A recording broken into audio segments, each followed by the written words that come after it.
I saw it on American, but I will show you interesting. I saw so many of these students coming up with the same narrative that they're hearing from their professors. You know, Joe, so I'm confused by your take on things. You don't think they have parents? Sorry, I'm reading. No, it's okay. No, I don't think it's to do with parenthood. I think you'll find in many cases these kids are rebelling against their parents. And these professors are, as I said, it's like the same, they were saying the same words, the same sentences. They're obviously being taught this anti-American narrative. Well, I can only speak from my experience. I work at Notre Dame part-time. And kids are hungry for American, for embracing our flag and loving America again. So that's all I have to say.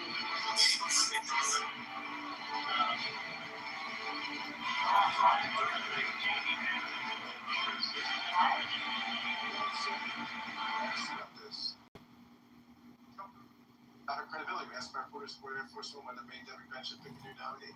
It's really a question of whether or not you believe the woman. The president said a lot of people say big falsehoods. Wait, he was trying to criticize the woman who accused him of rape? No, the woman accused by her, he said maybe she had unfathomable. Oh, wow.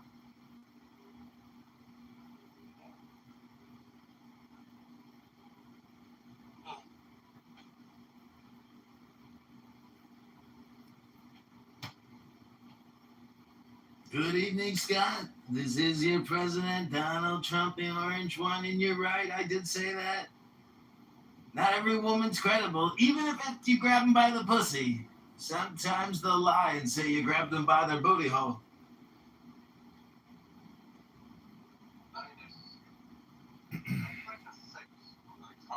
Scale of 1 to 10 of impressions. We're going to have a jump off today. Yeah, I thought it was a 6 too. It was like funny, but not like. Yeah, it was funny, but the imitation quality was just not there. How should I improve it, Scott? Workshop that, John. Yeah. Scott, what's the vocal inflection I'm missing? I liked it. I actually liked it because it's different than I kind of would like a little more of what you had. Just didn't sound like him. Can you believe I text got... sounded like him. The text sounded like him, but the voice, the intonation, the cadence, just... Hold on, Yakov. Just didn't work. Hold on. I know you speak Yiddish. I don't speak Yiddish. What I'm trying to say is... Oh, you use Yiddish words all the time. Rabboni Shalom, that's the magic one. Go. But if you... The fact that this judge is making me pay Gene Carroll $5 million, well, I mean, you know, it's just a write-off, but nonetheless, how ridiculous. I mean, should Pryor have written this out if he denies the allegation? No, he's cooked. In Chicago, we have a lieutenant governor who has also been accused of rape, as well as using cocaine, having illegal firearms. And I reported on it today, and immediately his defenders come and say, is this libel? Is this slander? Can he be sued for saying this? Wait, where did you report on it? You have a publication or Yeah. online? Yeah, you didn't know. Oh, Yakov, you don't know, but I've got a big news company. It's called JohnKitoverNews.com.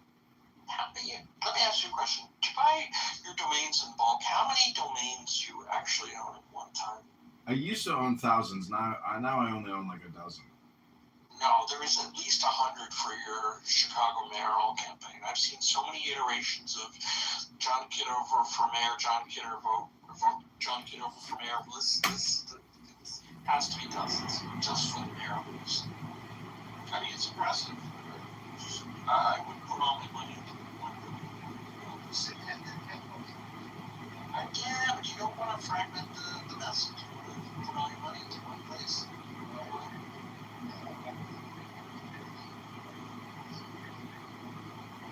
Oh, you're selling registration? Yeah, we can sell one registration to one person and selling another registration to a different person. Not selling one person 5 registrations.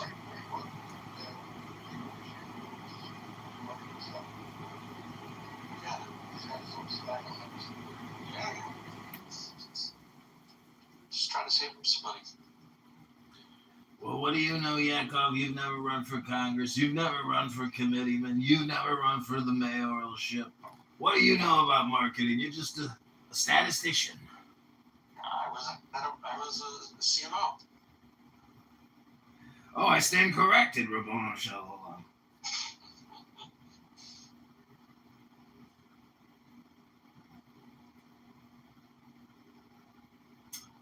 The Plattner thing is funny because, you know, he says that he's not going to drop out until he can confirm that he gets to pick. I think he moved on from that. Yeah, he signed off on it today. Yeah, he moved off. He's like, I'm done. The Democratic Party's picking. Yeah, well, I mean, why would they let hold them hostage to that? But they're like, well, yeah, how is a rapist Nazi going to hold the party hostage? Like, it's so laughable. Say, I'm not going to resign, and that would have held him hostage. But he ultimately resigned. I don't know who said what to whom, but he.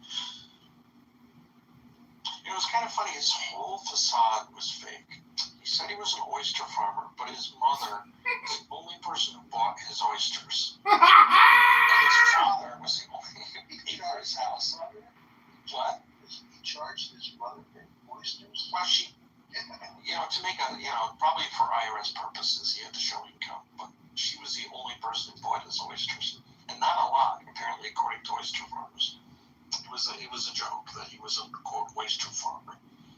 Also, that horrible mustache, that goes over the lip. That's porn star stuff. Yeah, well, I mean, I'm glad that he's gone, but that just goes, what it really goes to show you is that anybody can put on a facade, and all these politicians are doing is presiding over mountains of debt and creating videos all day, every day, about every little topic.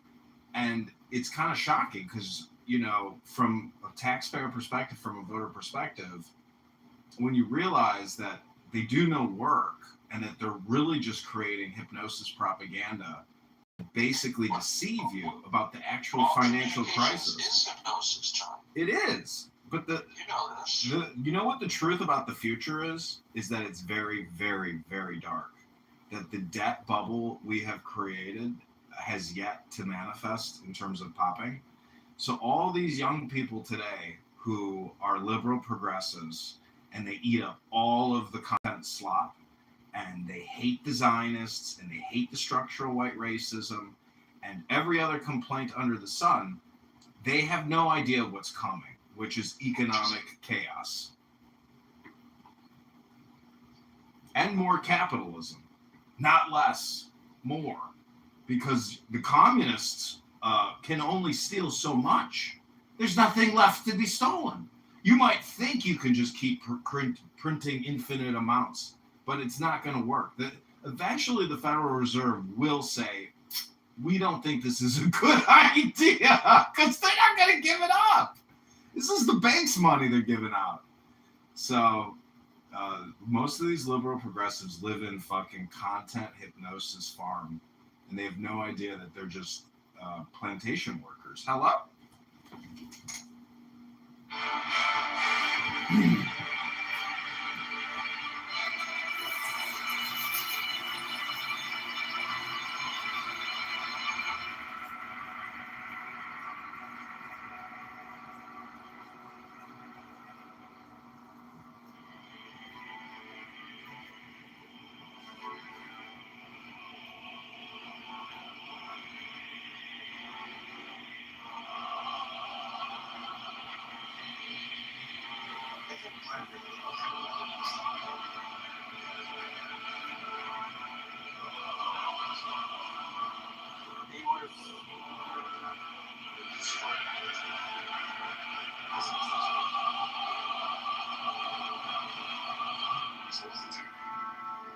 with the generals in November.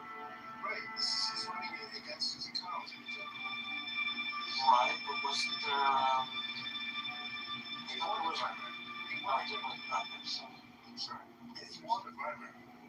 He beat some establishment woman who basically people were kind of like bringing her back. People were like, well, he sucks.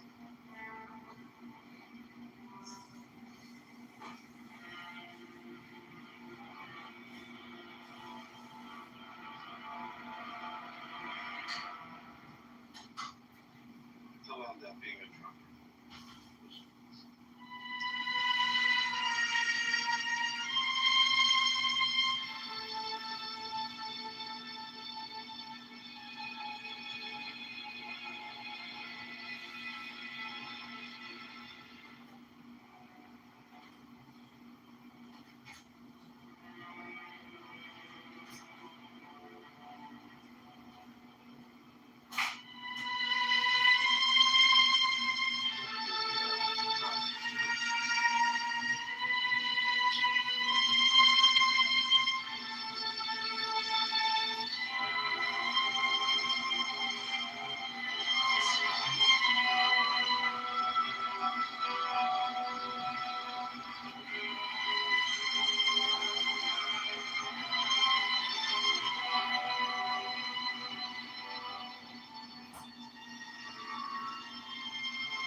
Are you using Club Deck right now?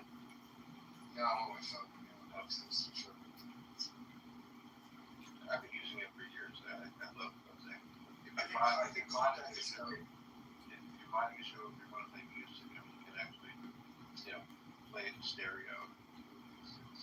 Yeah, it's amazing. Club Deck is fantastic.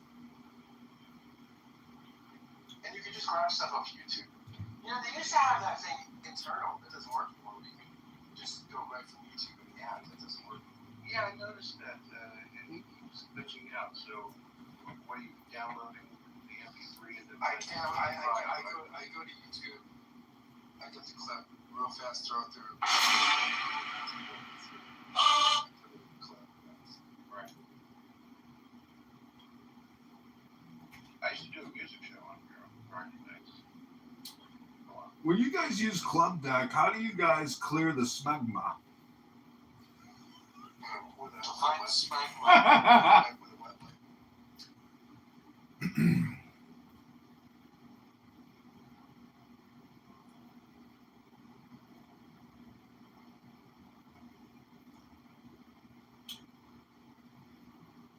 Well, good Shabbos to all my Zionist friends in Israel.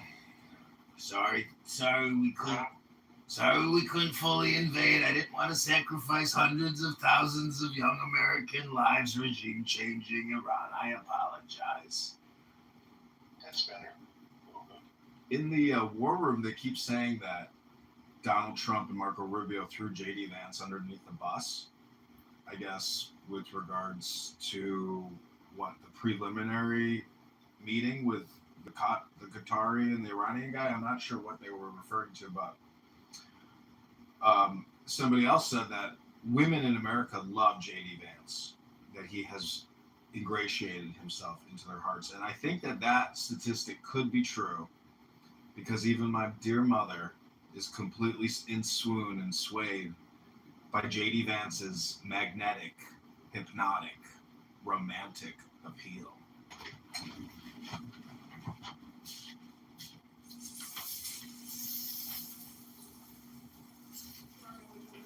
Is that still the name he's using, or anything will change?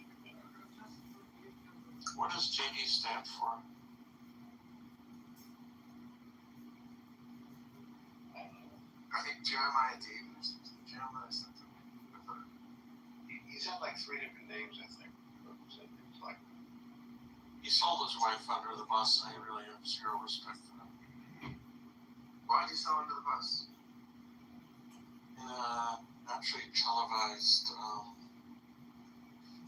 think it was a religious event about 8 months or so ago, someone asked him, "Do you wish your wife would convert to Christianity?" He went on a fairly long answer, which of course, yes, I wish she would.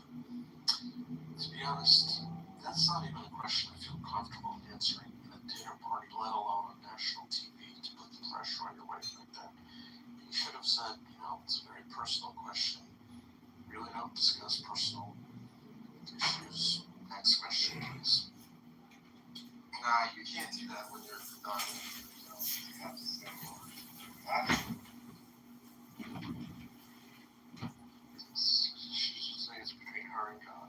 All you do is you find the right. There's the right. He should have said, look, I don't know, but I've heard her shout Jesus Christ lots of times. Yeah, make her shout Jesus Christ. It's good.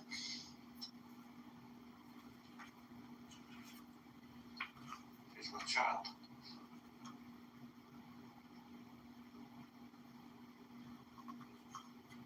The kid's baptized. I don't know how that works. My guess is, there might be, that's a good question. He had those kids after he converted, so probably maybe not.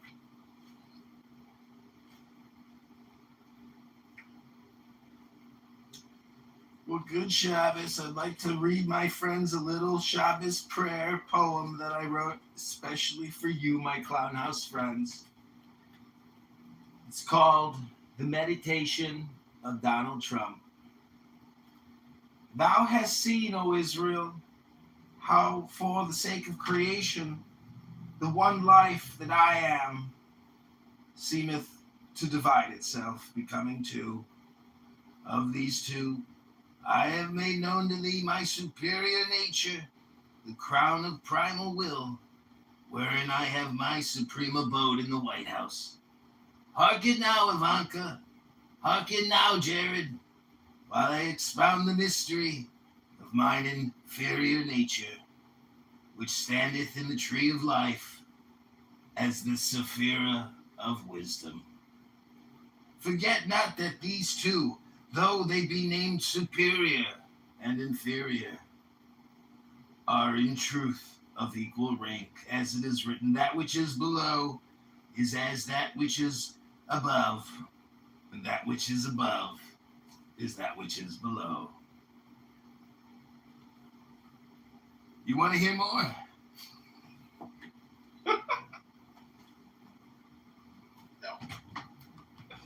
Beaver, welcome to the Trump and Iran News. I hear you are the problem. Maybe we could co-host a space today. You never mod me. You always mod Pepe. I mean, for Christ's sake, I know you like the entertainment, but some people are retarded. They got Down syndrome, and they repeat themselves. I gotta put the AC on, Beaver. It's so hot in here.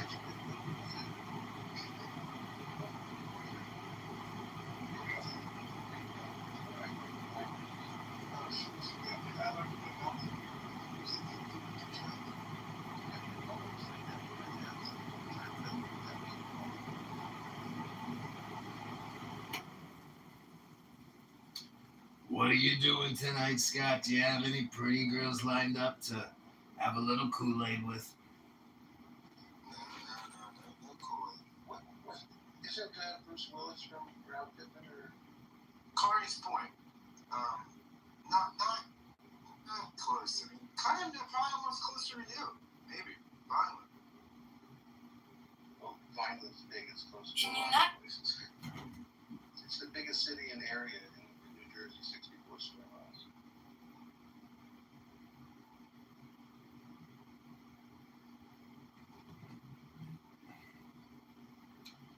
Well, Scott, I met a beautiful girl last night. She gave me a kiss.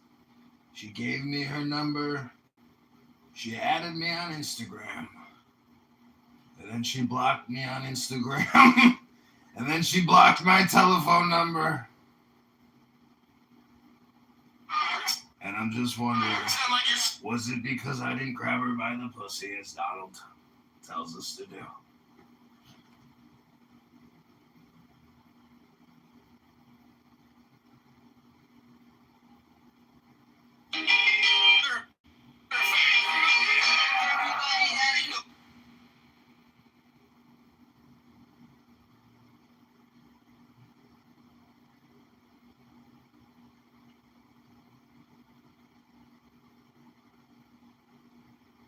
Very so. Where did Yaakov go? Well, I know you can't comprehend this, Scott, but he is Jewish. And when Shabbos Shekhinah comes, he's got to go because it's the law. And I know you're a patrilineal Yiddishkeit like myself, so you might consider yourself a day walker. And the Sabbath rules and laws don't necessarily apply to you in the same way that they do Yaakov. But good Shabbos, Baruch Atah Adonai.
What was that?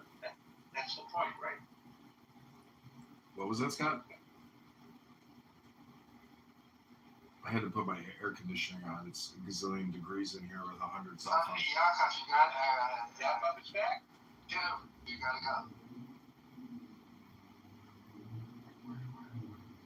Or you gotta reform your ways. Reformation? Rabbanu Shalom. You're not even a practicing priest anymore.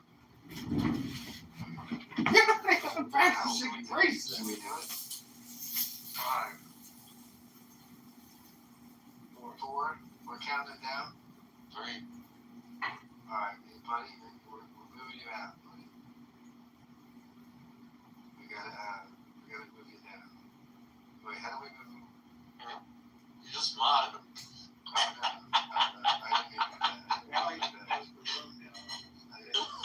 didn't mean to do that. I didn't mean to do that.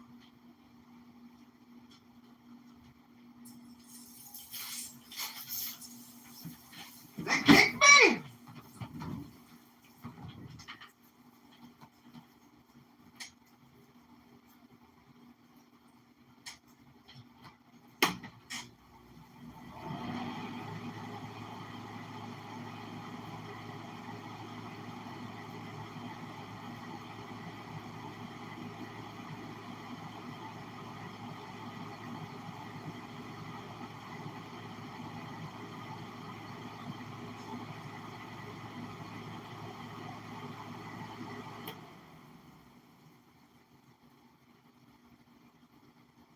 Oh, whoa. Jonathan wears the sunglasses. No, Jane's not. Jane doesn't do it on us. She does. No, on us? On some people, maybe not on us, but she doesn't. That's John. It could be. Hold on, let me find the IP address and stuff.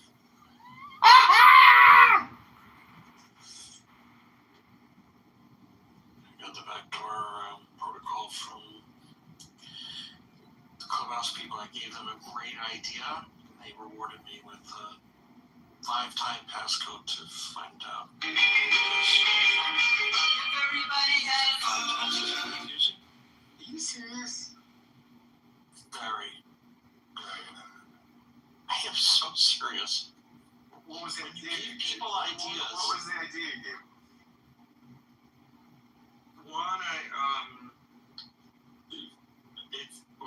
it's just to observation. The one that they liked the best was the whole problem with they continue to build new things when existing shit doesn't work. So I said, this whole mod thing, when you leave a room by clicking leave, when you come back, it doesn't consistently give you back your mod privileges. Sometimes it does. Sometimes it works. Other times it doesn't. Most often it doesn't work. That was problematic. I said, yeah, we understand your point of view. We should fix the things we have before we come up with new shit. They didn't use word shit. That's my interpretation. I'm surprised you got through to that. I've been leaving the messages for months because I'm having a problem with my other account, my backup account. They just... I went through an investor. Oh.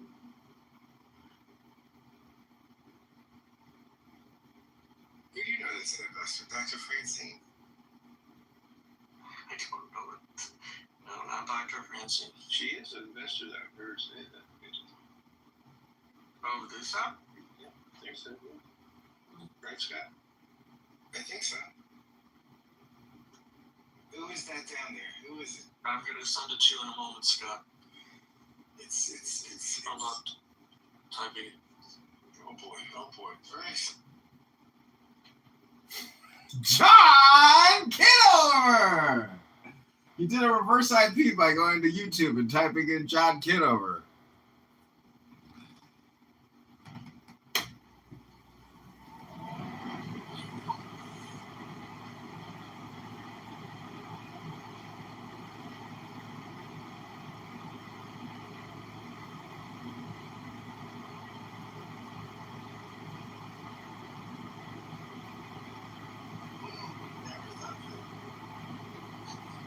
Just goes to show you. Very surprising. Certain people you expect it from, and then there's a certain group of people you do not expect it from.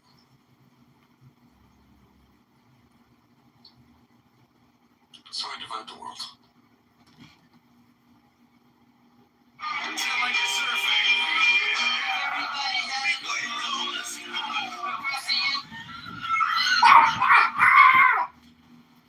Big wave on the style.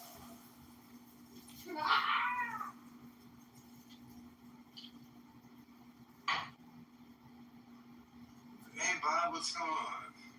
Bob McGee, Firepower Bob. We gotta love Firepower Bob. Firepower? What is he, like artillery?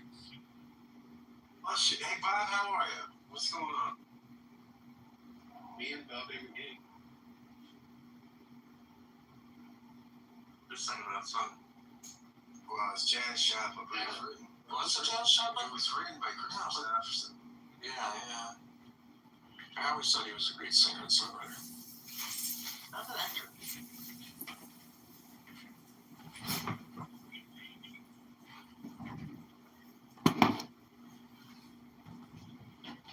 Is the hallway open? How are people finding this room? Because the Lord Jesus is summoned them. I just want to go on record, he is not my personal Lord and Savior. Well, you're on the economy plan, you don't get personal saviorship, you're just it's group saviorship. I'm not on the plan. You're not? No, I'm on the minority plan.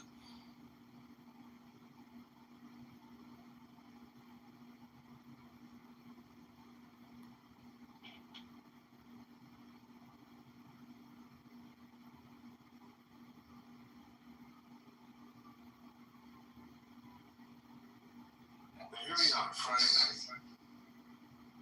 Not too many. Just because the app is broken. Just send them a text message.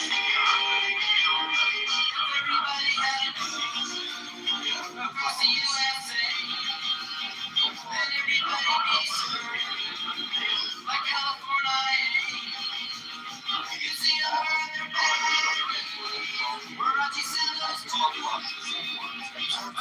bushy blonde hair, serving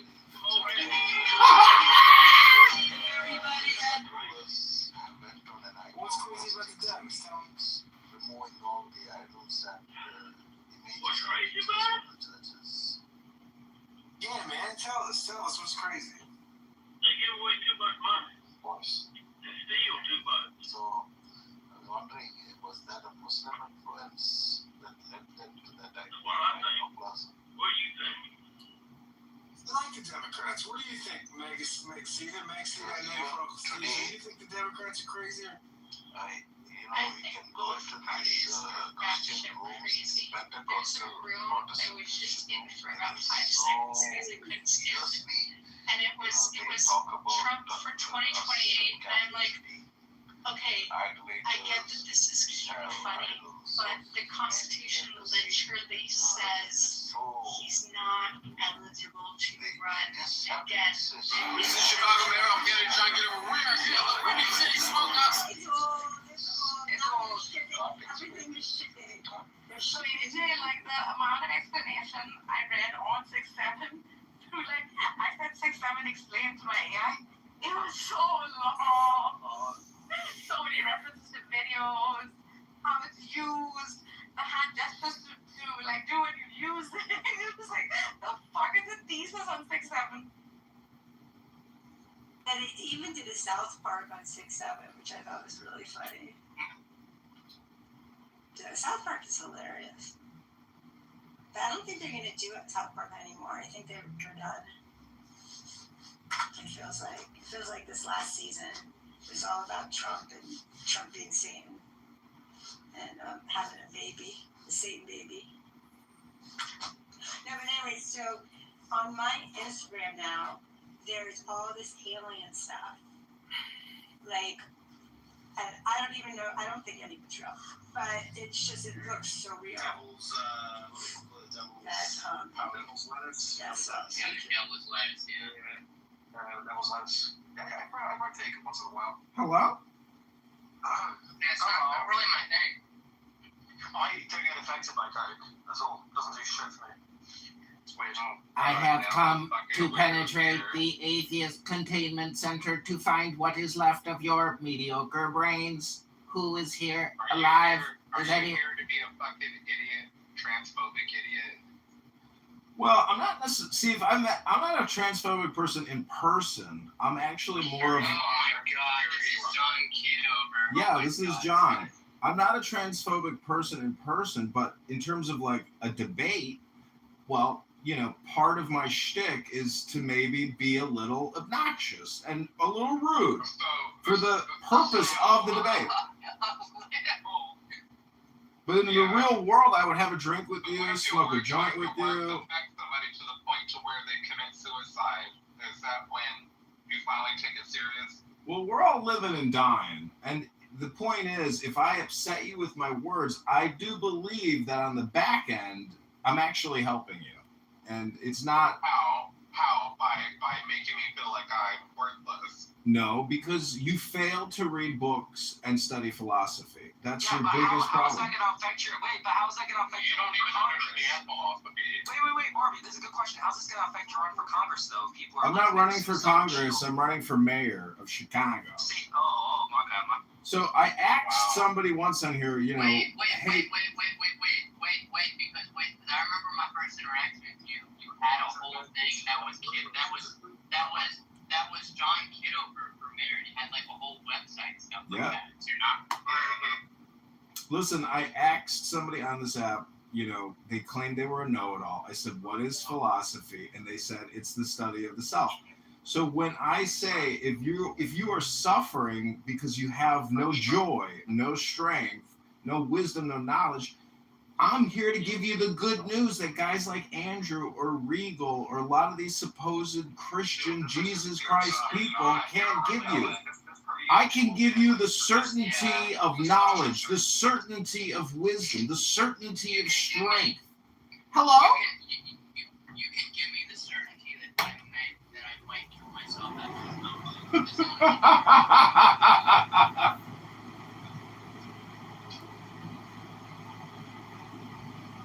John, why are you such a dipshit? Projection mirror says what? Like, you got potential, dude, but, like, just fucking wasted me the jackass. Projection says what? I don't think as much. This is Chicago Mayor.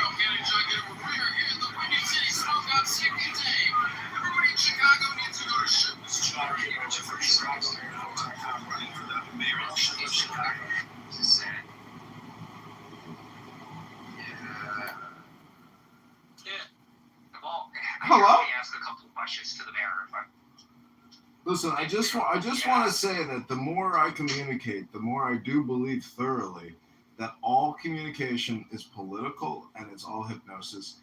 And if you use negative word speech, that's your inner dialogue, not mine. So don't project onto me. Hello? You believe in aliens? You sound like somebody that believes in aliens. No, I do not believe in aliens, but I do believe in illegal aliens. Those are called invaders, lawbreakers. No, those are called the people that built this nation. Those are what those people are called. Built the nation? They just crossed the border 3 months ago. How did they build the nation? How many white people built this nation? Millions. A lot of white people. Exactly. People of color built this nation. That's kind of what I wanted to talk about. You know, like the Mandavi guy from fucking like New York, the mayor. That's like that shit fucking insane. Mm-hmm. So they're talking about like immigration, blah blah blah. They are also in Chicago. Like we're at the United States.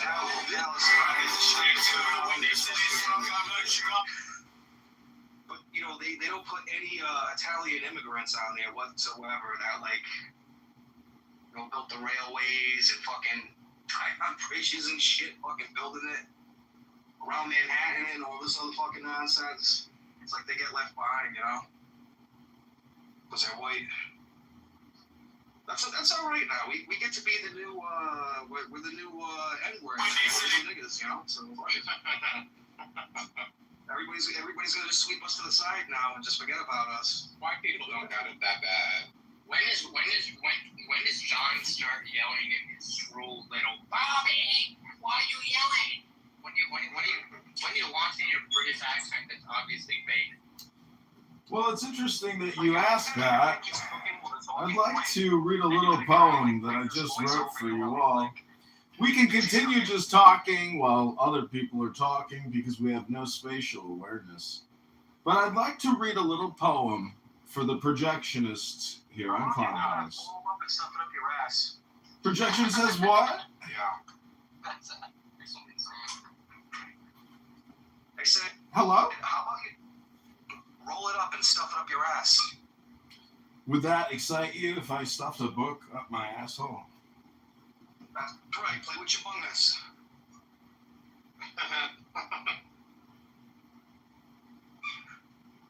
John, I heard you like to dilate yourself with canola oil and like, you know, get on Chatterbait and shit. Dilation of the rectum or the uterus? I think that's PMRs, but I can see I can get those guys confused. I have a question. When God said, "Let there be light," were you the one who flipped the switch? Christian adults are talking. Wait your turn. I'm just wondering. I'm so mad. And I still have not gotten an answer for the future mayor. So I mean, I'm still waiting. Well, Rabboni Shalom, it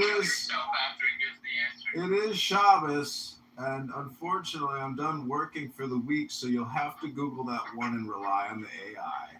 Hope you have a great night. Have a great weekend. Good luck, and God bless. Oh my God. That was something. Well, I've written you all a little poem, specially written for the retards of Clownhouse. No. It's called You should. It's called Trans Are Us in Clownhouse. Each take your poem and shove it up your ass. Listen, there's not like that. Instruments. Do you think the Good Shabbos, Daniel. Good Shabbos, Yaakov. Good Shabbos, God. I'm back. You can't kick a good thing. in the middle of my question to Yaakov here. Yaakov, is the federal debt an issue as far as you're concerned, or not? It will become an issue when the petrodollar ceases to become the petrodollar. Like when you're forced to exchange large transactions in dollars, then foreign countries need to hold dollars in reserve, which creates demand for the dollar. It makes it appreciate. Once it starts to depreciate, you get to a point potentially where it starts to look like the Weimar Republic, where essentially you have to print more and more of it. And what does that do? Well, that just creates more and more inflation. So there becomes a tipping point. Right now, I think it's Social Security, Medicaid, defense, and then debt servicing. But soon debt servicing will pass defense. Actually, in 2025, it passed defense. So it's the third. Yes. This is Chicago Mayor. I'm getting John Kitover. We're here.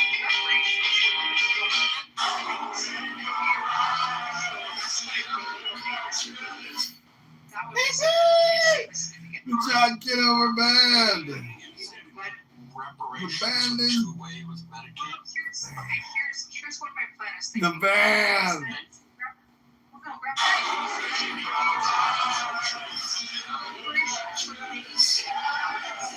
The John Kitover Band.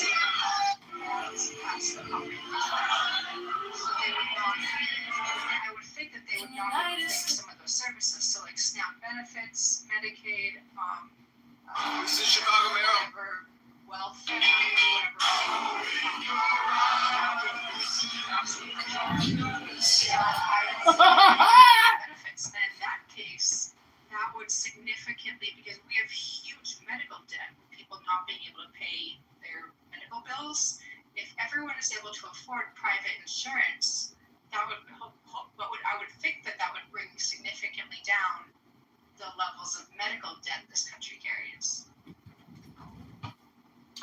Well, So I think if I'm just getting the part of what you're saying here is that in the form of reparations and some kind of monthly amount or whatever, you would no longer need other kinds of social services. So you'd be able to get rid of. Is that what you're saying? I just want to see if that's what you're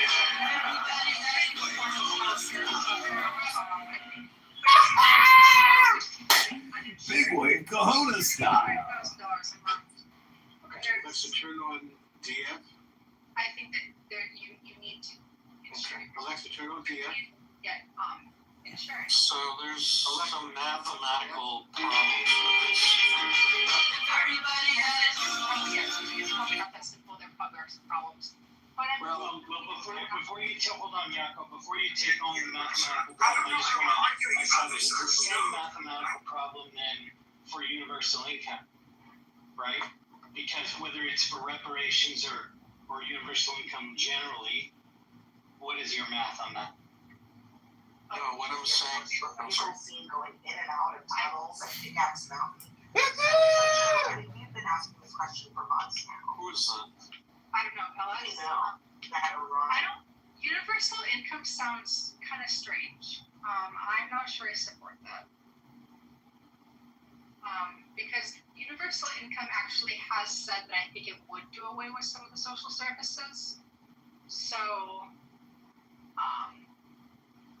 Yeah, universal income would definitely alleviate the need for some social services. There's no doubt about it. yeah. What if we just mint a $31 trillion coin and give it to just pay the debt? Well, do you think if you can pay the debt without raising taxes, it's a good idea? That's the question. Yes or no? Because debt can be leveraged different ways. Debt is not necessarily a terrible thing unless it can get to a point where debt is. So you think it's okay to pay 1.7 trillion a year more than the U.S. Defense Department's budget every year in just interest costs? You think that's okay, and not going to other more beneficial services? No, going to other more beneficial services, definitely. Okay. So maybe carrying that debt is actually not that good of it. Carrying some debt is good. Some debt, sure. That's not good for institutions at all. The debt to GDP ratio is out of control. Okay, yes, that is It's over 100%.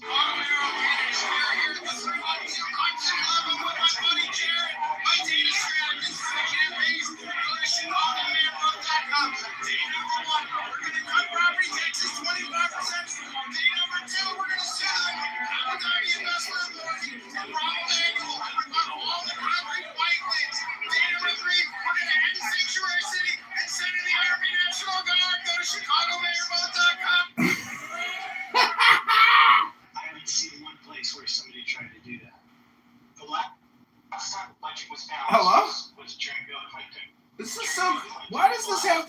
such a contentious debate? Why does this have to be so, passive aggressive and aggressive? Like, we're not going to really change anything tonight on this conversation. Just take it easy, Daniel. Take it from a 10 to a fucking 420, Daniel. He's talking to me. Kitover. Alistair, the red. And Kitover. Yeah. Yeah, so anyway, Yaakov, you were about to speak. No, I was just going to say the notion of reparations, the math behind it doesn't work in terms of removing, what did you say you wanted to remove Medicare? Well, 13.4% of the population is black, and actually best estimates are 80% of those people are ADOS, Americans, American descendants of slaves. That gives you about 10% of the population that would see those benefits. It would potentially, it would lower some of it. It wouldn't be equally because we also have more white people. And getting reparations, which is totally fine. What I'm saying is it just doesn't move the needle. Okay, well, You can talk about it through, like, yeah, it's the right thing to do, or some other things, but it's not going to move the needle on spending, the Medicare spending you're referring to. see, I know you something that moves the needle. Sure. Yeah, here's some math. We didn't even know how to measure until the late 1980s for the first time, and much more accurately in the early 2000s. The size of an economy that is distinct from the economy we think is the economy, the real economy, the biggest showcase economy in the history of the world. America's massive $34 trillion economy pales in comparison to the monetary economy that mostly runs on negotiations and the mechanisms of the finance system built through America. 88% of it flowing through New York in particular. And that monetary economy is so large, and we know it, they never heard of that test this way, to people now. If you could learn the concept of monetary economy the first time you hear it, you'll instinctively that it's bigger, but it's a whale by comparison to the economy we live in and breathe in every day.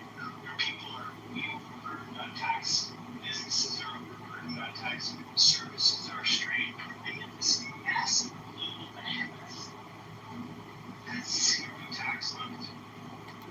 I'm not talking about transactions and systems. Take it from a 10 to a 2, then. Where there's more money traded in currency trading, international goods trading, which is necessary for the international economy to function. There's sometimes over in a single 24-hour period, like 7 trillion or more, compared to New York Stock Exchange has an entire year. That's just one financial instrument. So that size of $5 on a Friday night. if you put a toll on it, almost like a tiny little sales tax, you bring in so much revenue from the government, you can phase out over time almost all the taxes that people have to pay, including ones like more rich people pay more taxes than they're not in capital gains, all sorts of things that take a modern financial system and say, we're not going to tax people for going out and developing businesses and making a profit and doing good, or selling their labor, all of that stuff. We don't need income tax the way we once needed it. What we now need is a tax on the flow of money instead of on the work and the product of the people. Tax the system, not the people. And in 10 years, if you so chose, and I'm talking about tiny transaction tools, like while the stream's not higher than 0.5%, you might be good enough with 1% tax. You would be able to get rid of all of the debt if you wanted to in like 10 years. You'd be able to pay for universal child care. If you decided you wanted to as a nation, not based on Daniel. whether you could afford it or not. Daniel, I just recorded everything you said and I put it in a transcript. And I'm asking AI to create me an infographic describing this new system. So I just want to let you know my brain is using AI to enhance your brain. No, thank you so much. And we lost. You're real simple. Yeah, yeah. If you're not familiar with John, he records everything. Oh, okay. Yeah, I'm not worried about recording it. It's fine. It's just someone else's my work.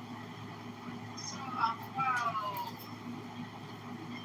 So instead of fighting all in on this, Megan, instead of fighting over one pie, which is what happens to politics, in the next room there are 150 pies.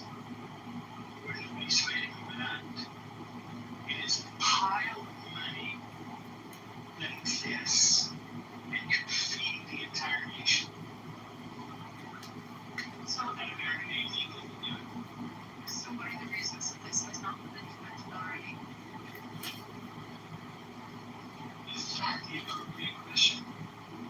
I think the appropriate question is, what would it take to implement it? Well, yes, you're talking about toxic. You're not toxic, sorry. You're talking about this would include people's interests, and I'm talking about people in government's interests, and the notoriously allergic to being responsible or accountable to. Do you know what they are accountable to? So how are you going to Do you know what they are? Do you know what they are accountable to? They are accountable to mass movements of people like the Tea Party, Occupy Wall Street. Occupy Wall Street, yes, that was something. Yes, right. And battle for Seattle back in the WTC. Like, there are two governments in the 21st century that are authoritarian as any possible regime could be, that were turned over without a shot fired. Human beings have figured out in enough numbers that they are in an organization more powerful than the people in power. So if it was a good idea to change the tax system, and this would be up to you, right? You who are in America, I talk about this stuff all over the world, but if you decided to get together and create a movement of enough size, and you already agreed what that was, you might necessitate your leaders having to follow you instead of you following your leaders. That's how. You don't do it through lobbyists, some back rooms who try to play their game. You get so many people in the public to stand behind this very simple idea, which I was able to describe to you, just by my voice and what I can do with pictures. I mean, if I did with pictures, I'd show you one economy that's the size of a basketball and one economy that's a ping pong ball, and I put the two together. And then you say, where's all the money tax? Where's the difficulty of a tiny ping pong ball? It just sells itself. Our notion is, for those of us who are interested in this conversation, is can we get a coalition of organizations together to mobilize maybe like 1 million people to make a commitment to change the tax system, dude? And then the guys who are the president would have it put in the debate channel because the science do that. Because I really thought I kicked you out of it. Mark was the only mob. You're a dumb idiot, egocentrical, narcissistic dumb motherfucker. I kicked you out. When you blocked me, you told me to go fuck my mother. Fuck you, Roy. Fuck you, Roy. Fuck you, Roy. I don't know. You think I take your fucking thing you're saying? I don't do it like fuck. You're mistaken. You send me stupid fucking messages thinking I kicked you out of a room that I had no ability to kick you the fuck out of. You're a dumb motherfucker. Fucking Royals. Fucking Royals. Fucking Royals. Fucking Royals. Fucking Royals. Royals fucks. He doesn't fuck. Roivus sucks. Roivus is a dumb fuck. Roivus is a shithead.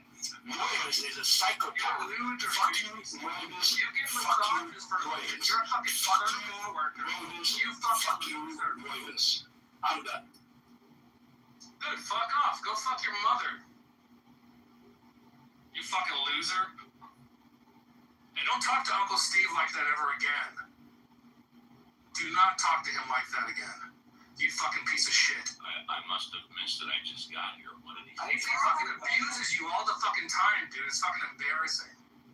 really? Yeah, he does.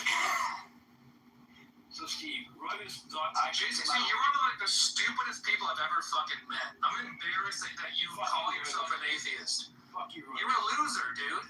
Okay. What do you do for a living, faggot? What do you do for a living? You This fucking is why piece of shit. you're never gonna This is why you're a piece of shit. You're a service worker. Change my tires, bitch. Come on, Fuck remove you. this person. Fuck you, JCC. I'm gonna fucking come all over your face. And you're gonna fucking do what I say. You're gonna dance to my fucking tune. And this is how things are gonna work on this fucking app, alright? Because people like me more than they like you, faggot. Do you understand that, you fucking dumb hick bitch? Yeah, someone you fucking fucker. You fucking loser. Projection there If says I was what? I'd be embarrassed that you were my father. You could please kick this person. Fuck you, you fucking loser.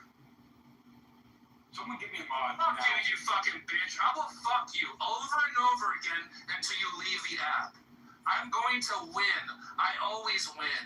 Because I'm smarter than you. I'm more talented than you. You're a fucking bitch. You're a loser. Fuck you. Do you understand now? Do you get it? I don't think so. I think you're so fucking stupid you still don't get what's going to happen. Go ahead, bitch. If I met you in real life, I'd fucking punch you in the fucking face, loser. You have no fucking recourse towards me. FY, this is a script we're reading. This is a theatrical performance for a high school play. Worthless daughter put together, faggot. Do you understand? This is all role playing and acting, everybody. Bitch, you fucking redneck hick. AJ, why do you let this happen? Fuck you. Oh, I'm not gonna cry about it because I'm a fucking loser. Fuck you. I'm not. You gonna cry? AJ, be a You're fucking a mom. fucking bitch, JCC. Get Go rid of fuck the yourself. troll. Don't ever try to out-yell me. I will always win. I always All I win. want to do is explain. Go fuck yourself, JC. I don't want to hear explanation. You're done. You are fucking done. No, you're done. AJ, be a mod. Put him in the audience, or even kick him in the face out. What happened was there was a room. Mark was the only mod in the room. Mark didn't move to the audience, just removed out of the room. Roivus thought I did it. I couldn't do it because I wasn't a mod. And then he sent me these heinous messages saying he's blocking me and to tell me to go fuck my mother and I'm a loser, my daughter sucks, and this, that, and the other. So Roivus is now on my permanent block list, and this behavior is not going to give me any fucking reason. Go fuck your whore daughter in the ass, you fucking piece of shit. Wow. AJ, yeah, fuck you. Yeah, wow, bitch. Very offensive, so I have to put you. I reported his ass. Fuck your stupid whore daughter in the fucking ass, you fucking loser. Roivus, get help. You need help, sir. Roivus needs serious fucking help. AJ, I'm sorry, but that's a piss poor body. I know. Don't be worried about offending somebody on a fucking voice app. Who gives a fuck? I don't want to be mad. Well, you are, Mom. Use it to the ability to keep the room sane. Roivus is a fucking nutcase. That's a fucking glory. each other, but he said not nice things, so. Of course, we both said not nice things, but the point was, I was trying to explain the situation to Roivus, that he got mistaken about, and took it out on me when I wasn't the way. You're gonna scream, Roivus. No, fuck him. Do not bring him back up here again. I'm not okay. I'm gonna make you a mom because I don't want this responsibility. Please, make me a mom, please. Okay, Thank you so much. I can't take this responsibility. It's too much. Because I actually do like Roivus, but you're being mean, Roivus. And How can you fucking like him? too. You're both being mean to each other and giving me a headache. Okay, so he left. I removed his ass. Oh, That's what should have happened from the get-go. from the get-go. Anybody who says go fuck your mother and your daughter doesn't deserve. No, he said to that. He said to personal attacks and that. Yeah, exactly. Exactly. That was Based upon a fucking mistake. He was in a room doing Roy the shit. Mark was trying to control him. He wasn't staying muted. So Mark was the only mod, and Mark removed him. And Roy thought it was me.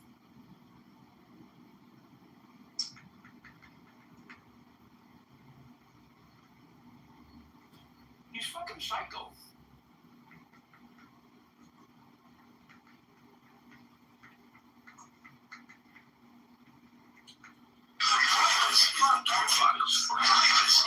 Said he would come down and kick his ass.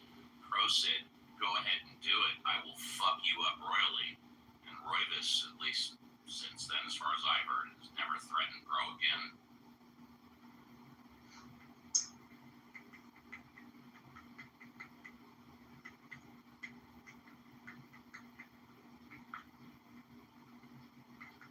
Did you guys hear Van Halen 3 minutes ago or no? No, I didn't hear Van Halen. Oh, okay. Were you playing Eruption? Yes, I was. But I'm surprised you guys didn't hear it. Well, I took my earpiece out to overtalk Dumbass. No worries. Yeah. But did you hear the explanation? No, I didn't hear how Royvis was. I didn't hear any of it. So the whole blocking and kicking me from every room he's in when he has the ability is based upon him thinking that he got removed from a room that I was not even a mod in. You know what I did?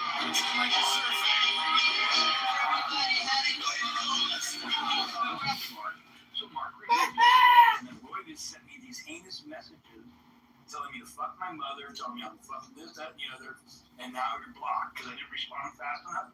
And he blocked me. And that's okay, cool, block me, I don't give a fuck. That's what happened. And I'm trying to explain to him. It's him insulting me. No, he's accusing me of insulting you. He's accusing you of insulting me. Yes. All right, okay. But you came in the room, trying to use you as a pawn to use me as a pawn to get you mad at me for your mouth. Yeah, okay, got it. No problem. Got it.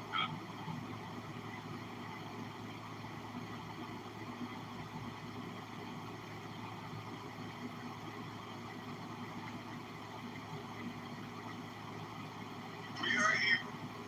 Yeah, I mean, there's a line that's very easy to draw.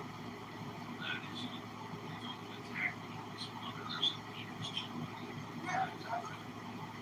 That to me is a clear line that you can step over. It's just me. Actually, it's most of us.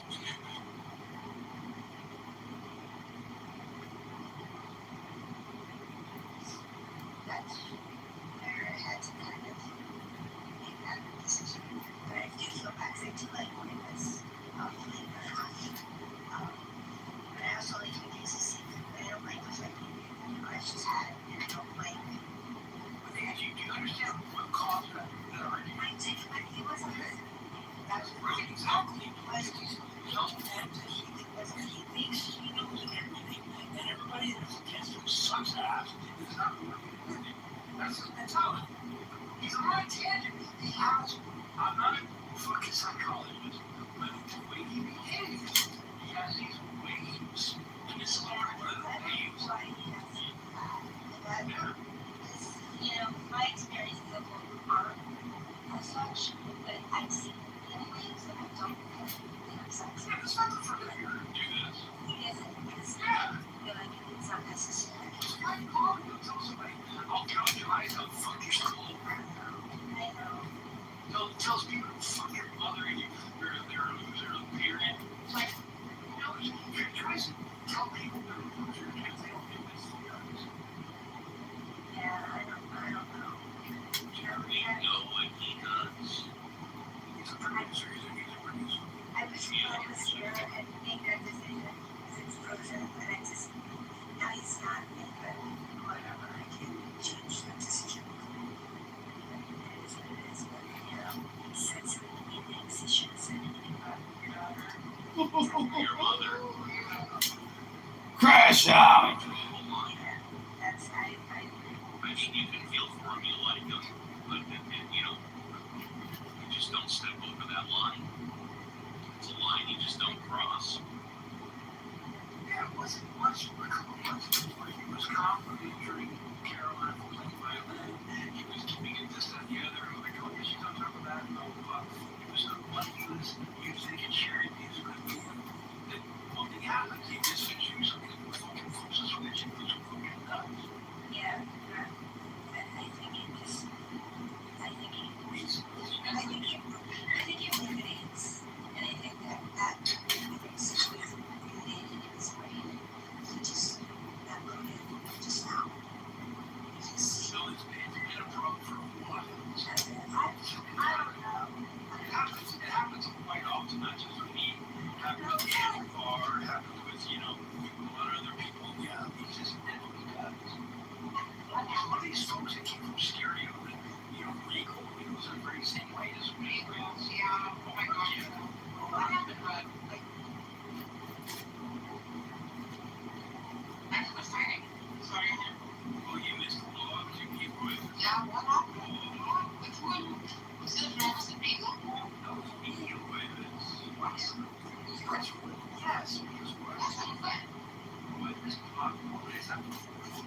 This one's for the worst, right? And it's that before we still be staged about the mom and daughter. It's not that. And so, it kind of quells. What happened was, in Mark's rooms, right? And Mark's the old Mark Grunge. No, Mark, the guy, like, Yeah, Mark, yeah, okay. with the art, Yeah. so he has a room, he's the only one in it generally until he like ran a veil and he passes on.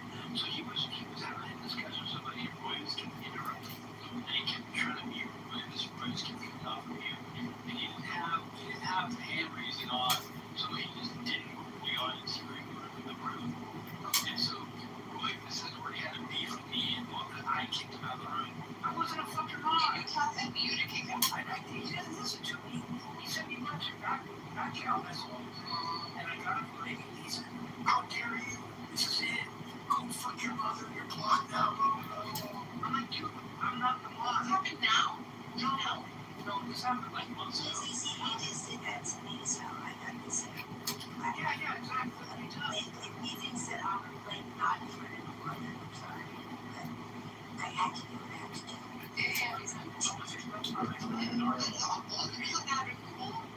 Yeah, that's how it months ago. Yeah, so there we go. He's a mod. He drops out and gets in. They're getting kicked. oh my gosh, this has been happening for over.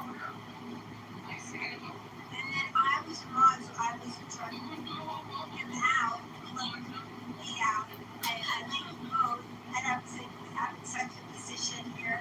Oh, And no. then he said, fuck your mom and daughter. And then I was like, okay, well, no, he said to me. And I said, okay, well, that's not nice. I'm going to have to move you now because that's not nice. And then I gave JCC the moderation because I'm like, I can't. Yeah. That was so bad. I know. Come on, keep us. I'm a fairy. I don't like to think about God. Do you believe what? Well, I'm Paige Ash. Oh, bro, now you come back. It was so bad. It was so bad. Me and mine were in this because we were fighting. And I was the only mom, so I had to pick between the two of them. And I went to vote. You're in the privacy list. I am. I know. He just came back to me. He's like, you picked him over me. And now I'm going to block you. It's all mad at me now. But I need to release it. But, well, then he did talk to me. And You said that to me at least 3 or 4 different times. then he loses because I'm the person to talk to. So, and he won't even talk to me. Rivers is a interesting person. That's for sure. He is. He went too far. So. That's how you want to vote. If you were here, bro, you would have done the right thing, and I wouldn't be the one that it's So your I would call. have picked Roivas instead of you. So Exactly. I mean, your call, not mine. Well, I kicked him. But I was only mod, so then I just gave it to JCC. what was this over Roivas just being an immature? No, well, JCC, do you want to tell him the story? I'll reiterate. Give me a second. I mean, I'm sure it came down to. It was. I wasn't here. I don't know how quickly this thing happened, but wow. So, Pro, a couple months ago, you know Mark, who has the artistic PTR, has like controversial room titles? Yep. So he had a room open, and we were up on stage talking to Theus and having back and forth.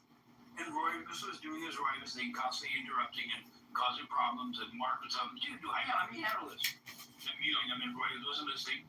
So Mark didn't have the hand raising on, so he couldn't just move in the audience quickly. So he kicked him from the room. And this was already after Roivas and I had a little, disagreement about something that he got pissed at me about. Yeah, I remember. So he thought that I kicked him from the room, even though I wasn't a mod. So he sent me a bunch of heinous messages, and I got him. It was too late. I was already blocked. So I sent him a message. I go, dude, I wasn't a mod. It was Mark who reviewed you, not me. You're mistaken. This whole time, he wouldn't listen to my explanations. So I tried to explain it to him in this room now, and he just went on a tirade and wouldn't listen. So he came into the way he was attacking my family, my DNA, and the ground I walk on. Yeah, it was really insulting. And BCC was just trying to explain it to him. But then they kept going back like, you're a jerk, you're a jerk, you're a jerk. They didn't say jerk, but they said other things. And then they wouldn't stop. Gotcha. What's up, Uncle Steve? Hi, happy Friday. It's always happy Friday, Steve. Steve, I find that to be a thing that working people say. Aren't you retired? No, I'm still employed full time. No, sir. Oh. I thought you retired and then do the radio thing with those guys. I thought that was like the part-time radio thing is a side gig. It is. I thought it was just sort of like a thing that you did while you were retired or whatever. I don't know why I thought you retired. I guess I'm just Maybe because I said if I pick up 9 more radio gigs, I can then retire my day job. Maybe that was I did say that. So no wonder you're so concerned over this. Were you right here when these things all got taken?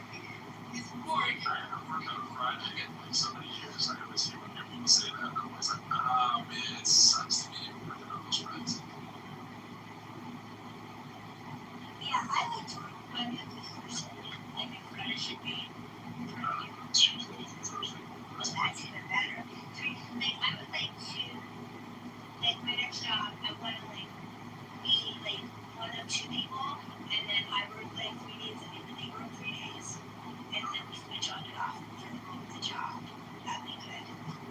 I didn't have to. I can't work 5 days anymore. That's too long. Tuesday to Thursday. Tuesday to Thursday. That's right. And then Monday, remote. Yeah, I can't be in the office for 5 days a week. I would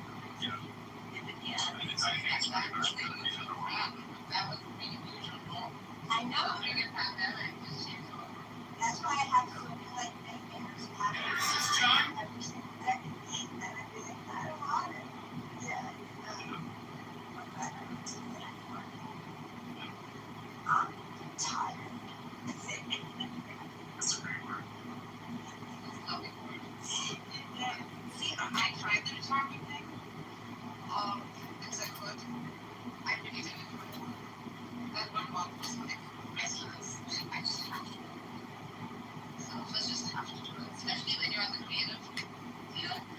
It's really like, it's useless when you don't create.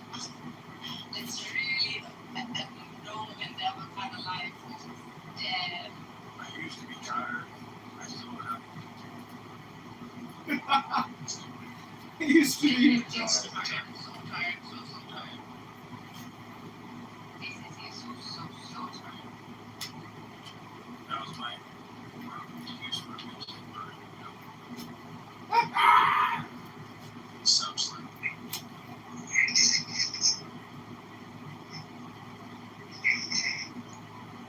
I actually applied to a couple jobs the other day. I was like, that must be a lot of money. Let me see if I can get It's right. I think I've always like job like 30-70 if I would actually take the job. Like that's interesting enough. Let me see if I get rejected. Speaking of that, it's interesting.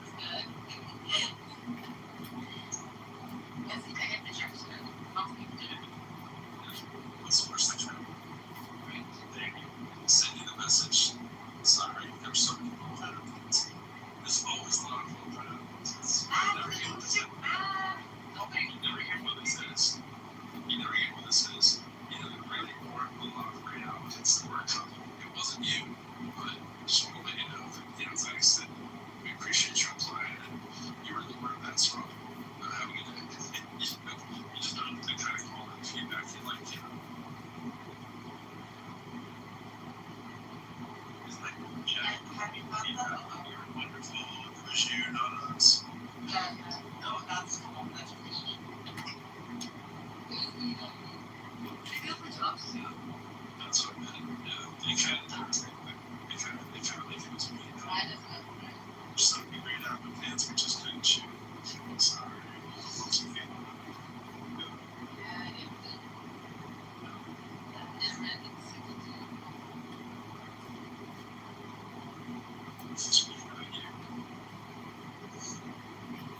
It's me, not you.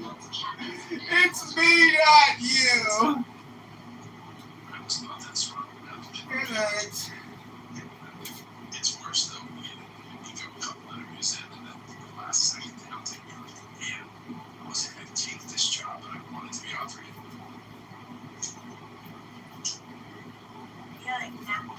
I wasn't going to take the job, so I decided to waste my time finding out if I could get the job.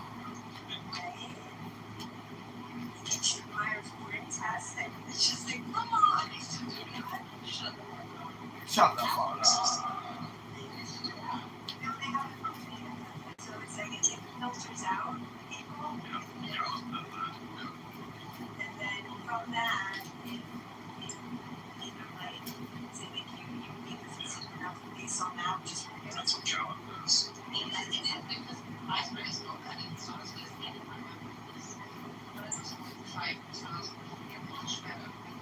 Gallup. yeah, they do all different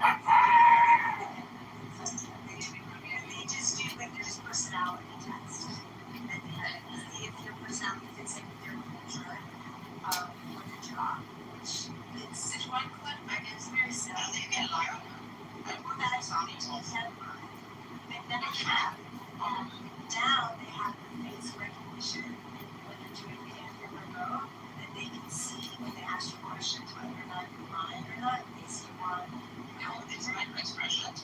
Yeah, the microexpression. Yeah, it's crazy. Yeah. That's crazy. Up and to the left.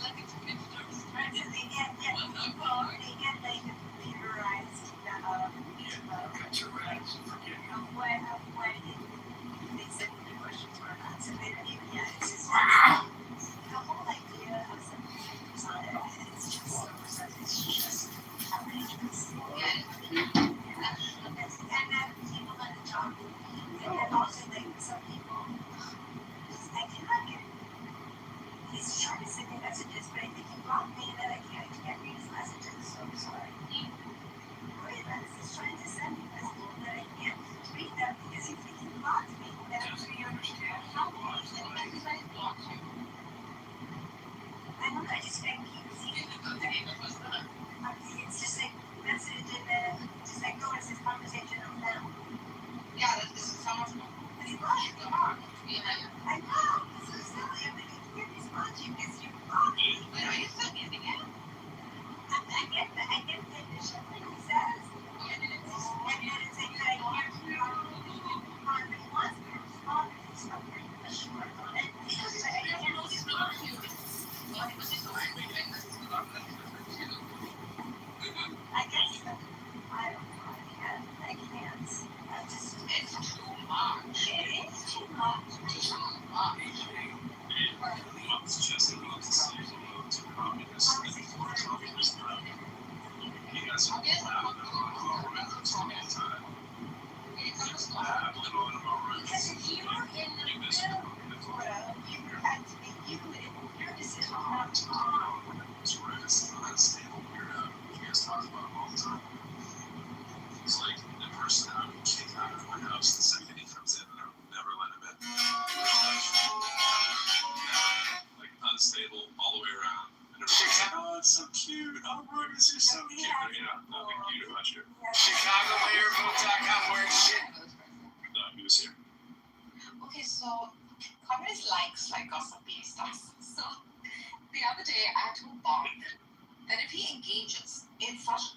healthy polemics. Okay, instead of like indulging in historical critical analysis, which he was doing, which we all been enjoying so much.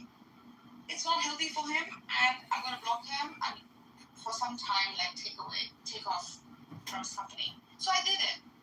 And of course Bob was sad about it and this and that. Communist, who I don't know, came to one of these groups and said, hey, Barth is sick, and Barth wouldn't do that because I know like he values a certain kind of friendship and keeps those friends close. So he's coming and telling me in like a freaking common room like this, a public room. You know, Bob was saying something like, you don't even know who you are. You know, like very gentle statements. I was like, this doesn't sound like Bob.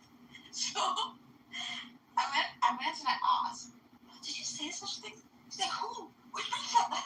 Who? So some of these people just lurk around for freaking gossip. That's all they do. I like communist. Communist is a trying to not be a flat earther, but he keeps getting pulled back in. Hey, Bob, we remember the homework you gave me. Did he ever do it? I don't know. I think he may have. I think he may have. He's a theist, isn't he? He's very open-minded kind of theist. Oh, yeah. Yeah, I like that about him. He's a communist Christian, I guess. He's a communist. Communist Christian. What the hell is that? Aren't they all? No, hold on. How does he justify it? Because one second, because there seems to be that whole salvation thing going on. So there's an exclusivity. How are you exclusive? Jesus certainly wasn't a capitalist, so you might as well be communist. Jesus was not a capitalist.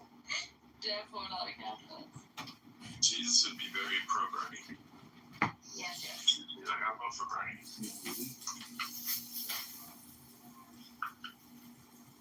Do you think he'd be a communist? If he's there? No, I think he'd be a socialist. Socialist, yeah, that's what I think. Yeah. I think any rational person would want more socialism in their capitalism. Yeah, especially if he's like teaching morality and some kind of well-being for his group. Yeah. More Buddhism. I think he's pretty Buddhist. Buddhism is amazing. Jesus is pretty Buddhist. Really Buddhism is quite good. Wasn't that amazing for you? For who? For you. You said only for years. I'll tell you why, bro. It's too abstract. When and it's amazing if you're living that abstract lifestyle. But then there comes a time where you sort of want to experience some kind of structure. Which to an artist, obviously, like you and I, any creative is alien. And I thought Abraham provided that kind of discipline. But man does one drown into the exclusivity of the Abrahamics. Like the authorizing is mad. The us and them, the cultiness, even though like it's propagating goodness, brotherhood. But to mine, not to you, only to mine. You are eager with Hey, what do you want to get? Which one do you like? Buddhism? I like Jesus. Jesus. Yeah, I like Jesus too. I do like Jesus. If Buddhism and Jesus could have a baby, well, Jesus in it. I mean, I kind of think Jesus is a Buddhist baby, but Yeah. he's a lot of those qualities. It seemed like he learned off the Buddha, didn't it? Yeah, very much so. In fact, did you know what the Hindus say, and Buddhists say too, not Buddhists so much, but Hindus too, that Jesus in those 30 years came to India, Right. learned it all, and then taught it all. I always say that one, yeah. You know, they have a grave for him in Kashmir. One should. They have one in the north. One should! At the hills of the Himalayas. They have a ChicagoAirVote.com, we're shenanigans. With our political campaign manager. We are here at Shenanigans. around the world, trotted the globe. Kashmir and died there. Is that natural? Wow. So he was. ChicagoAirVote.com, we're shenanigans. With our political campaign manager. We are here at Shenanigans. World famous He was just a little kid. This is John Kitover, Chicago Hero again, and we're here at the 412 Country Club. I'm with my buddy Jared. My date is. If I was having dinner guests, they'd all be like Jesus. Yeah. I mean, you want people like that. You know.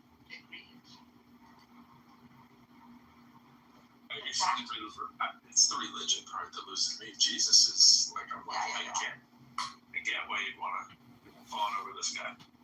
Yes. But the religion part of it is just tough. It's the hair. It's the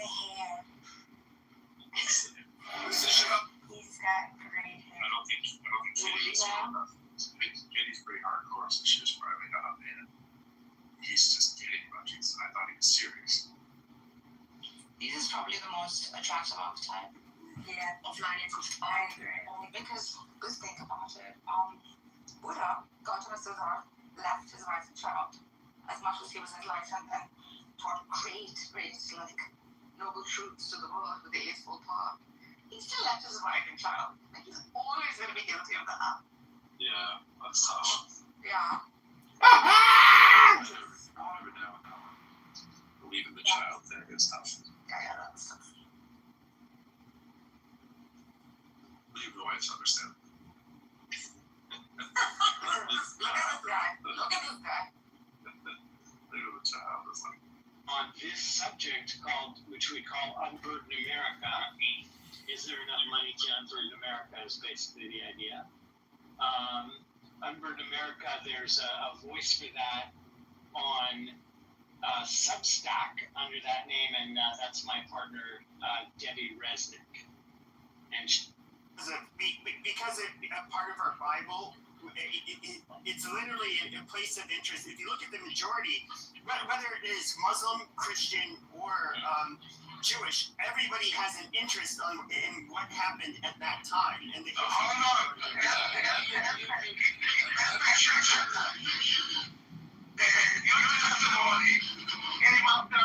testimony, right?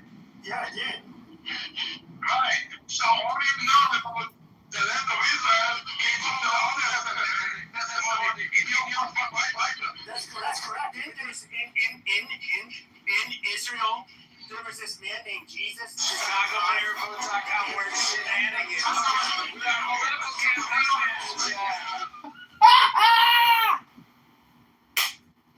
Someone's smoking a bomb. Did you finish?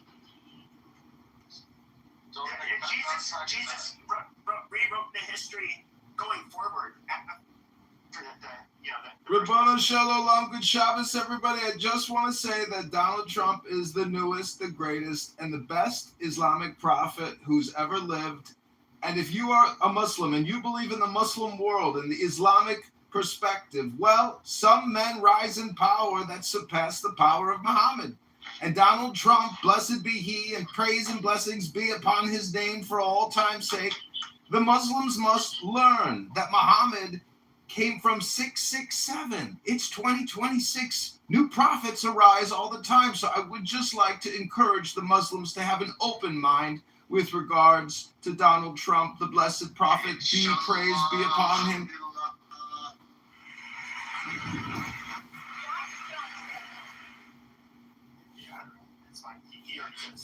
PP, how you doing?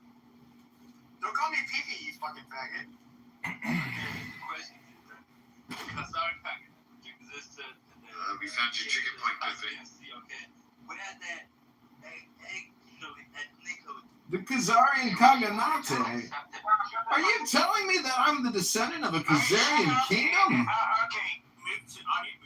Yeah, no, here's the thing, though. They are... It's so annoying listening to Muslims say this shit. So, the Levant, there's a reason why people in the Levant look different. If you were to look at a group of people from the Levant, they look different from people that are from the... This is Chicago Mayor. I'm getting John Kitover. We are here at the Windy City Smokehouse second day. Everybody in Chicago needs to go to Chicago. This is John Kitover from ChicagoMayorLove.com, running for the mayoralship of Chicago. We're here at the United Center. This is a big Windy City Smokehouse at ChicagoMayorLove.com. Tony is finally on the stage. Tony.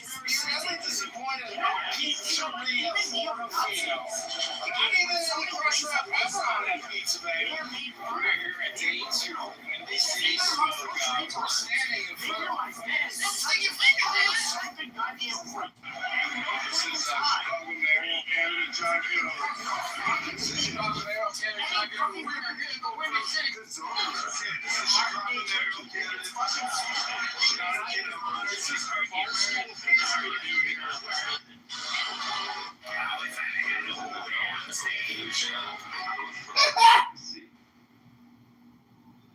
We are here at the Windy City area. 2026 year here with my friend Jared, and we are running to liberate Chicago. Not even a knife?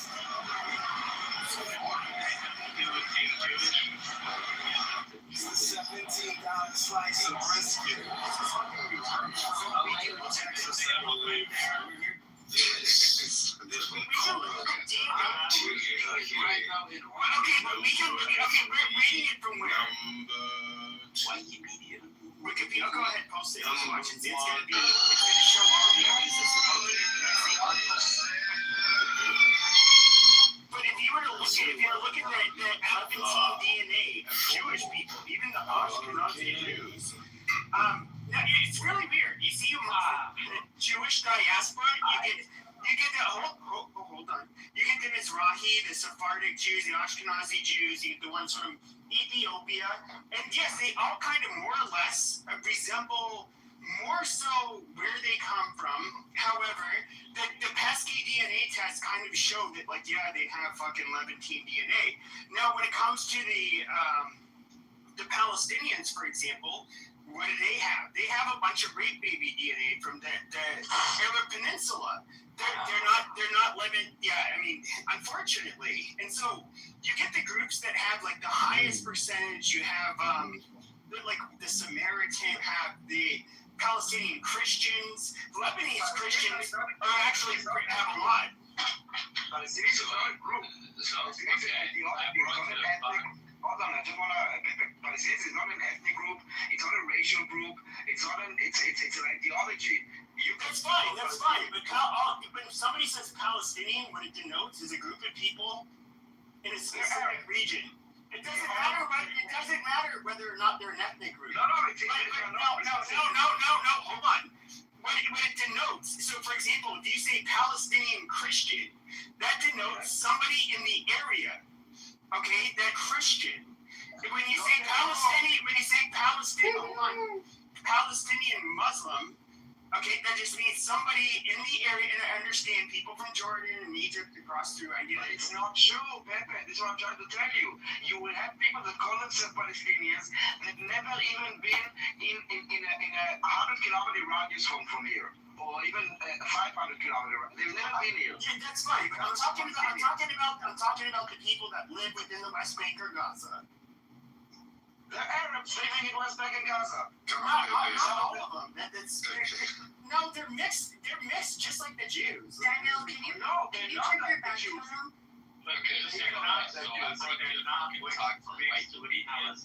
I don't know what's wrong. Sina, why is it in English? Yes. Okay, Sina, why is it in English? It's not in English, buddy. It's not in English. It's not in English. It's not in English, Sina. It's not in English. You can translate it. No, we're not going to translate it, buddy. We're not going to. Tap this tweet. We're not going to read it.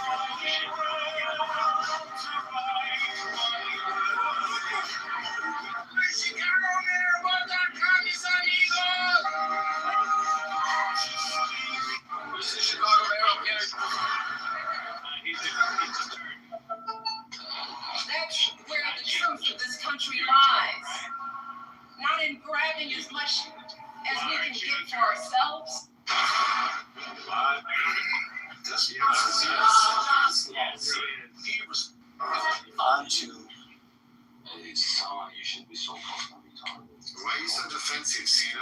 Why are you so defensive? Because we are the enemies of Turks, so how can I be a Turk? He's probably a Muslim Shia, that's what. The Turks immigrated from Tajikistan, didn't they? From Turkmenistan, from that area. The Turks migrated from Mongolia and Siberia to Ireland. And that's like right next to your area, isn't it? Yeah, we got some, but Okay, and then you guys speak a dialect that is similar to their language. Is it not? We speak fucking Persian, you retard. You also speak Turkish, don't you? No, we don't. You speak a dialect of Turkish, don't you? We don't. We speak pure Persian. You really? So if I look up Tajikistan, it's gonna say that you guys speak Farsi. It's gonna say we speak Farsi. Okay, maybe you're right. Let me check. Bro, how can you? How old are you and you don't know about it? What do you mean? People don't really talk about Tajikistan as often. Yeah, but he's from Iran. He should know it's different for you and it's different for him. For me, it's different because I'm Israeli and everybody knows everything about Israel, like no other country in the world. Because the Sama is a Persian guy. You should know. No. It has nothing to do with me. You know who's our prime minister. Speak Persian. You know who our prime minister. Ooh, Sina. Did you just listen Sina, to what why are someone you said? lying to people? Why are you lying, Sina? He checked Uzbekistan. He didn't check Tajikistan because he's a fucking retard. No, he's telling the truth though. I did check. Their language is Tajikistan language, which is a type of Persian language. It's an Come over here, baby. Tajikistan. 12% of the population is Uzbek. Shut the fuck up, Fina. You're a true retard. Oğlum ben de Farsi yapacağım. Velam koy diye. What? Was that German? They want to be Persian. Pakistanis. He fled his shitty country. He fled his shitty country. Okay, what's happening, guys? What's happening? We're having a nice conversation. Hold on, Cena. What country do you live in now? Do you live in the United States of America? No, I live in Tajikistan. Oh, you live there? Is it terrorism? I feel like sucking these European Jewish dicks too much, man. I brought you guys. Okay, God damn it, guys. Look, I'm not gonna tell. You know, it's not just my. You are stupid. I told you that. I told you it. I'm only talking You say you don't love the pedophile. You one of the stupid people. You need to be hitting all your head. People kill you. The most simple thing. I'm not convinced. I have to invite him up again. I'm not convinced. I have to invite him up again. Pep, you're the fucking girl from fucking rapist. You're the rapist. These Jews.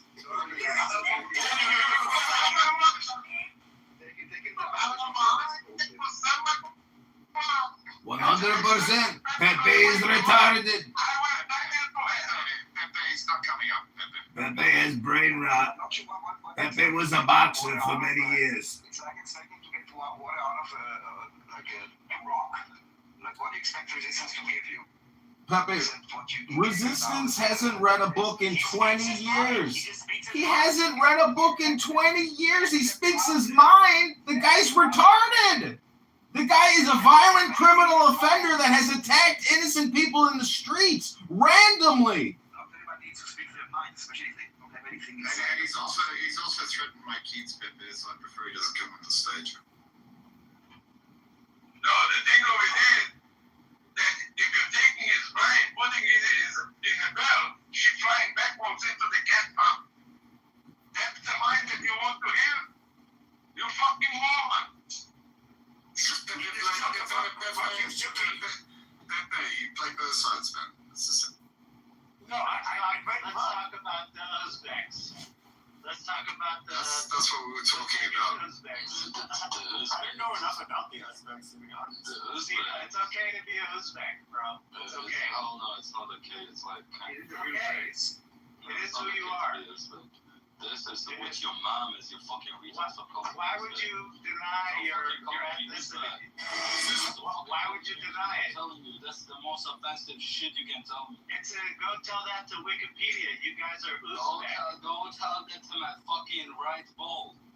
Why are you pretending to be to Jakistani, whatever you call yourselves? I'm Tajik. This retard never lived in Iran. But why are you an Uzbek trying to pretend to be a Tajik? Why?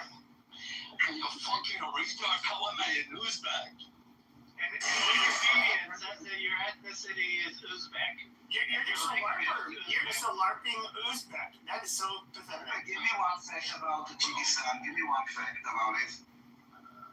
The Tajikistan, like, it's where the Persian language was born. Tajikistan. Your mom Pakistani, so. No, but Funny thing is, one little thing, he gets so offended. He's so crazy. He thinks that our language originated in the area. So I'm a linguist. Okay. So where does your language come from? The Iranian plateau, my friend. The Iranian plateau, man. Okay.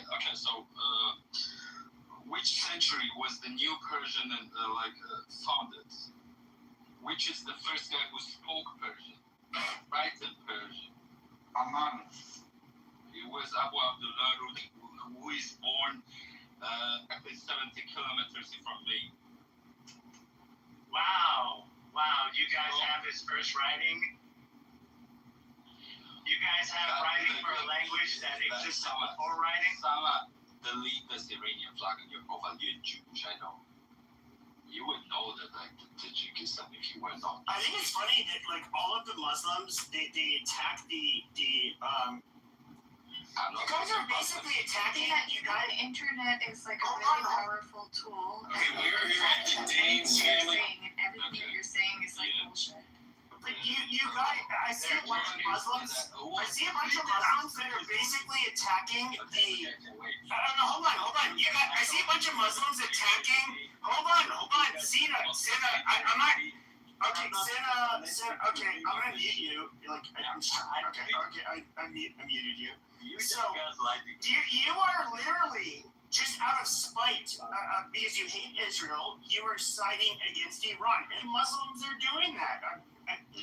It's clear as not. Yes. I seriously, I'm on Shuki's team. I want to see every Muslim dead. Because you're a fucking Khayamon. What are you? You're a fucking terrorist. This is why I want to see you dead. Because you Muslims are fucking killers. Like, IRGC just killed all these people. IRGC just killed all of my people. He's a liar. You're a liar. Yeah, see, you're a dirty Jende. You need to suck some fucking dick and get AIDS and die immediately. 98% of Tajikistan's are Muslims. So shut the fuck up, you piece of shit lying trash. So if you search in Wikipedia, there are 99% of Iran are Muslims. There's a definite. No, we know that's true. That's what it says on Wikipedia because it used to be. And right now, if you go door to door, listen.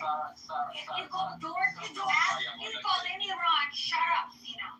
If you go door to door in Iran and ask people, they're still gonna say they're Muslim because if they say they're not, they're gonna kill them. But your country, Tajikistan, you guys are all fucking terrorists.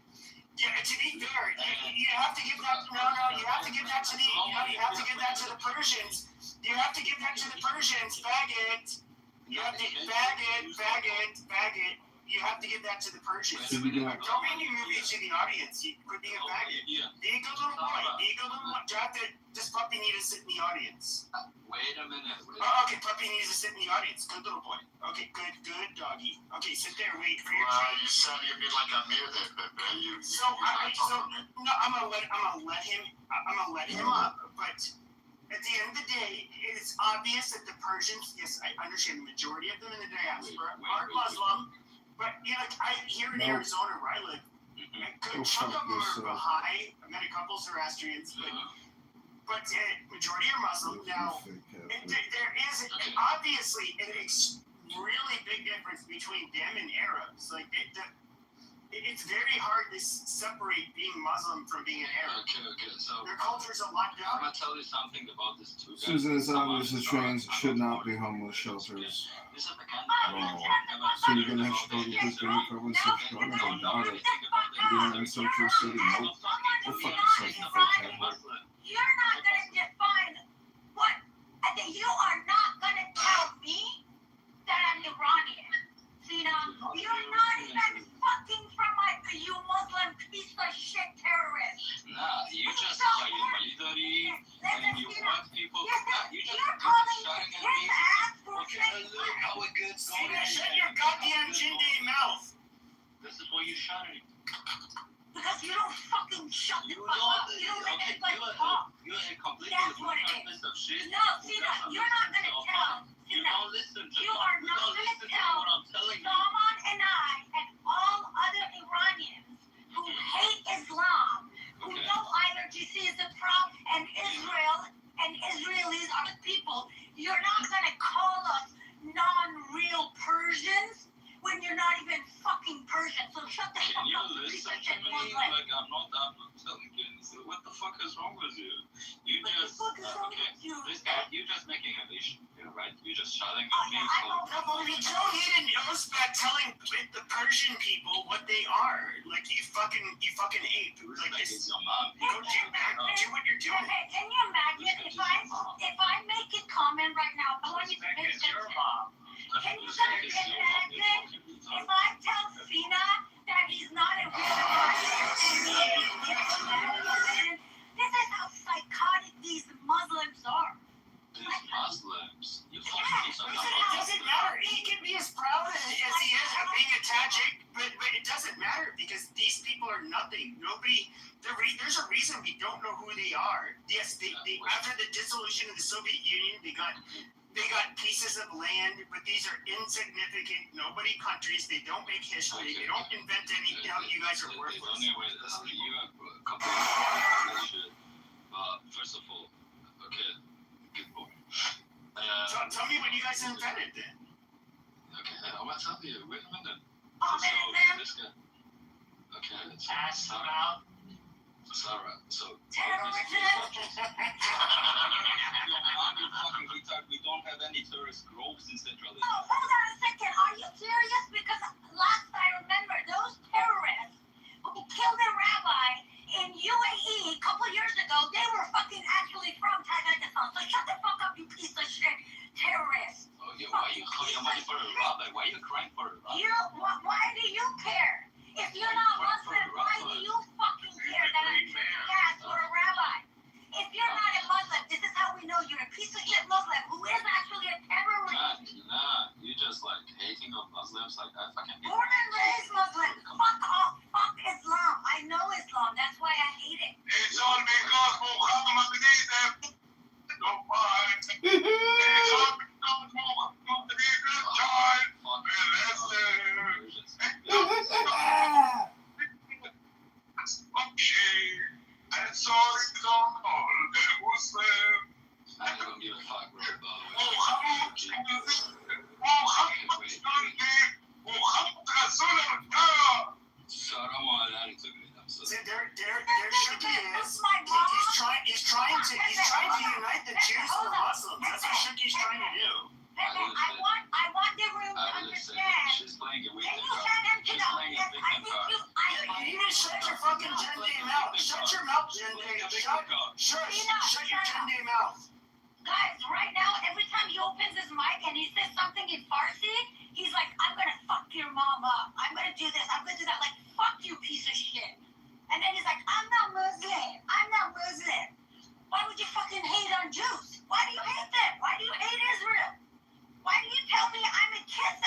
Yeah.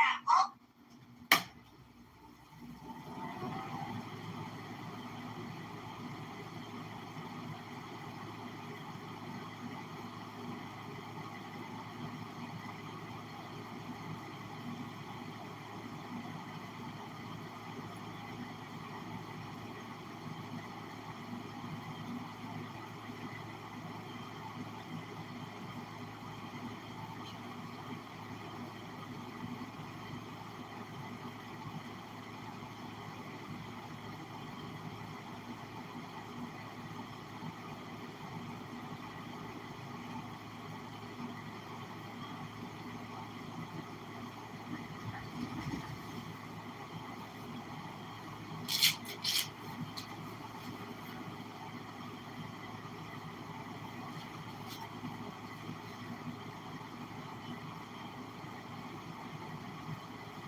that, JCC? I haven't heard that in a while. We all need a dose of JCC in our lives.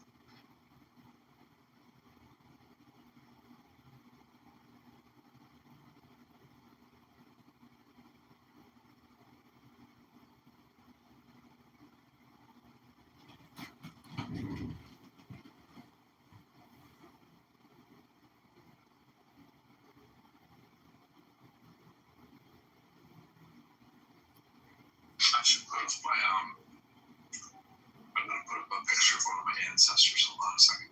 I got this from YouTube.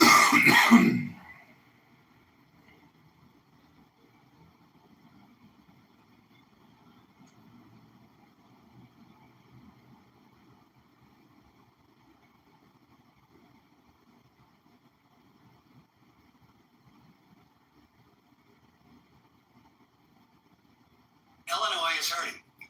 But Illinois is not hurting because of its great natural resources or its great people. I just drove past a billboard that says AI dread and then a phone number. And that's it. Illinois is hurting. It's a helpline for people who have AI dread? What the hell? Well, it's either a suicide helpline or it's an AI company. I don't think there could be anything else.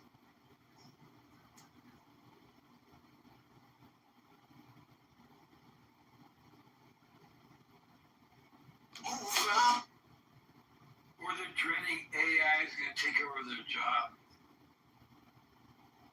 What am I going to do? Replace me with a robot.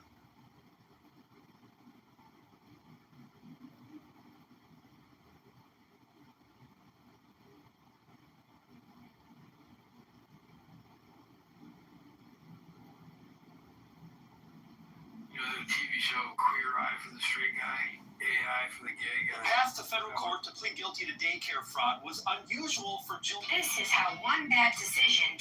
It's pretty good. Hey, did you guys see the resemblance? No.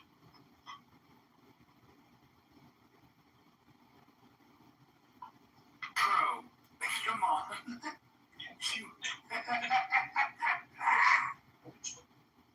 That's fucking hilarious.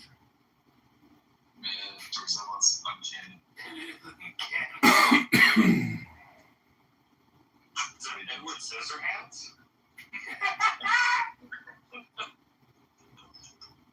That's good.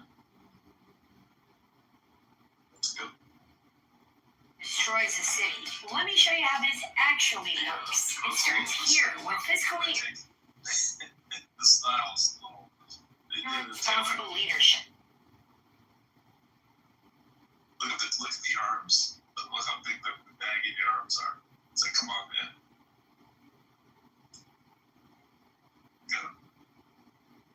In the midsection. And I'm not just saying, this guy, he doesn't look like he's that out of shape, It's not like a lot of fabric there in the stomach area. You're saying he downs his fair share of raw eggs.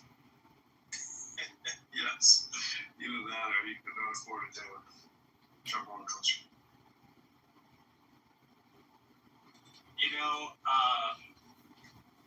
Old-timey fashion.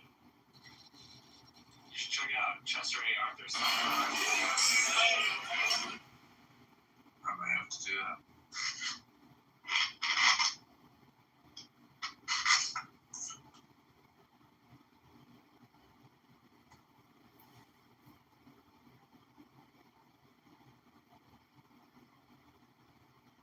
I think men should do two. Chicago Mayor Military shit.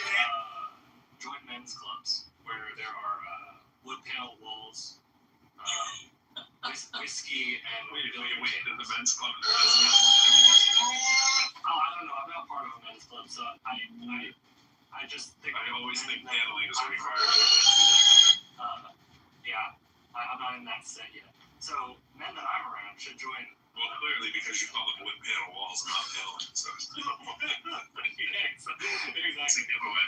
And And we should grow mutton-chop sideburns. I think if we did things like that, the world would be a better place.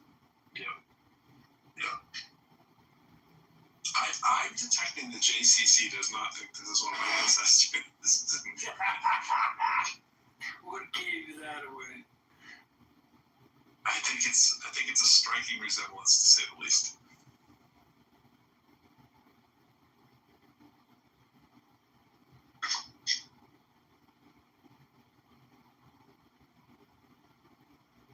Has almost a better dead stare than I do into nothingness. That's cold-hearted AI into it.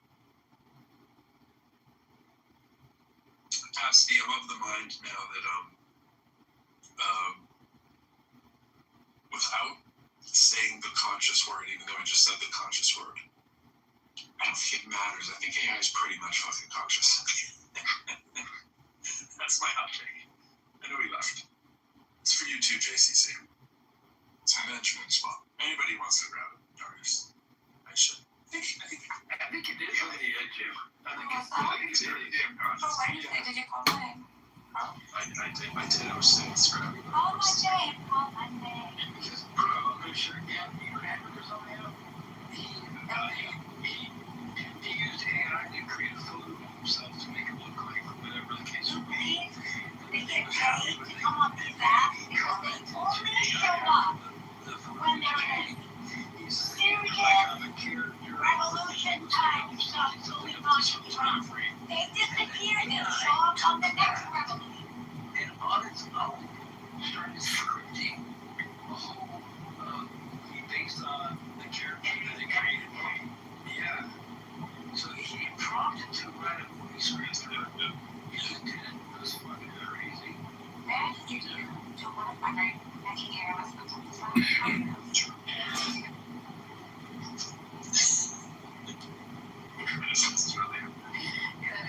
That's it.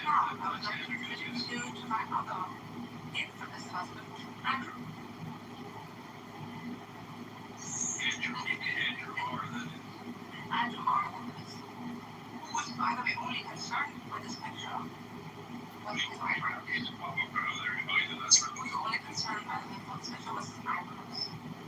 I think Andrew came out with the best thing there's ever come out. Yeah, that's the best looking Andrew ever. Who's concerned about his eyebrows, which is Andrew's always come out like a little over 5% gay, but that was like probably like 8% gay. Yeah. It's So you would like to act given it to him. Yeah, it might be. It's definitely approaching partial status. Which is great. That's great for him. Another such getting stuff on the side has been Daniel Bureau has made a lot of his own parents. Yeah. So I'm just expressing his fun sides. The tremendous stuff.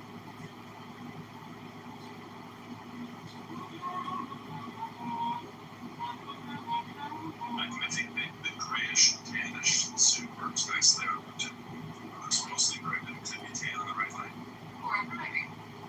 Yeah.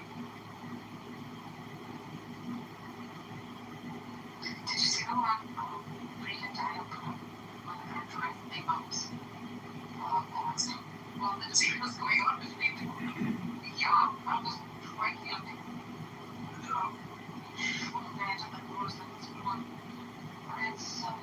What's up with the circular things here? The circular thing in there. Yeah.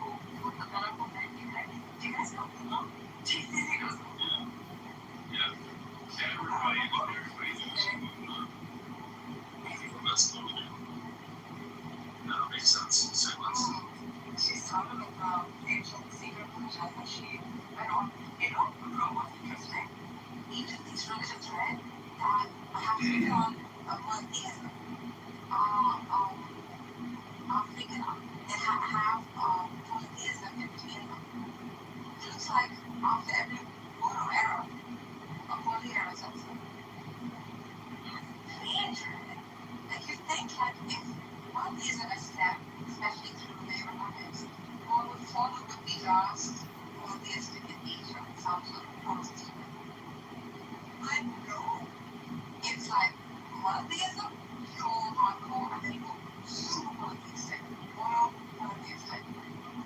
And we go for anthropomorphism every time we take on an outside one. And We did think of it. yeah, let's try it. All the people who told about which one act woman, and I think it's political.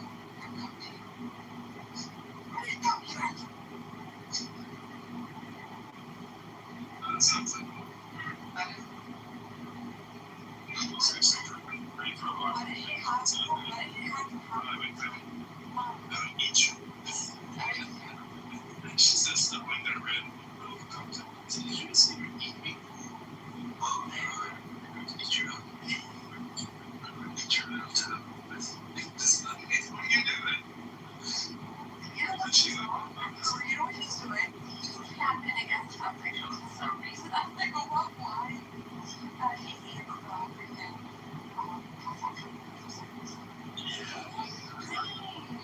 that's right.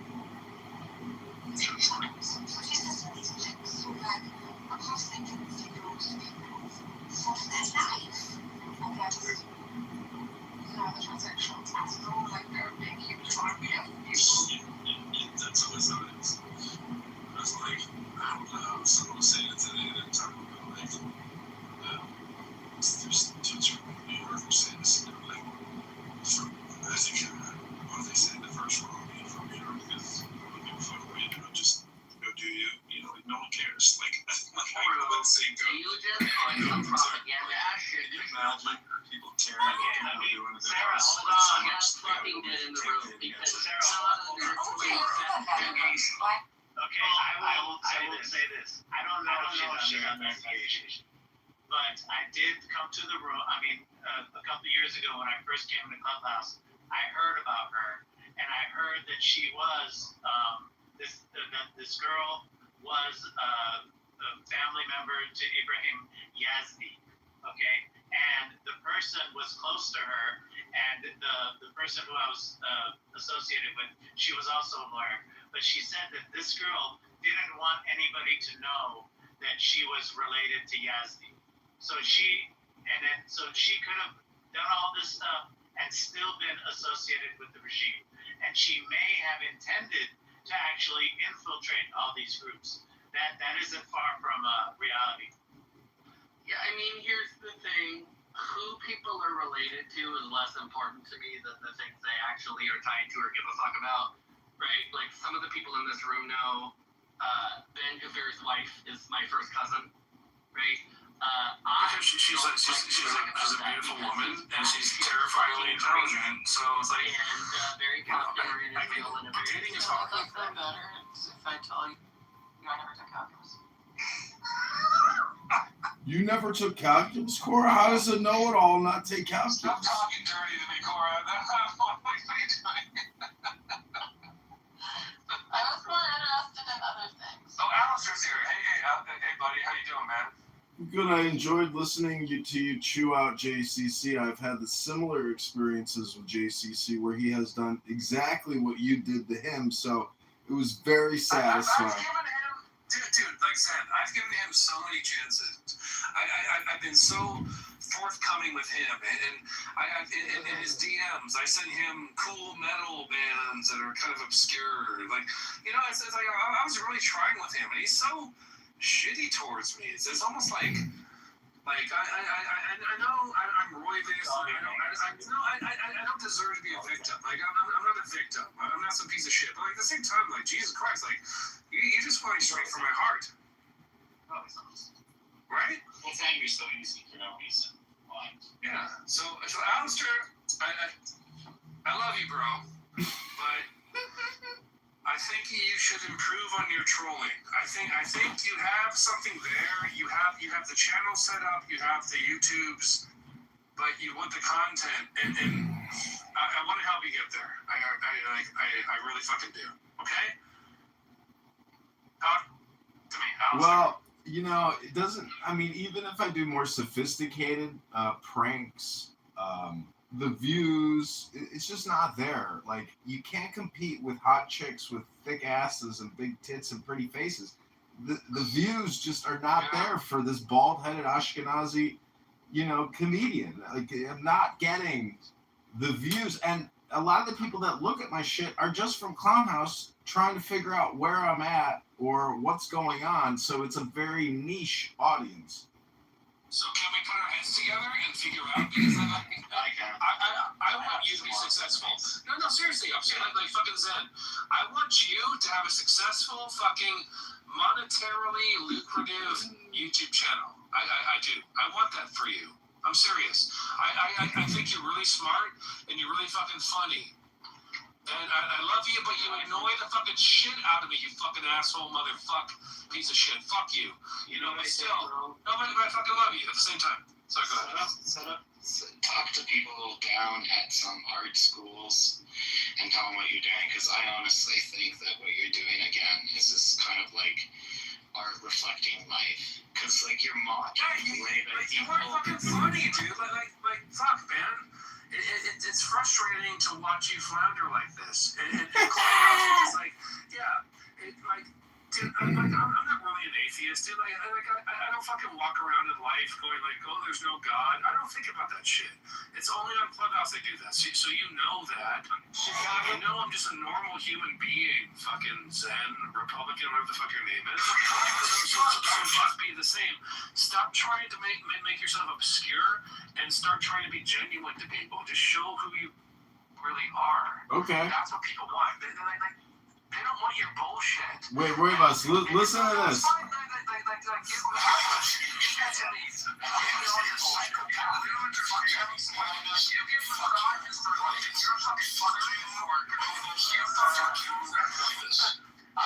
Who's that? Who are those people? Fuck off. Go fuck your mother. Okay. You fucking loser. And don't talk to Uncle Steve like that ever again. Do not talk to him like that again. You fucking piece of shit. I must have missed that I just got here one of these days. He fucking abuses you all the fucking time. It's not embarrassing. The way you talk to Uncle Steve. I fucking met Uncle Steve in person. He's the nicest fucking guy. He's a sweetheart. He's a little bit like on in years. It takes him a minute to process things. And once I met him in person, I saw his face. I saw I really have a genuine love for Steve Appel. I think he's a genuine nice guy. I'm getting sad thinking about it. I'm crying right now. You can hear it in my voice. Yeah, I'm sad. It's like he was gonna come up and visit his daughter, and I was gonna go hang out with him in Eugene. And you should fucking do it, Corey. Fucking do it. He's a sweetheart. His dad died, so he didn't come up here. And so I got so mad when I heard JCC talking to Uncle Steve like he was some retard, And I was just like, he's not retarded. He's like you ever met him? It takes him a minute to process things, but holy fuck. He's a lawyer, dude. He's not wrong. No, he's rich. He's independently wealthy. He's whatever he is. Like an arbitrary person. He's a lawyer. No, he's like a very, very, very experienced paralegal in a very, very specific area. Yeah. I see. Yeah, in real estate. But he's a fucking sweetheart. No, it's workers comp. Workers comp, right? That's right. I just want to say I had so much fun hooking up with Uncle Steve and hanging out with him. I Uncle Steve sushi because he wanted to meet at a certain place so it could be like happy hour. And because I got confused, I talked to the sushi maker and I was like, "What do you like?" And so I was like, "Order something off the happy hour menu." And he was like, "Just don't let that happen." It was so funny. It was so Uncle Steve. It was so awesome. I was just like, "I'm so sorry, Uncle Steve. I'm gonna pay you. I'll pay the tip, whatever you want." He's like, "No, I got it wrong." It's like he was like Uncle Steve's a nice guy. He's a fucking sweetheart. Really? Yeah, he does. I love Uncle Steve. I'm just gonna say, even though he annoys the fucking out of me. See, Roybus, He really does. He annoys me. what I don't think these. Fucking Norm is actually nice in real life. Believe it or not. Norm? Well, I'm sure he is, but he has a lot of like exercising himself from his fucking racist genocidal rants, and I don't know, man. Uncle Steve doesn't have any racist shit to like overcome. He's just like kind of like, I'm Uncle Steve. I'm a little bit confused sometimes, and it takes me a while to get an idea. He's fine. Norm is only superficially charming, right? Like as soon as you get past that, he's a total asshole. You think so? Yeah. Like a New York hustler guy kind of. He's a fucking grandiose narcissist, and he'll fucking just say bullshit, right? It pisses me off. He'll say things he knows aren't true, just to try and rather than admit that he was wrong about something. He actually believes the stuff he says sometimes. Yeah. I just made Alistair a mod of the room. And I want to extend, hey, Alistair, I just want to extend an olive branch to you. I'll tell you why this moment. I'll tell you why. I'll tell you why. I'll take you a mod. What, you idiot? Shut the fuck up, you stupid. No, stop it. He just acknowledges Too handsome. Okay, I start how do you get out of those? We need to figure this out. Okay, we need to, what do? We leave the room? Just kidding. Matthew, should I get a bottle of the what the hell was it called? The one that smells like forest and ocean. Roylas, I was gonna. You know what? That one's forest and ocean or what? I was gonna. What are you talking about behind my back? You guys are like, there's not a talk behind Roy's back. I have an ambergris perfume and it smells just like the West Coast. Oh, well, no one told Royce about this amber green, whatever the fuck. Yeah. Ambergris is whale poop. I thought it was whale She wants whale poop. That's fine, but like no one communicated to me that this was a thing, so like I'm a little bit helped out, you know? Right, this is kind of And I get a little bit confused sometimes, you know? I get a little bit scared, you know? I don't know.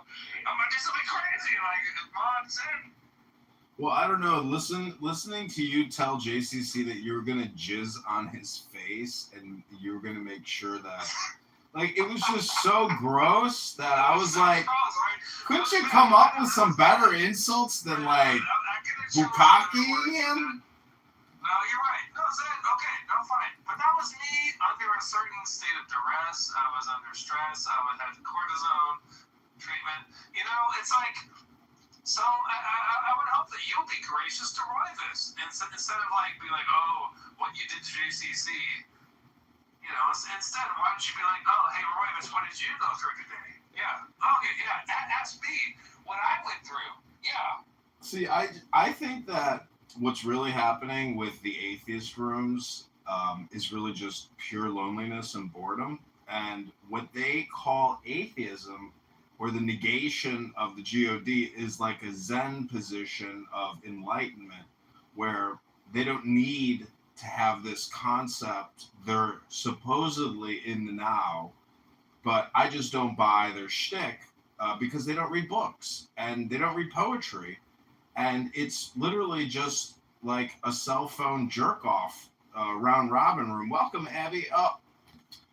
Anyways, I'm just saying that I think getting angry with JCC, and I have many times. My point is I record myself interacting with people, so there's at least a product at the end of the exchange. But to just come here and get angry with what I would consider very boring and lonely people is, not the best artistic creation. You're not creating anything out of the experience. So try to kill 2 to 3 birds with one stone. That's what I'm saying. No, I agree with you. I agree with you. One day we were having a conversation about Jewish mysticism or something like that. And you honestly surprised me with your knowledge of some of the books and things like that. Obviously you're well read in certain areas, but I would approach the art galleries and say, hey, look, this is the kind of bullshit that's going on in social media right now. just, I think it's necessary for people to be like when you put up the recordings to show people that they're wasting their time on Clubhouse, or that they might be wasting their time on Clubhouse because we need to correct ourselves culturally.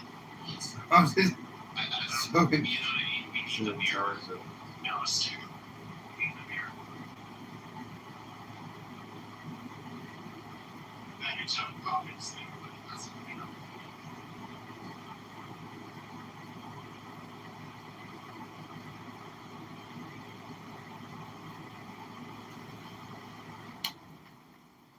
Well, I like the concept of using a free conference call for being creative and creating product, together in a decentralized way. To me, the best product that I've created and have had fun with is using Suno AI music and feeding it poetry, whether it's Thelema or Zen or Zoroastrian or whatever it is. You're gonna get Royvis pissed off now talking about Suno. Well, it doesn't really matter how upset he gets. I'm gonna plug my ears with my fingers. It's gonna be okay. You talk about Suno, like go ahead. I'm gonna be like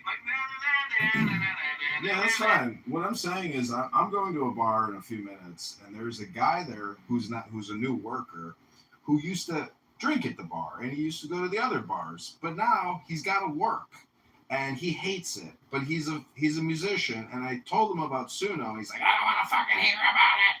And I'm thinking to myself, bro, the reason why you have to work is because you're not open to creating new things. And that's a you problem. You choose the hard, difficult path. Well, I'm choosing what all they're doing is talking about nonstop. AI. Okay, well, let me show you something that I created through your AI, which is actually pretty fucking good. And it's empowering, and it's amazing. It's the John Kitover band. And, I went out last night, and I filmed all these people that I know doing karaoke, and I just put it on YouTube. I call it the John Kitover band. And it looks like the John Kitover band. So I'm just saying that when you label and title and put descriptions, you frame something. And so the art of creation is framing something, whatever kind of product or service it is. I'm just saying that people on this app are incredible chatterboxes. They choose social behavior and social action versus personal internal education or knowledge or acquisition or anything. And I find myself doing it all the time too. But there's a certain point where I turn the TV off and I say, this is so stupid. It's such a waste of time. I'm able to identify this and get away from it and then move on to something higher up. It's addictive. You think that's it's like you gotta point out. I don't know. Have you thought of doing stand up or what is that kind of art where it's like performative art? You should fucking do it. I'm doing it right now, Matthew. I'm streaming on 20 different cell phones. Inside the confines of a performative art space. That's fine, but the thing is, I'd still be streaming it whether I'm in an auditorium or in my 20 by 20 room. To me, I'm doing the easiest choice option. And I'm perfectly fine. Right? You get to do the adult act for free, I think. I'm just telling you what I'm doing now is the most efficient version of what you're talking about. Oh, I know. Yeah. No, it's all. I mean, it's all. I'm just thinking if you want to make a lot of plot, who knows whatever anybody's intentions are. It's all good. I think that it is good that you're bringing. Showing people look guys, yes, many all day on Clubhouse is not the best idea. So that's a good right there. I don't know how many people listen to it. I don't know why it's so addictive on social media. It's a scurf. It's a disease.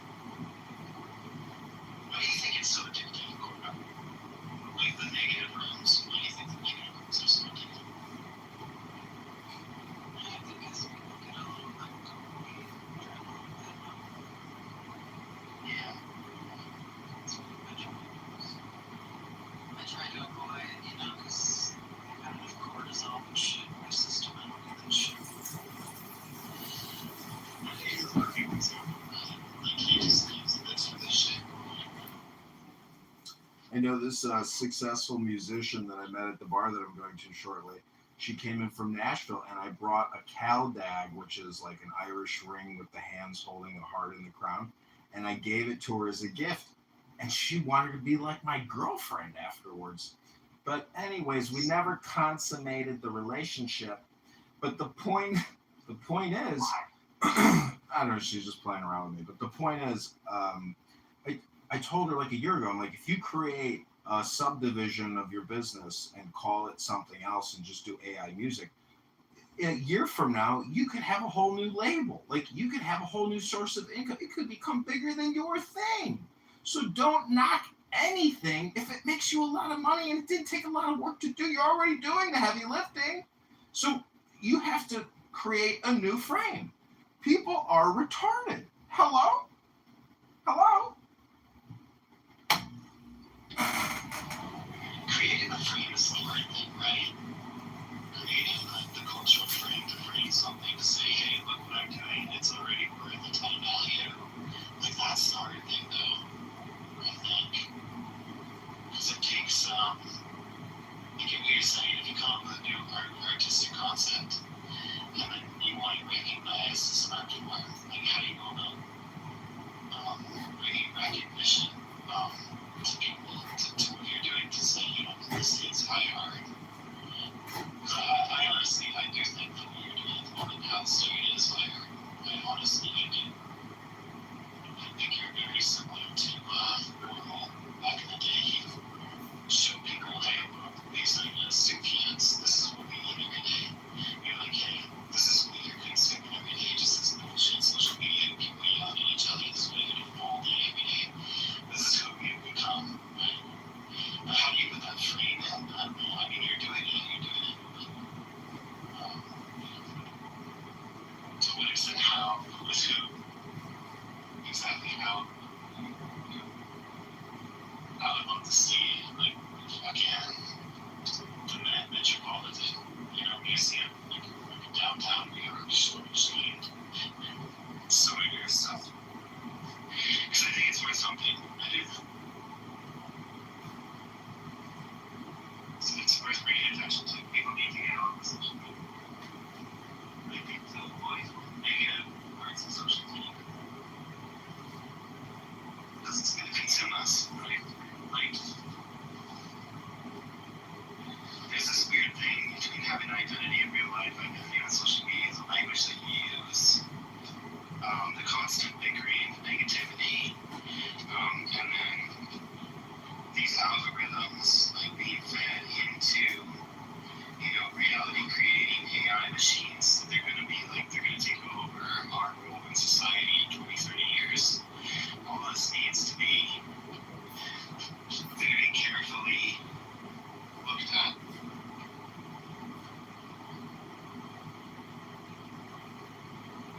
Could you imagine an AI bot made in the image of the baby, for example? Can you imagine that? Right? You get what I'm saying, right, Laura? So they have enough content to do it easily. Yeah, that's the point. Yeah. And then what kind of future will that create, right? Like, at least now it's just like, Yeah, I think okay, look at this bullshit. It's crazy. being Gen X, like it's, the way people interact. Because when I first got on the internet, it was like finding connection with the other weirdos, and that I'm like living in a small town or small city. There's just not that much diversity around me, and all of a sudden I have access to all of these people that can like actually converse with, and they were always real people to me, right? And I've met a lot of them in person, and people are always like, "Why do you meet people up in Clubhouse?" I'm like the people I interact with are real people, right? And I'm not on here for this like sort of anonymous effing, rage baiting, that people do. That's the weird thing. Those are the weird people. If they're on here and have completely covered their own identity, they're just here to like go on racist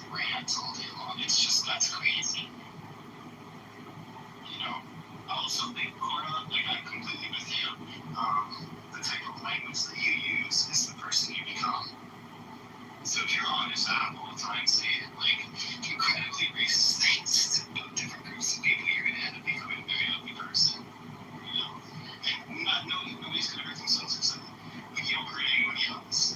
You just hurt yourself, you know what I mean? That's the thing, is like I'm like physically incapable of saying the N-word. There's like certain things I just cannot say, and like, so when I hear people doing a troll with it, they say, oh, I'm just trolling, I'm not really racist. It's like, yeah, but you're capable of doing that, you know? It's just like, I can't do it. It's like selective mutism for me, so. I always try to articulate the person that I want to become. That's how I use it. So when I go in these rooms where you have A groups saying B group is a piece of shit, I'm like always trying to be like, are you sure? Every single person from my group is bad. That's insane. You know? Yeah. It's crazy. These guys trying to put us on one side of the best we can get. You guys take care. Stay healthy. Thanks. See you guys.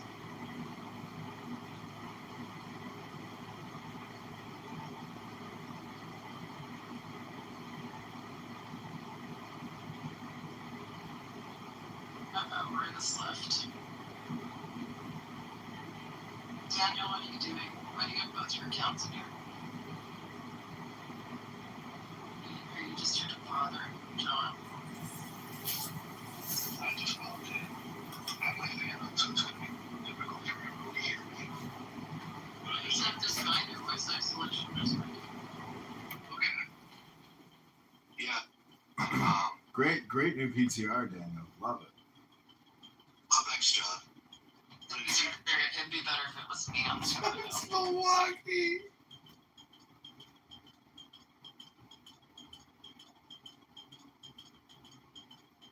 John's just complaining about how he can't compete with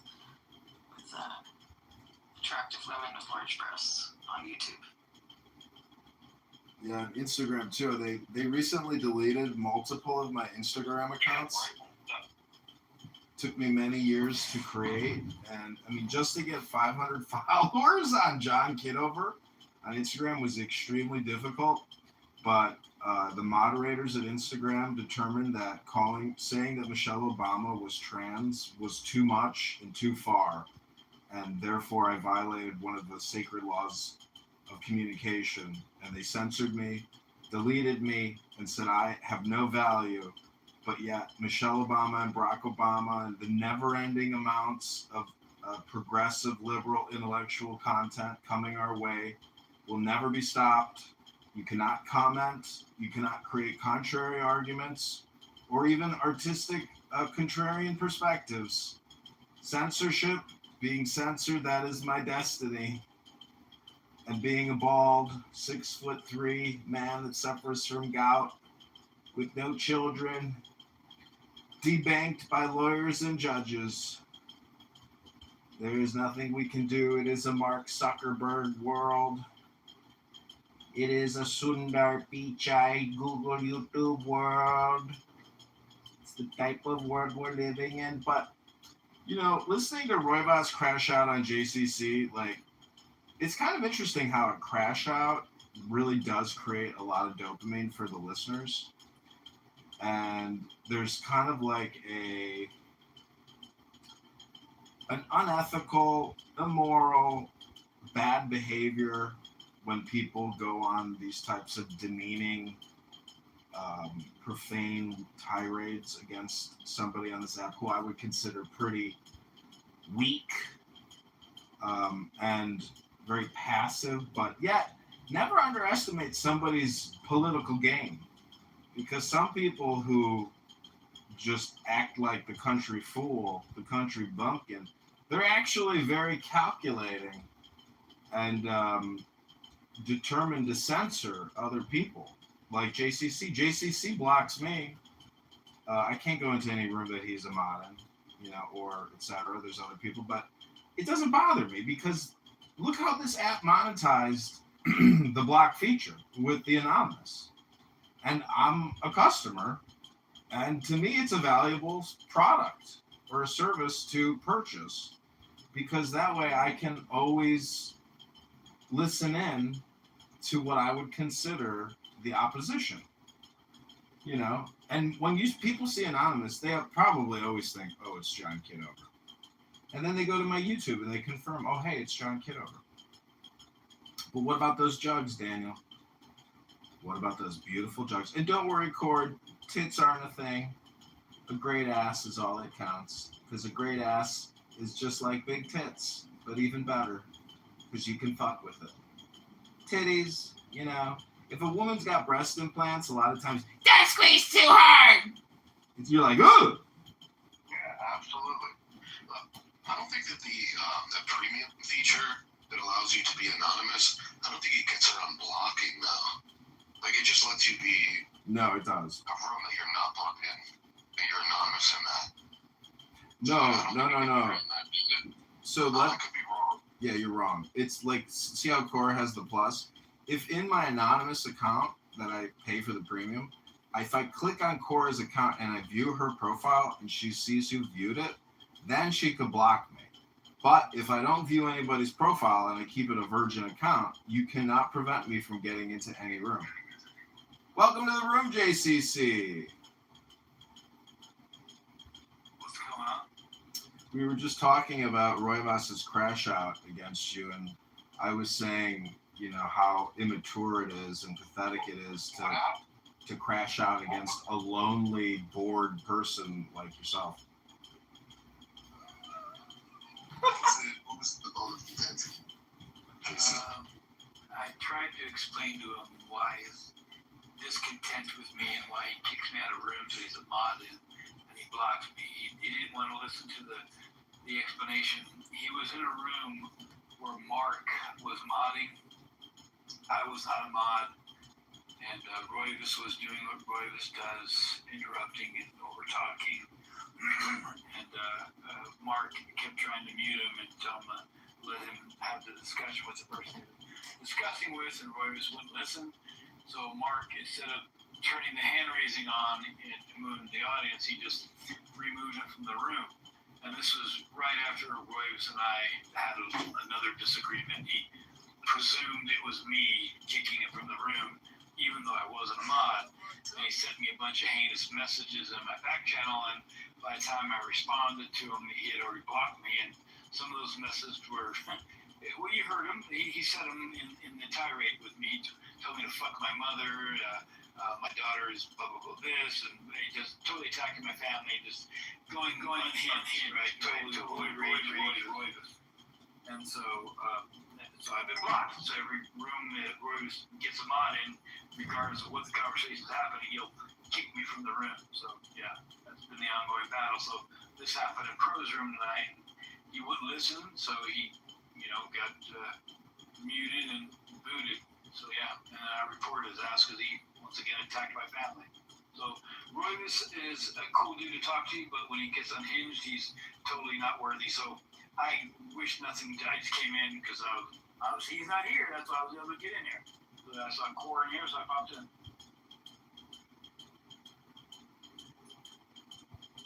Yeah, it's But I appreciate that. understanding. So you think Consider- something I did do stuff. Yeah, well, it's also, there's always a misunderstanding with Roivas, right? He tends to fly off the hinge. If you disagree with him, he'll attack you personally. So whatever. Unbalanced, that's all I'm going to say. Yeah, I think if he's had a little bit of the sauce, he tends to, his inhibitions go out the window. And he can do pretty intense shit. I've never had an issue with him, ever. Well, you probably never challenged that. Or you probably never said something that he didn't agree with, or whatever the case would be, right? Well, I feel like, I think I've noticed that wouldn't be a productive way to engage him, challenge him, but I've had differing views than he has, for sure. It could be not even really challenging him, so to say, just not in agreement, or if you want to get your point across, and and say, hey, let me speak my mind. He'll fly off the handle. Just you catch him at the right moment. If he's manic or whatever the case may be, it goes unhinged in a heartbeat. You threaten Pro. You threaten poor fucking AJ. I mean, dude, I don't know. Fucking psycho. I'll say that. Fucking psycho. And I hope he hears his own fucking replay. Roy, this psycho fucker. And I reported his ass. I hope he gets fucking removed. He's a menace to the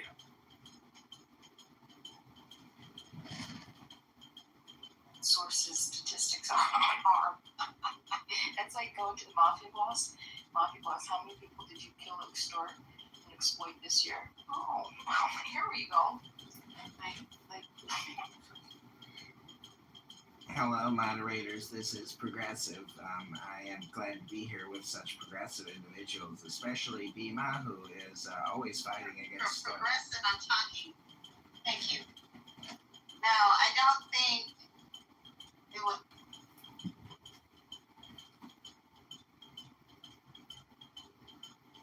Yeah, I think when he's sober, he's not like that. Well, I think that if you can, He's a big cuddly guy. if you, Oh, Cora, I'm happy for you and Roybus. Enjoy your cuddly Roybus. yeah. I mean, he's intense. I mean, he did say he wants to spray you in the face with his jizz. Hey, you want to come on my face? You want yeah. to fuck my daughter in the ass? You want me to fuck my mother? Like, oh, he's coming. Roybus is so cuddly, Cora. What a sweet, cuddly, big teddy bear. Fuck Roybus, Cora. Fuck Roybus. Roybus doesn't fuck. Roybus sucks. How about that, Cora?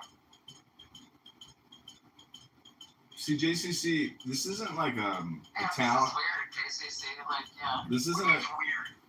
Wait, Cora, did you not hear what he told me? You hear? I mean, it's not that me. He does this to a lot of people. He's an unstable individual.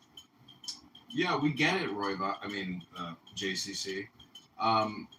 But see, the defense would be that that's projection talking, and that if you're going to cast, I'm projecting.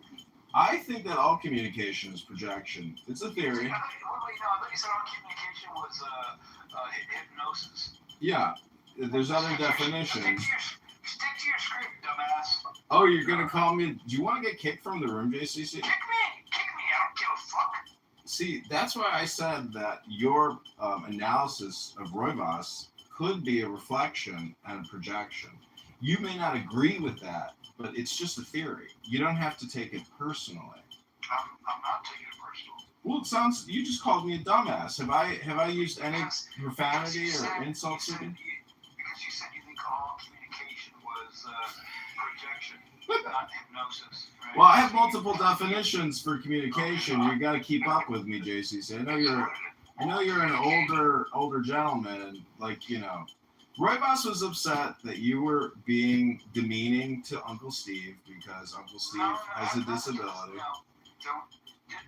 What disability? Now, what are you doing? What am I doing? I'm speaking. Bye, JCC. Take care now. Anyways, that was JCCC, a.k.a. he used to go by Carletta. He used to love being called a woman. And Daniel, great new PTR update. How do you do it? Like, what is your inspiration? ChatGPT, and I don't know, there's something about your baldness that I like you because you kind of hide it a little bit. So I feel like if I expose it, then it's going to be obnoxious to you. But what was I going to say? Oh, I've been take on I combined two of your memes into one. So it's all communication is hypnosis, and all hypnosis is projection. Beautiful. See, I've updated my definition to all communication is four things. Number one, it's political. Number two, it's projection. Number three, it's spam. Number four, What was my fourth definition? Politics, projection, spam. I don't know. You just call it like social chatter, but you know, have you ever watched the birds play or the squirrels, you know, or the bunnies, or you ever just watched animals be social? Have I watched nature, like animals in nature? Yeah. Yeah, I have watched it. Well, that's what I think is what's happening on this app, is that we're all just playing around. But some of us, we read books like How to Be Bald and Courageous, How to Be Bald and Beautiful. We read. We don't just endlessly talk like JCC or Roybos or Cora here. I alerted Norm to Cora's intense hatred, and he said that Cora is FAW technical. FAW. Let me read to you the exact quote from El Normo. I give her the old El Normo. She pontificates insufferably with pretend credentials, and I point out the ridiculousness. Her dumb, warmed-over, neo-communist gobbledygook. And I wrote, she was having a debate a few days ago and used extraordinarily technical terms. I couldn't believe how pointless it all was, yet sounded so intelligent. And El Normo wrote back, exactly. It's FAW technical. She's just a sad, lonely, boring bureaucrat. I want to get your view on this, John. So there are certain books that I like to feed into ChatGPT, the premium one. So what I'll do is I'll get a book, and that book happens to be behind like a paywall. So ChatGPT, just in a general sense, can't access it or speak about it or whatever. But so I upload a book, and I just ask it the questions that I want to know from that book. So I have like maybe 100 books on my phone, and I upload them. So I'm not really reading a book. ChatGPT is reading it, and like it's giving me info about that book. And typically it's about history or religious studies or something with textbooks, stuff like that. What do you think about that? Do you think that that counts as reading, or is it not just a copy? Is that just a... I would just say, like, you don't go to the gym, right? You're a fat ass. You're out of shape, and you're disgusting. Am I correct? Is that too harsh of a question for a guy who loves to create hilarious memes about my androgenic alopecia? No, it's not inaccurate. I'm not You're a fat piece of shit. It's correct. It's a correct analysis. So what I'm trying to say is, I have found that reading a book, not just like creating ChatGPT prompts to give you like other little titties to read, is when you read a book, it's like going to the gym for your brain. You run a script through your head, and that is a lot of work because you have to actually do the heavy lifting and then have your brain process and get the comprehension aspect. So, but it's also just an experience of joy. So what I'm saying is, for all the lonely, sad, boring people here on Clown House, if they were to just pick up Shakespeare, create a room, and read some Shakespeare to all their friends here, well, instead of like, you know, maliciously like having conversations with people. Daniel, didn't we have a whole room where we were just like, you know, reading Shakespeare sonnets and shit? Well, that's great. That's absolutely. Well, then you did the work that I'm suggesting that people do, which is the same thing. We do when we feel like it, but it's not like our purpose, you know. We live in New York there, John. I think that like if I were to put fucking Shakespeare into ChatGPT and have it derive some meaning, I think that there is something lost in that case. But that's a completely different type of literature. You know? We're talking about like, I mentioned specifically that I was looking into history. So I'll have some particular question about history itself, and then I'll reference like 4 or 5 books and ask you specific questions about you know, what I am interested in. And I think the exercise there is like a problem solving, like using your problem solving brain. Let me find all of the sources I can about this particular moment in history and try and piece it together. Well, see, I'm not gonna fucking put fucking poems in fucking ChatGPT. uh-huh. Well, Daniel, I mean, you do know that, like, Tony Robbins, the self-help coach, who claims he loves God and he's a spiritualist, etc., he's a hypnotist. And the quality of programming that he has sold his customers is pretty good. It does lift the mood. It can inspire you. I'm just saying that reading a book is for personal development. And philosophy, if it's the study of the self, well, there's a lot of people on this app, these supposed atheists in these rooms that I don't think they quite understand what they're even like referring to. It doesn't matter if they get it or not. I don't really care. I'm interested in my personal development. And if I have to have conversations with JCC to prove that the liberal woke mind virus is totally brain rotted out, well, that's great for me. But he might not like being on my YouTube being made fun of in the same way that, you know, Roy Voss crashed out on him, because he really has nothing to offer you. He might have a little tidbit here or there. But I'm just saying that, to me, reading a book is so enjoyable. And when I listen to my audio clips of these somewhat complicated books that I'm reading, I like it even more. And when I go into Barth's room and I hear him having an endless conversation with some Muslim and some other critics, I feel bad for the guy that he can't actually stop doing his routine. Because say what you want about performers doing the same shtick over and over again, if you can't be dynamic and variable, you are in danger of being redundant and ultimately ineffective. Because if you are not accomplishing joy or strength, Corey, go back to putting coconut wax on those titty scars. I'm not finished here yet. You're interrupting a co-moderator. I don't think people get completely.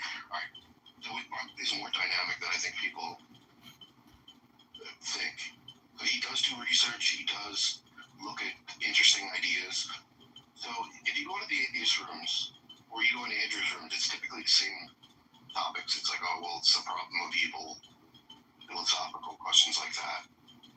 But Barth likes to look at different shit. And he actually references tons of books. Not all the time, like that's just no, I get it. Research, but at least put researcher Barth in there. That's part of him. And then there's like 90% of like maybe this redundant person or this troll or whatever. But I feel like you're just kind of generalizing about people. I am generalizing about And people. it's really funny that like he's going on this rant when like he's been saying the same damn pointless bullshit for like what 3 years that I've known you now, and you've got multiple accounts that you do it by. You are like the definition of redundant. Well, I can't. Well, when I say people are projecting, why don't people come back to me and say you're projecting? Nobody does that for me, but I do that for other people. I literally was thinking that while you were saying that, and I'm just like, whatever.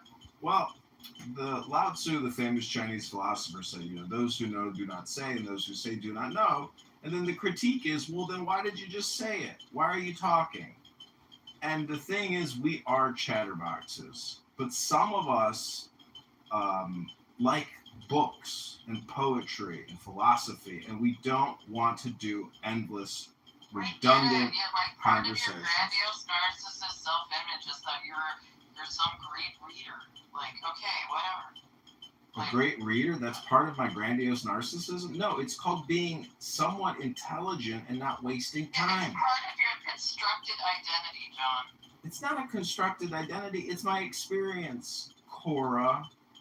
And I just got to tell you, Cora, that one of the funniest stories I ever heard from you was you were talking about relationships, and you were like, yeah, I talked to this guy for a year. We were texting and phone calling, and it was like so intense. And then finally, when I was like, all right, well, we gotta meet up. You gotta come and see me. I gotta, like, he was like, nah, I'm good.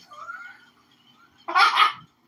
That's not what happened. Well, what I'm saying is, in these, I actually did meet him. I know. You already corrected me on this one. You don't have to correct me again. Yes. But my telling of the story was pretty accurate. His life was getting unstable, and so he moved back to the Amish community that he lived in. Well, anyways, When he was a kid. what I want to say That's is, what happened. Then he dropped off the face of the internet, you know, so, like, he's gone. well, what I want to say is that Clubhouse is like a dating app in the sense that on a dating app, some girls will say, I don't feel comfortable meeting up with you. I still want to talk. I want to chat. I want to get to know you. And it's like, if you're matched with hundreds of people and everybody had that same expectation, all you're doing is using a cell phone, but never going out on a date. So that's all I'm saying is I found it to be a funny story because the brain will just keep taking the dopamine regardless of whether or not there's a chance of success, etc. So this app is the same thing. People here are completely unaware that subconsciously they're really just doing, I guess, chemical stimulation, but they're unaware that there's really no intelligence. It's just dopamine. I met like 4 people off the app, and would have been 5, but you know, something came up and he couldn't travel. So. Mm-hmm. John, you haven't met someone and now you speak to them off the app. No, I've slept with people from this app. I have physically inseminated. John, what the fuck are you talking about? Oh, I'm just talking. Like in the same way that other people use this app, they just talk endlessly, and there's really no purpose. That was what I just said was basically what Concrete does all day, every day on this app. I am complete. Take a bow! Thank you all for listening to my broken record yet once again. Hello? Yeah, I don't completely get the John Kitover experience. Why are you even comparing my daughter to you? Because this was somebody's son. This was somebody's fucking son, and you're just dishonest. This is white fucking dishonest. That I want invisited on people that I don't like. And that's when John is at his absolute variable of a child was the equivalent. John, please do piss off all of the people I dislike. Come on. Well, let's look at the States. Can you believe that I listened to the interview with Michael Strahan and Trump claimed that stuff is to be. Yeah, I was in Andrew R's room a couple days ago. There's a couple of books that I am reading at the moment, John. That I'm reading more books than you. Great. And I can tell you what I'm reading. But did you work out today though? Because then we'll just keep the game going. It's not about books. Now we can talk about working out. Excellent. Excellent. Because I value you. You know, as someone who creates negative publicity for John Kitover, because I have no publicity, negative publicity is the best publicity I got right now. So I love you. And I always tell people who, create I hate John Kitover, he's an F-word type content, that I need the intense haters. Because without the intense haters, I've got nothing. Hello? That wasn't an intense hatred. I was complimenting you. I think that much of what you do here is obviously to push people's buttons. And that's funny. But it's funny only, if you're not pushing my buttons or my friends' buttons. What I was saying is it's fucking funny when you push the buttons of people I dislike. But let me go through the fucking books that I'm reading that you aren't, that you never will read. The Perennial Philosophy, Huxley. Ooh, Huxley. No God but one. Let's see. One God, one Lord, early Christianity. Nicaea, the Council of Nicaea. What about Meccan trade and the rise of Islam? Another district book. Patricia Crone, Hagerism. Another early Islam book. And a theology of the Book of Revelation. Muslim studies. Gold cider. That's a fucking amazing one. It talks about the Hadith fathers. Jesus, the apocalyptic prophet. Old Testament today, second edition, the resurrection of Jesus. You've heard about that. Schumacher, a prophet has emerged. Gabriel Said Reynolds. The Quran and Bible. Bible and the Quran. The Jewish Gospels. Dr. Smith. Theory and reality. An introduction to philosophy and science. Like I could just keep going on. I'm literally going through the Syrio-Arabic reading of the Quran. Because I'm a reading list. Yeah, but it's not going to be any match for mine. Well, Daniel, I salute you. Stared Sea by Madeline Miller. That's like kind of my favorite book. Analytical Idealism in a Nutshell. Forbidden Wine. Probably would. That would make sense. I'm just like. Meredith, hello, can you hear me? When a white person on a train is set on fire or has their throat slit on a train, is that a lynching of a white person? What? Sorry, I was chewing. I couldn't hear you all. Yeah, we can hear you eating.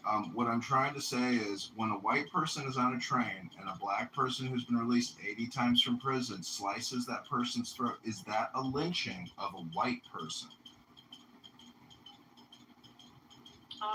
I mean, it's definitely a murder of a white person. I guess I looked up the term lynching. Maybe it is. I don't know.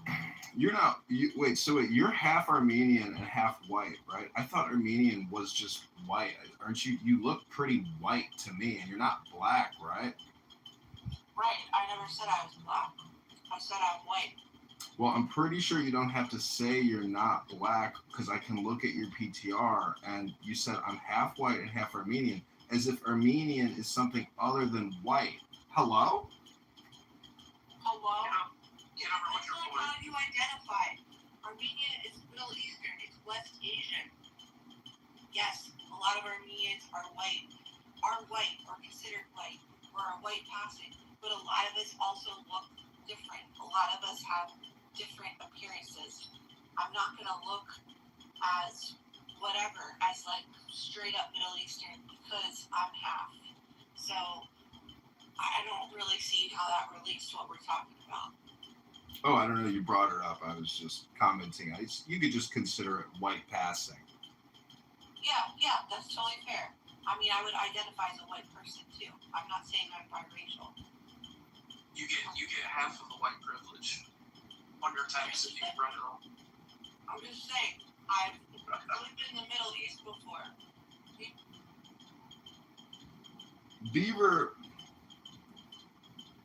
Beaver brought up an interesting point that black people on this app, when you listen to them, they say, don't hang out with whitey, it could be dangerous. And so what I'm saying is that that's actually them trying to correct structural white racism. Because as Dr. Bima has pointed out, if we don't try to fix structural white racism in this country every day, we're part of the problem. And so when you go to a black room and you just listen, you don't have to speak. You just listen. You're doing your job and your work. Listening to black people make racist statements against white people, because that's how we fix structural white racism. Thank you very much, Dr. Bima. Racist, just not saying you're not racist, that's just fake shit. That evil is when good people sit by and do nothing. Right. Oh, you mean the evil that's happening is not the evil? It's the people doing nothing who are too oblivious to the evil? That's you describing yourself. And you have to call out white supremacy. Greg Wallen's correct. Oh, but some people believe those people can't be, so I would be wrong. Mississippi got the history, okay? Mississippi had the history of lynching. And so when I look at the picture of Nolan right there in the middle with the other three white guys, I'm just like, okay, I already know. I can just feel it in my blood. But Black, what about the Since the 80s, and then America, there's like Black, don't stop, Black. White people are racist. Black, listen, Black, your problem is you're a historian racist. You don't even think about the Neo-Paleolithic era when they were doing child sacrifices in Mississippi on stone mounds. See, Black, you're a selective historian racist. And that's why you're inauthentic and insincere, because you don't even go back 20,000 years ago when the Neo-Paleolithic Native Americans were doing child sacrifice lynchings. You just a political black racist. That's all you is. I am complete. at least racist person I know. I'm not a black racist, you fool. You can feel it in his balls also that makes it black. I apologize if my commentary here has not been helpful to deconstructing structural white racism. Beaver, how is your relationship going with Bima, and have you gotten her to get to the gym yet? I have started exercising, doing pool exercising, a beautiful in-ground pool, level with the amazing forest, saltwater pool. I mean, like it's so peaceful, and I go in there and fat Bima exercises and busts her ass, right? And I'm gonna get thin and really beautiful, and then I'm still gonna fight structural white racism. Well, since people believe that African Americans are the most privileged blacks on the planet, I'm just wondering, will you ever be fighting back against structural black racism? Yeah, that doesn't exist. It doesn't exist. It doesn't exist in your opinion. It doesn't exist in your opinion. Let's get that fact correct, that there are no facts, just opinions. It's as if saying going to a gym to swim in a fucking saltwater pool helps you cut the weight. No, fatty. Floating around in the pool, sitting in the sun doesn't cut the weight. You gotta lift weights. You gotta get on a treadmill and sweat and drop buckets of sweat. Floating in the water with a bunch of floaties keeps you fat. Hello? Yeah. White people are the majority in this country, but if you look at Black's t-shirt here, there's 5 black guys. There's no white representation, and that's what the league in the NBA is. How do you explain that? How do I explain? What the hell does that have to do with anything? Yeah, I don't know. Well, I mean, there should be a point, and I already have going with it, so. We should have equal representation across all industries, the way that I hear it on Clubhouse. 100%. 2 of those 5 black people on that t-shirt should be white. It's racist. That's the structural black racism I'm talking about. This person wanted these players on the shirt, okay? It's really... No, what we're saying is in a structurally racist white society, the NBA wouldn't be engineered the way it is. It would be actually equilibrated. It wouldn't just be 6'10" Mozambique Nigerians. We would have equal representation. In fact, we would even have women there. What do you think about that, Black? Having women in the NBA.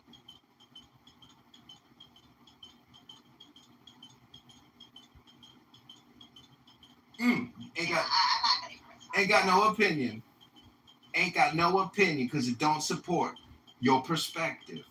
I'm just a progressive liberal Democrat trying to give people new perspectives and new opinions. Sometimes they are contrarian to your racist all or nothing opinions, like structural white racism, which is a racist ideology for the low IQ brain rot and fat asses of the world. But Beaver, if that's all, if she's all you got, Beaver, I hope you get laid if you can find it. You're going to have to peel back a lot of layers. It's like an onion. It's down there somewhere. And if she takes it... So Be quiet, half white girl. I ain't finished speaking, half white girl. Half white girl, I ain't finished speaking. Why are you like going after and being so personal? He's giving a lot of fragility on your part. It's not fragility. Maybe more masculine fragility or whatever the fuck you are. I don't know. People are mean to Bima on this app. I don't understand it. They just hate her so much. I just think it's stupid when people talk like that. Like, it's no necessary for it. Yeah, I agree with you. Good. It's called troll. If I get a response, Beaver, to all the hate Bima gives white boys. Bima does take it too far with the white. She does have some animosity towards white people. I admit it. Because I think overall she's a very nice person. She has a big heart, and she does a lot of good for the world. I thought we were friends, and then I found out she hates white people, and I was like, holy shit, I'm such a... Well, she's called me a white racist, a statist bootlicker white racist. I mean, I don't hold it against her. listen, Right. you have to that one of the biggest problems. I linked an awesome article by Dr. D'Angelo, and Rob and Diego talks about why it's so difficult to talk to white people about structural. There's a whole bunch of things. There's the psychology, there's the ego defense, there's all these other things. But when it comes down to it, there's no other explanations that you can possibly come to when you have part of our American family telling us overwhelmingly, right? A few, not even a year ago, 80%, it was 79%, 79% of Black adults, Black American adults, say that they've experienced discrimination. 81%, when given the choices, say that it was racist, that they've experienced racism. If you have 81%, and this is the sample size with thousands and thousands over multiple cities, okay? So if you think about that, there's no. I have a problem with the immediate defense being, oh, it doesn't exist.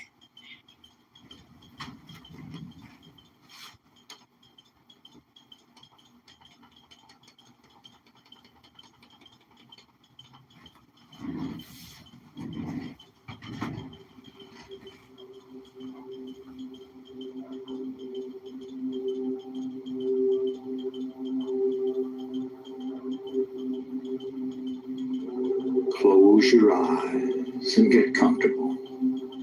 It's time to breathe deeply and relax completely. Breathe deeply and relax completely, allowing the quietness of spirit to come in. Feel the blood flowing through your arms and legs, through your body and mind. Relaxing, relaxing, relaxing. Take a deep breath. Hold it as long as you comfortably can. And then let it out slowly through slightly parted lips. And when the breath is all the way out, contract your stomach muscles and push it even further out and further out. And then repeat this process of breathing deeply and relaxing completely. And if any outside thoughts should come into your mind, simply brush them aside and return your concentration to the sound of my voice.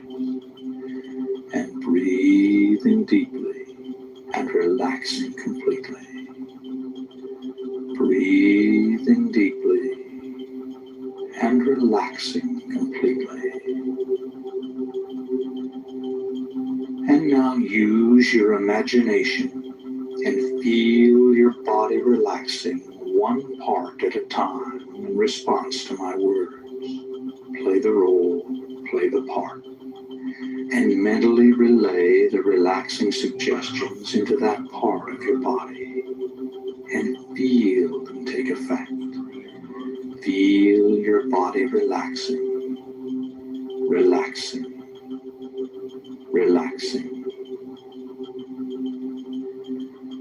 And the relaxing sensations are now coming into the toes of both of your feet at the same time, moving right on down into your arches, into your heel, and on up into your ankle. Completely relaxed, completely relaxed. And these soothing sensations are now moving on up your legs to your knees.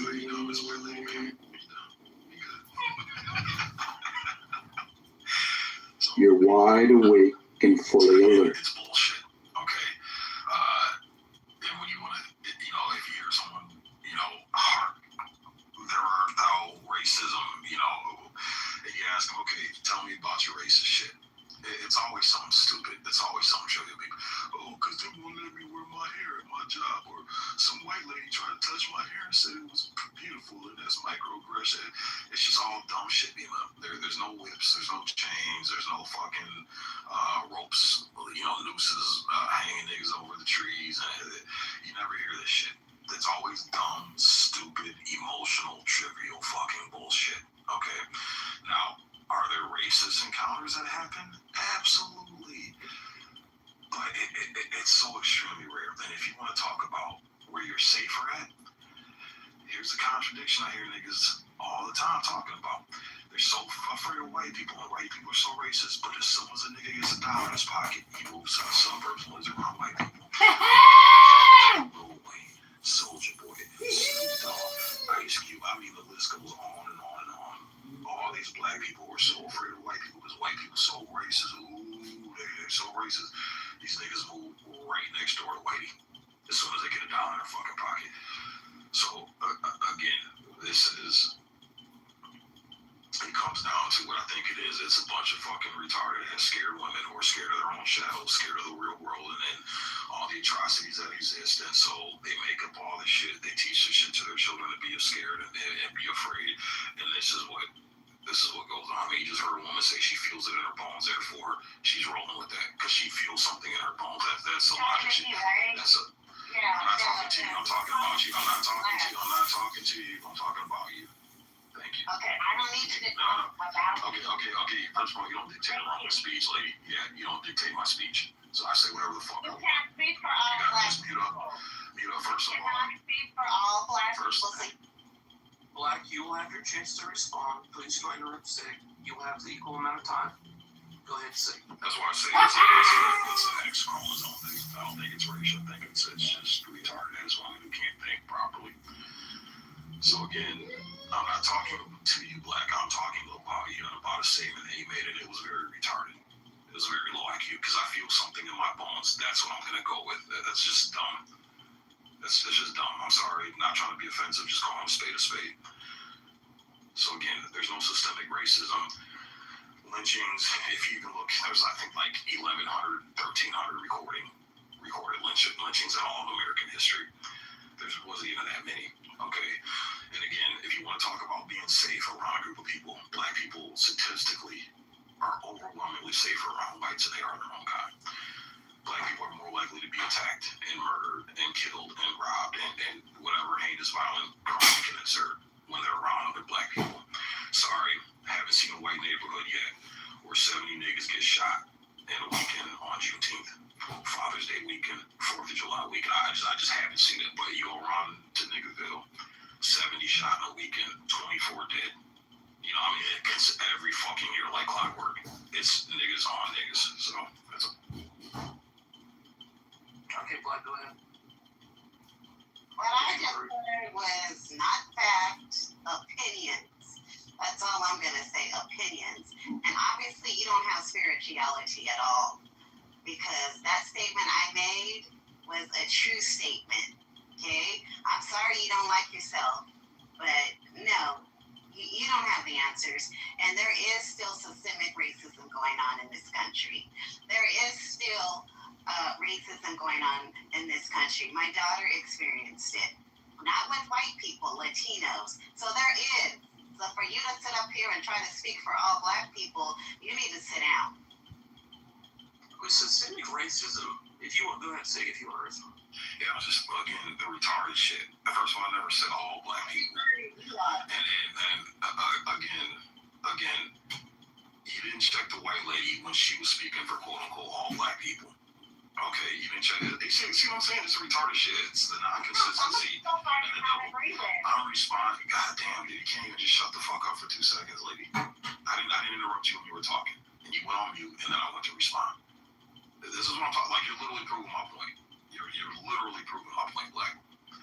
So again, why didn't you check the white lady when she was speaking on behalf of black people?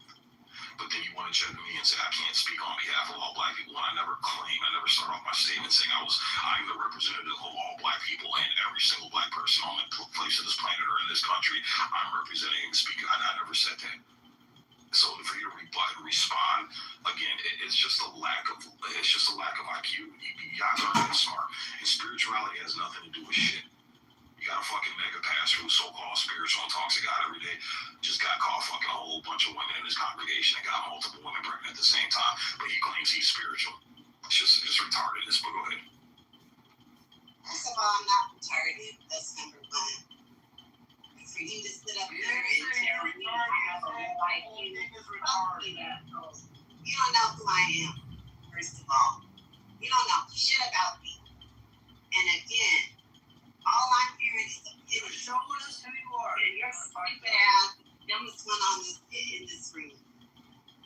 Shut up, Wallace. Well, I was just gonna say systemic racism. Like I don't even know what that even means. The laws have there's obviously racism that still exists and will always exist.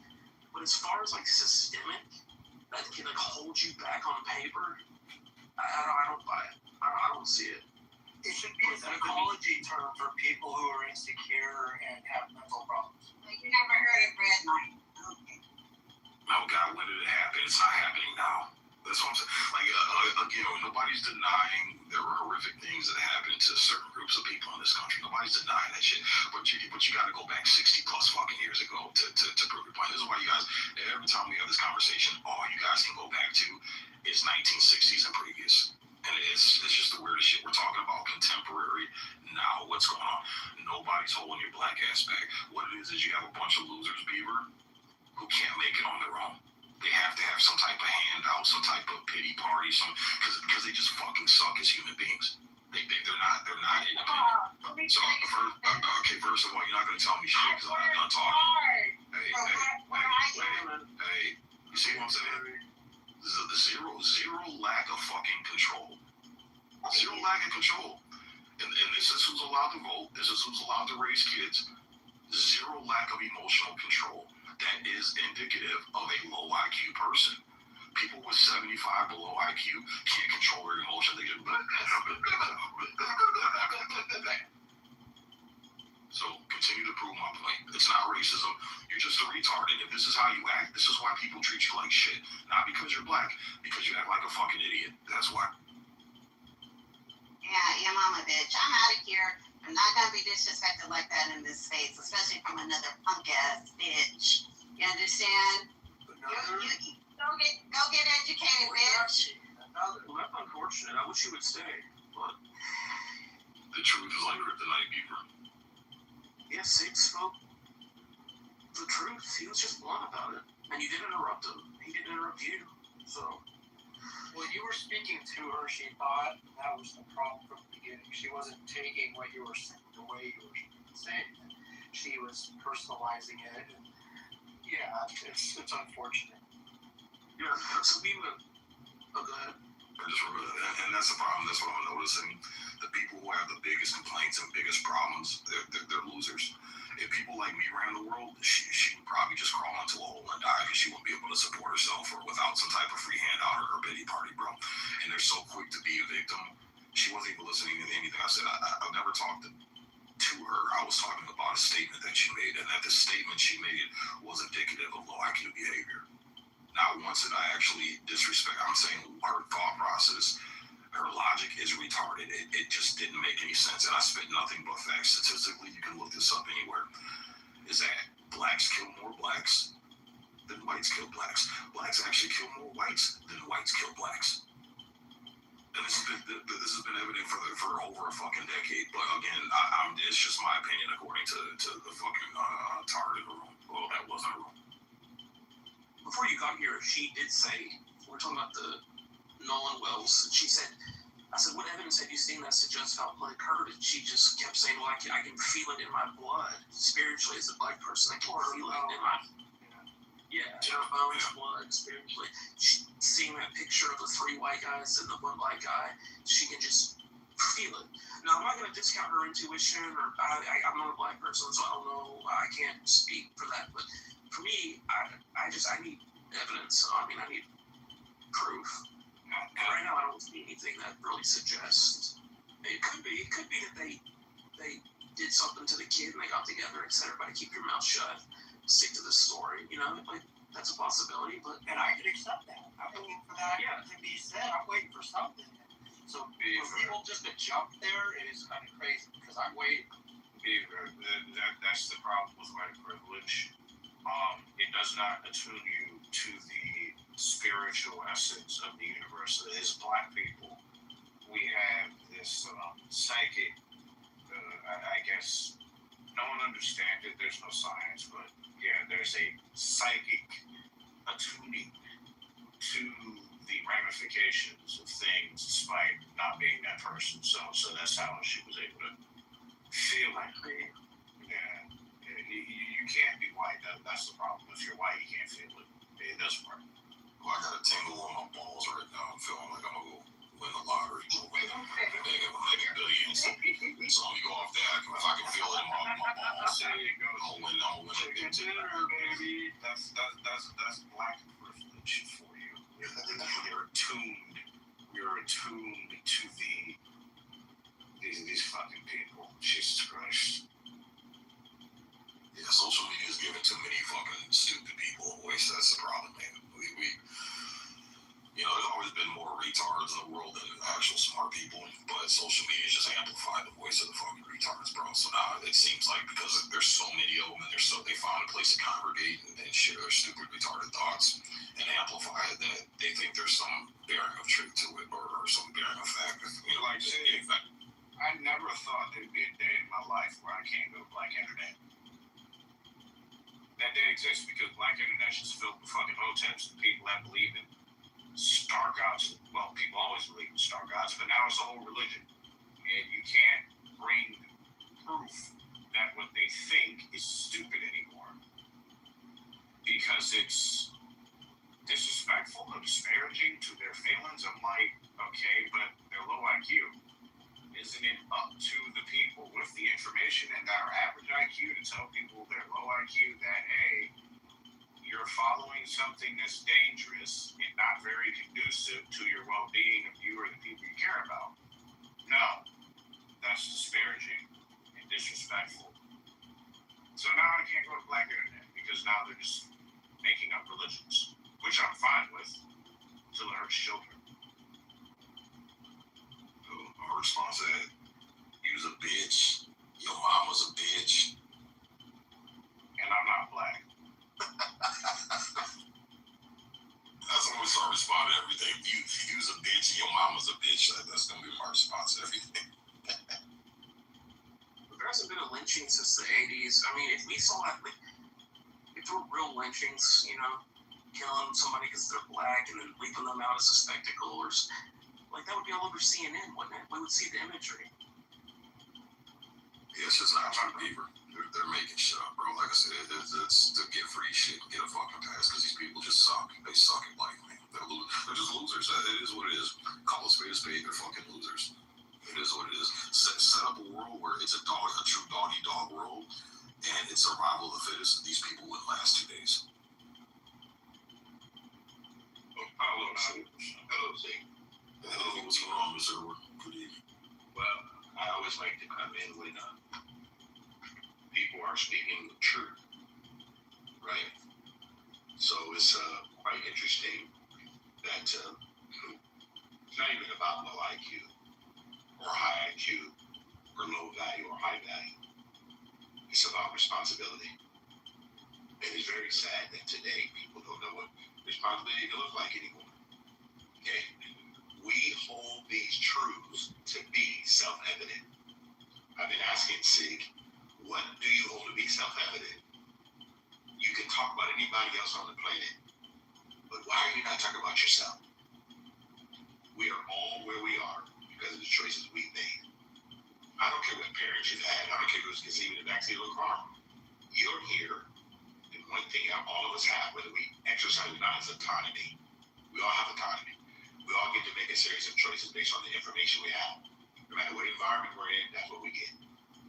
It's not because of my ethnic group, or because I'm a male or a female, or I don't know what I am. At the end of the day, I'm only going to have what I have because I choose it. And unfortunately, I'll land on this, guys. I don't know what happened to this young boy. It's a sad thing because a mother lost a child, and a bunch of friends lost their friend too. No matter what happened, it's sad. It's tragic. And see, you said it correctly. I've been death care for 38 years, guys. Most crime is proximity crime. Okay? I hear people always talk about, oh man, the black lady killed a white man in the Walmart, you know, and now a black boy got killed by 4 white guys. I don't know why we actually believe that these things actually happen because of ethnic things. We're not in each other's mind. We don't know why people choose what they choose. But I promise you, those young men went out on a boating trip just to have a good time on 4th of July weekend. And tragedy, in every 4th of July, people die. All holidays people. We on Clubhouse have decided everything had to be because there was some nefarious stuff going on. Why don't we just wait to get the information and evidence? I know that's hard for a lot of us. Because But I'll tell you why right now, because they're paid. I don't think they're paid. Oh, really? I don't. No. So what's the reason you think that people come on here talking all that bullshit? Because they have nothing better in life. When you love yourself, you don't have It's not kissing these white people ass like this. Goddamn. I mean, I'm not on the inside either if you're trying to bounce towards me. Fuck that. I'm not talking to you. Okay, you said I'm kissing who's what? It's not kissing these white people ass. You said you kissing I know what I'm saying. Stop kissing that crap. One at a time, though. One at a time. Make it happen. Nigga, who you talking to, nigga? Now, let's have this talk civilly. Yeah, civilly. So let's make sure I'm understanding. Okay? Which is the white person that I'm kissing? People. I said people is in plural, as in general. Okay, so what people are we talking about in general? Some things aren't racial, like that. Some things aren't racial, but this racial right here, bro. It's fine. It's fine. It is, bro. Don't hang around with white people, bro. No, it's not. Yeah, the white did, bro. Hold on. They did that shit. Hold on. You are so confident that you know what actually happened. If I'm wrong, but look. No. Hold on. Hey, you wrong. You're making a whole statement right now. No, we're not there. What do y'all know the best for these white people? This is crazy, bro. I'm asking the same question. Were you there? I don't know if I was there, but I know what happened when you were alone with these white people, nigga. What happens? They lost. Bro, you know you laughing. You can't trust the white people. You can't get home to white people. They're just thugs. Big, hold on. Big, did you hear my question? You said you don't know if you were there. You were not there. You weren't either. You're correct. You were sure these boys did nothing but have a good time for the 4th, but you were not there. Okay. Did you hear what I said? Could you please repeat the exact thing I said? You said these boys went for to have a good time on 4th of July. Nobody meant for anything to happen. Look, bro. I'm sure these boys still went out to have a good time. Look, bro. Them white folks got that boy missing, bro. It's okay, bro. Okay, so I'm it's okay, bro. These nigga whites did it again. Okay, that's what happened. Big, you did it again. No, hold on, guys. Listen, you gotta understand, people level of communication is that level. Right, but don't demean the guy either. That doesn't help your point, right? Nigga, shut your soft ass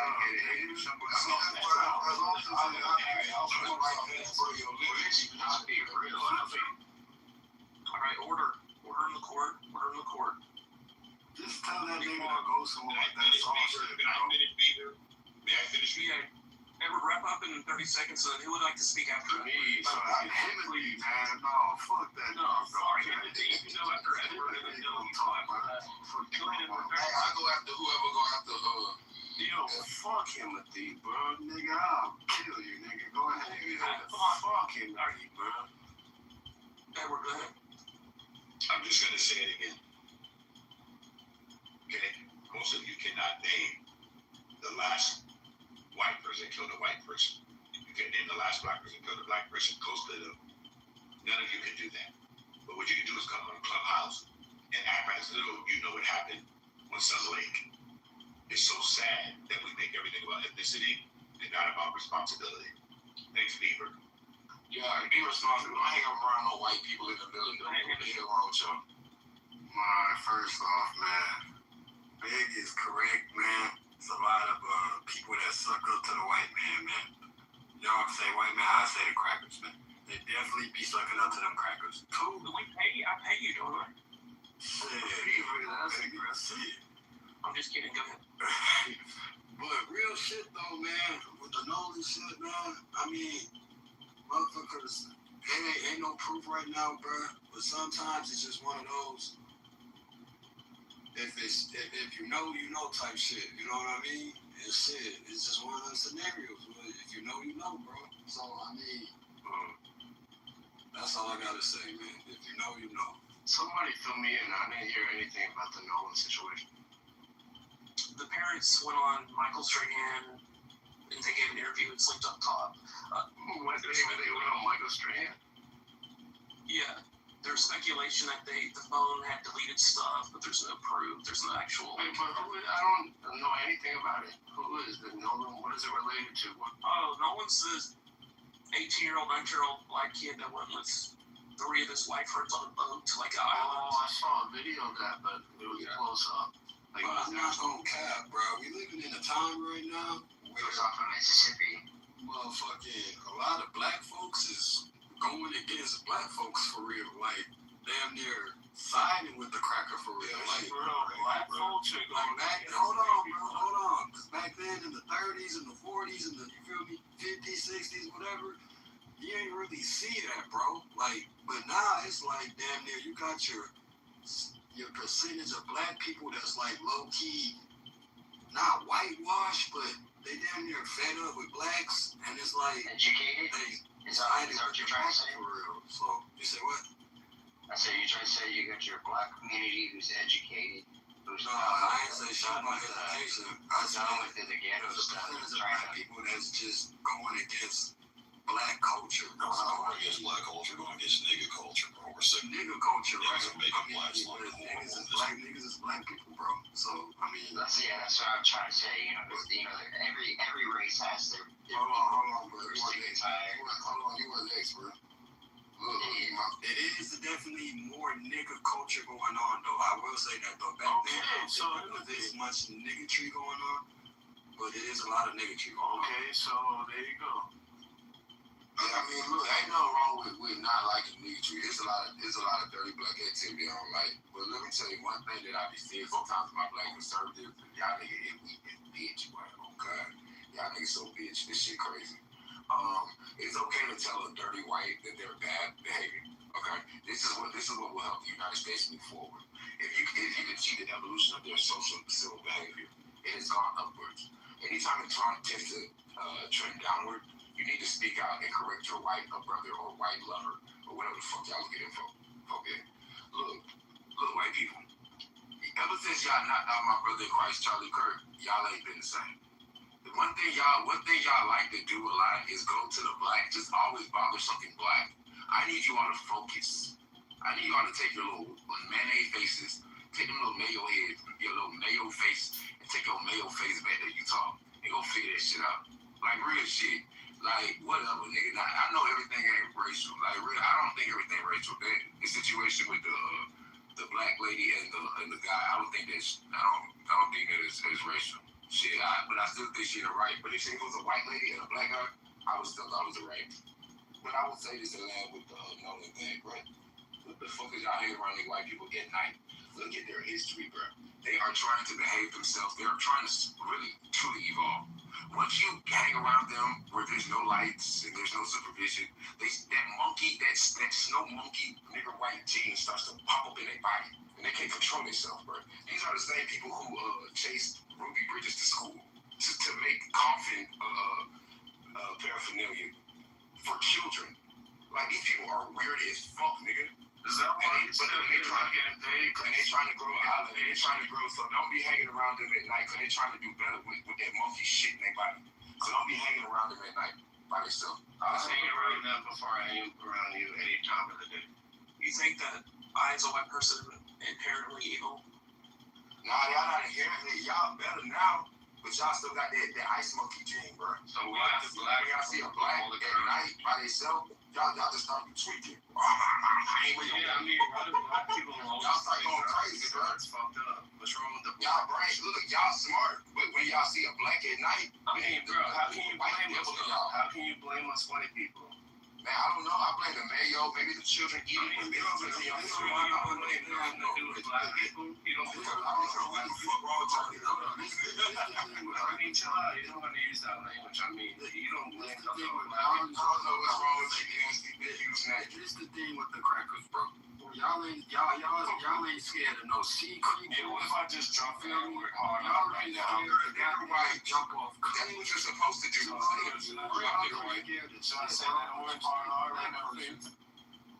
Alright, don't make me moderate sick. Make him a moderator. Shit, make the brother a moderator. Make me a moderator. I'm sitting on the moderator. But hold on, this the thing, bro. I want you to answer this, man, because you white, bro. I don't want to talk to that cracker in the other one. So this is the thing, bro. Crackers, bro. Y'all don't be scared of the sea. Y'all don't be scared to jump off cliffs. Y'all don't be scared of shit else, bro. But you see a nigga, and it's like you're terrified, bro. Like, what's the logic behind that, bro? Well, give you a serious answer here. People that do all that extreme sports shit, jumping off bridges and flying with the shit, and all that crap. There's an element of control in their mind that they can control for the danger. There's a tiny chance that the equipment will fail and will die.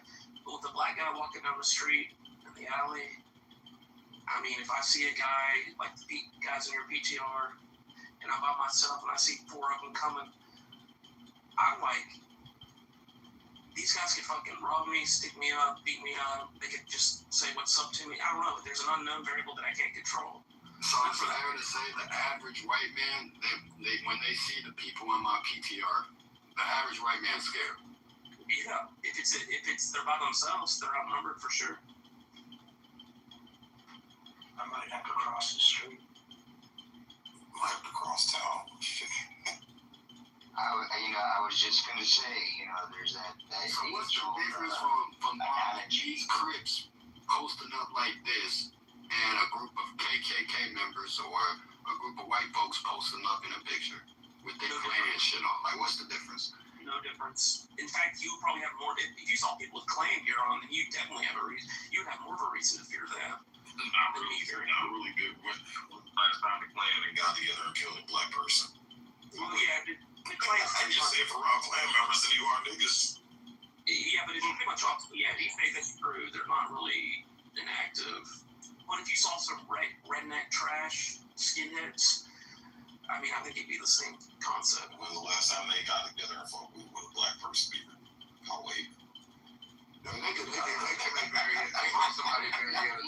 real. Anybody, any person with a logical common sense, if you're walking down the street by yourself, you see 3 groups of people, it doesn't matter, it's 3 blacks, 3 whites, 3 Latinos, they all look like thugs, low lifers. More than likely, that's an opinion, though, man. You saying that's an opinion, bro. Like, a thug to you might not be a thug to me. Yeah, thug to me is a baby touching white man. Like, So basically, you just you're projecting on you're projecting on somebody, bro. Like, well, I mean, if you human nature is called survival. All right, well, Timothy, Well, yeah, I mean, if it looks like a duck, quacks like a duck. let me give you this example. Okay, so I'm walking out of the SEC football stadium. I'm a Tennessee fan. I'm going to Georgia Stadium. I'm walking out of the stadium. I'm coming around Frat Road. I'm with me and my brother and my father. And then I see about 10 or so drunk frat boys from Georgia coming my way. There's no one else around. I'm like, God damn it, I don't have to deal with this bullshit. It's the same concept. It doesn't matter race or anything. It just matters, like, group difference. And they're going to start talking shit. And my dad's going to get pissed. And we're going to have to calm them down. And all that. And that's exactly what happened. That's what I was getting at, yeah. Yeah, it's not race. It could be anything, really. Like, it's like a rival situation. And, you know, my dad's going to want to whoop ass. And I'm going to have to calm him down. And this was 2002. Don't say a fucking word. Don't say a word to these kids. And they were cussing at him. I'm like, just shut your mouth. Let's keep going. And of course, that's what happened. So, I didn't have to deal with it. So if you see me walking down the street with those niggas in my PTR, you would be intimidated. Just based off of which PTR? My PTR, Timothy. If you just walking down the street and you see me walking with what is PTR is that for? Oh my God. No, PTR is the avatar, the picture is saying it's a group of these. Mr. Me, would you be intimidated if you was walking down the street and you see me and you see those group of niggas just walking down the street? Would you be intimidated? Hell yes, I would. Why? Because that looks to me like that was you're projecting me. Boys in the Hood or whatever. Like, I would feel like I wouldn't mess with them, but I'm like, are they gonna fuck with me because I'm white? Are they gonna like beat me up? See, and that's low key. Isn't that racist? Like, no, it's called survival. It's called evolution. So humans have developed this thing called pattern recognition, and it keeps us alive. So thousands of years ago, when we saw niggas eating them bright red berries and they were killing over and dying, we said, hey, stay away from bright fucking berries, right? Even though there might be a handful of bright berries that may not harm you, they actually may help improve your health. But we understood that, hey, the majority of bright berries that we're eating, we saw niggas die, so just stay away from them. Same thing with neon-colored toads and different insects and shit like that. It's called pattern recognition. So again, empathy. This is a bullshit excuse that blacks use. Oh, you projected it. You could judge a book by bullshit, bro. If I put floppy shoes, a rainbow wig, and a big red nose and paint somebody's face white, and I showed it to 10,000 random Americans, they're gonna say that's a fucking clown. So if you want to put on the uniform of a gang member, which in your PTR is a bunch of gang members, they're throwing gang sign, they're all wearing blue. I assume that they're affiliated with the Crip gang. We understand as humans that gang activity is not conducive to a healthy society. Well, I don't disagree with you, bro. You can disagree. You can disagree. How people try to perceive gangs, bro. You know the original. No, that's not how the rest of the world works. Maybe in your low IQ world that works. I got a low IQ. Low IQ. You need to really sit down. What's up, man? Calling me low IQ doesn't bother me, gang. I ain't gonna cut it. He's a talented. Let me interject my story. That's 30 years in Brooklyn, worked and raised, and I'll tell you right now, if they were wilding out, those guys, I'd cross the street. But if they weren't, then I'd walk by them. I walk by many groups like that in Oakland all the time. So I'm not like you, I would walk by them. But if they were wilding out, getting crazy, I'd probably cross the street. Yeah, but I'm not used to that environment. Well, so I'm in the suburbs of the South. I would now if me and him know each other, and if he's in that group, I would feel fine. Like, hey, what's up, man? In hopes that he would, would give me protection. I mean, how often have you, Timothy, be honest, have you been in a group like that, walking with your boys or whatever, and you started fucking with somebody, like a random white guy? Bro.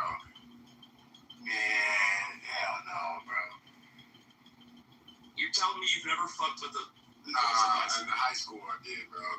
back when niggas was kids, you know what I mean? But not as no damn adult, bro. Niggas not doing that shit as adults, bro. Maybe like high school days type shit, college days, you know what I mean? Like, but What if I was like Mr. Joe, Oriental gas station owner, and you come in and I'm by myself?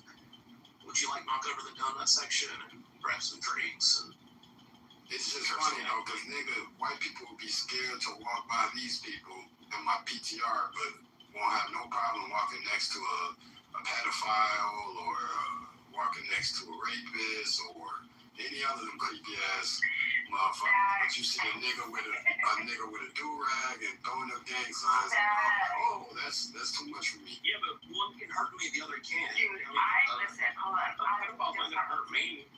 I was just having this conversation with Y'all would live around pedophiles. Y'all would live around rapists. It wouldn't even bother you at all. But let it go. That shit about it. So I'm telling a story. So my mom and I just watched The Man in the White Van, right? Okay, you guys know, if you know, you know. Now, there is jokes about this. I have a joke, even in my own PTR, if you scroll all the way back, this is how I died. Here, free plants, right? Free variegated plants. And it's a white van, right? The white van thing, it's a real thing. Works like vans, right? Okay, this is my point. We watched this, and I said to my mom, Mom, and she said, yeah. I said, I got a question for you. And she said, yeah. And I said, when you think about being murdered and stolen, what does the guy look like in your mind? And she knew it was like white guy. I was like, I know, me too. And I just want to say, like, I think that's hilarious. There's so much shit that Black America gets. But my entire life, I've been terrified of the white guy, not the dude in the do-rag, not the black dude. And I just think it's hilarious. It's hilarious. So may I ask you a question, Dima? The white man. It's the white man that's following me home. Actually, as a matter of fact, every restraining order I've ever had was a white man. Every single one. Every single restraining order. I'm talking creepy ass restraining orders. I'm talking about guys finding my address, showing up at my house. You know how many times guys harassing me, holding me hostage, blackmailing me? Every single one of them was a white male. Every one of them. And I'm talking creepy, guys. I'm talking creepy.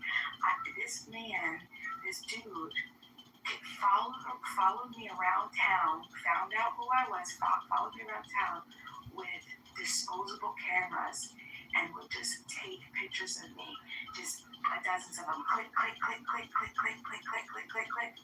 I had a guy follow me home from the gym.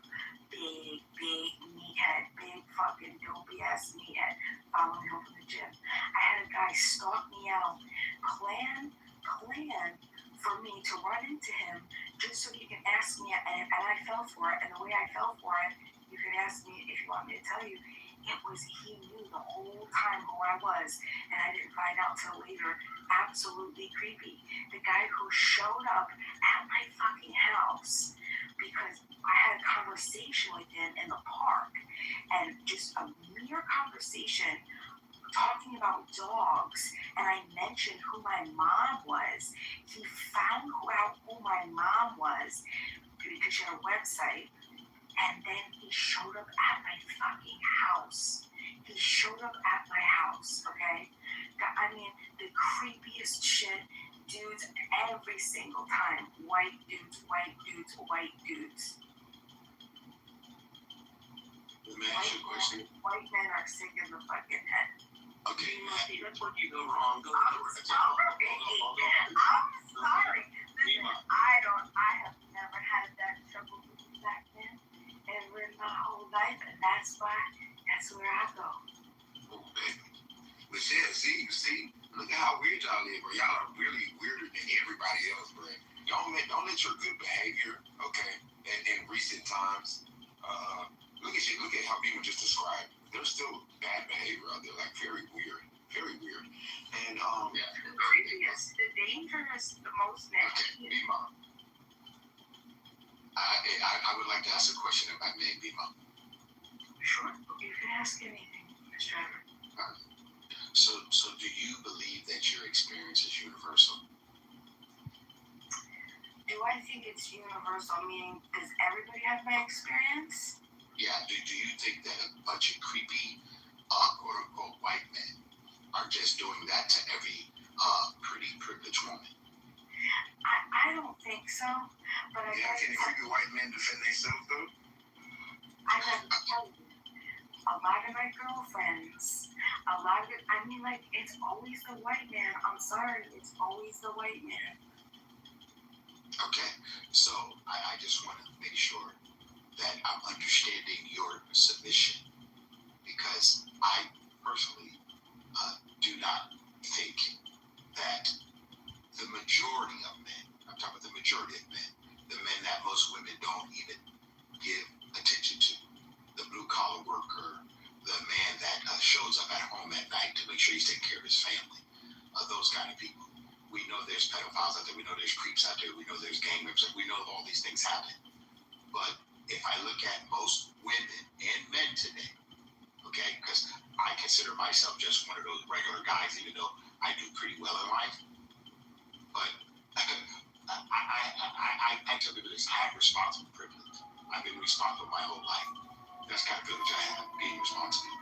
Okay, I think what happens to a lot of people, unfortunately, because I've been listening to you a while here on these different things, you would support bad behavior of people that you know that don't like you versus saying that what people do is entirely wrong.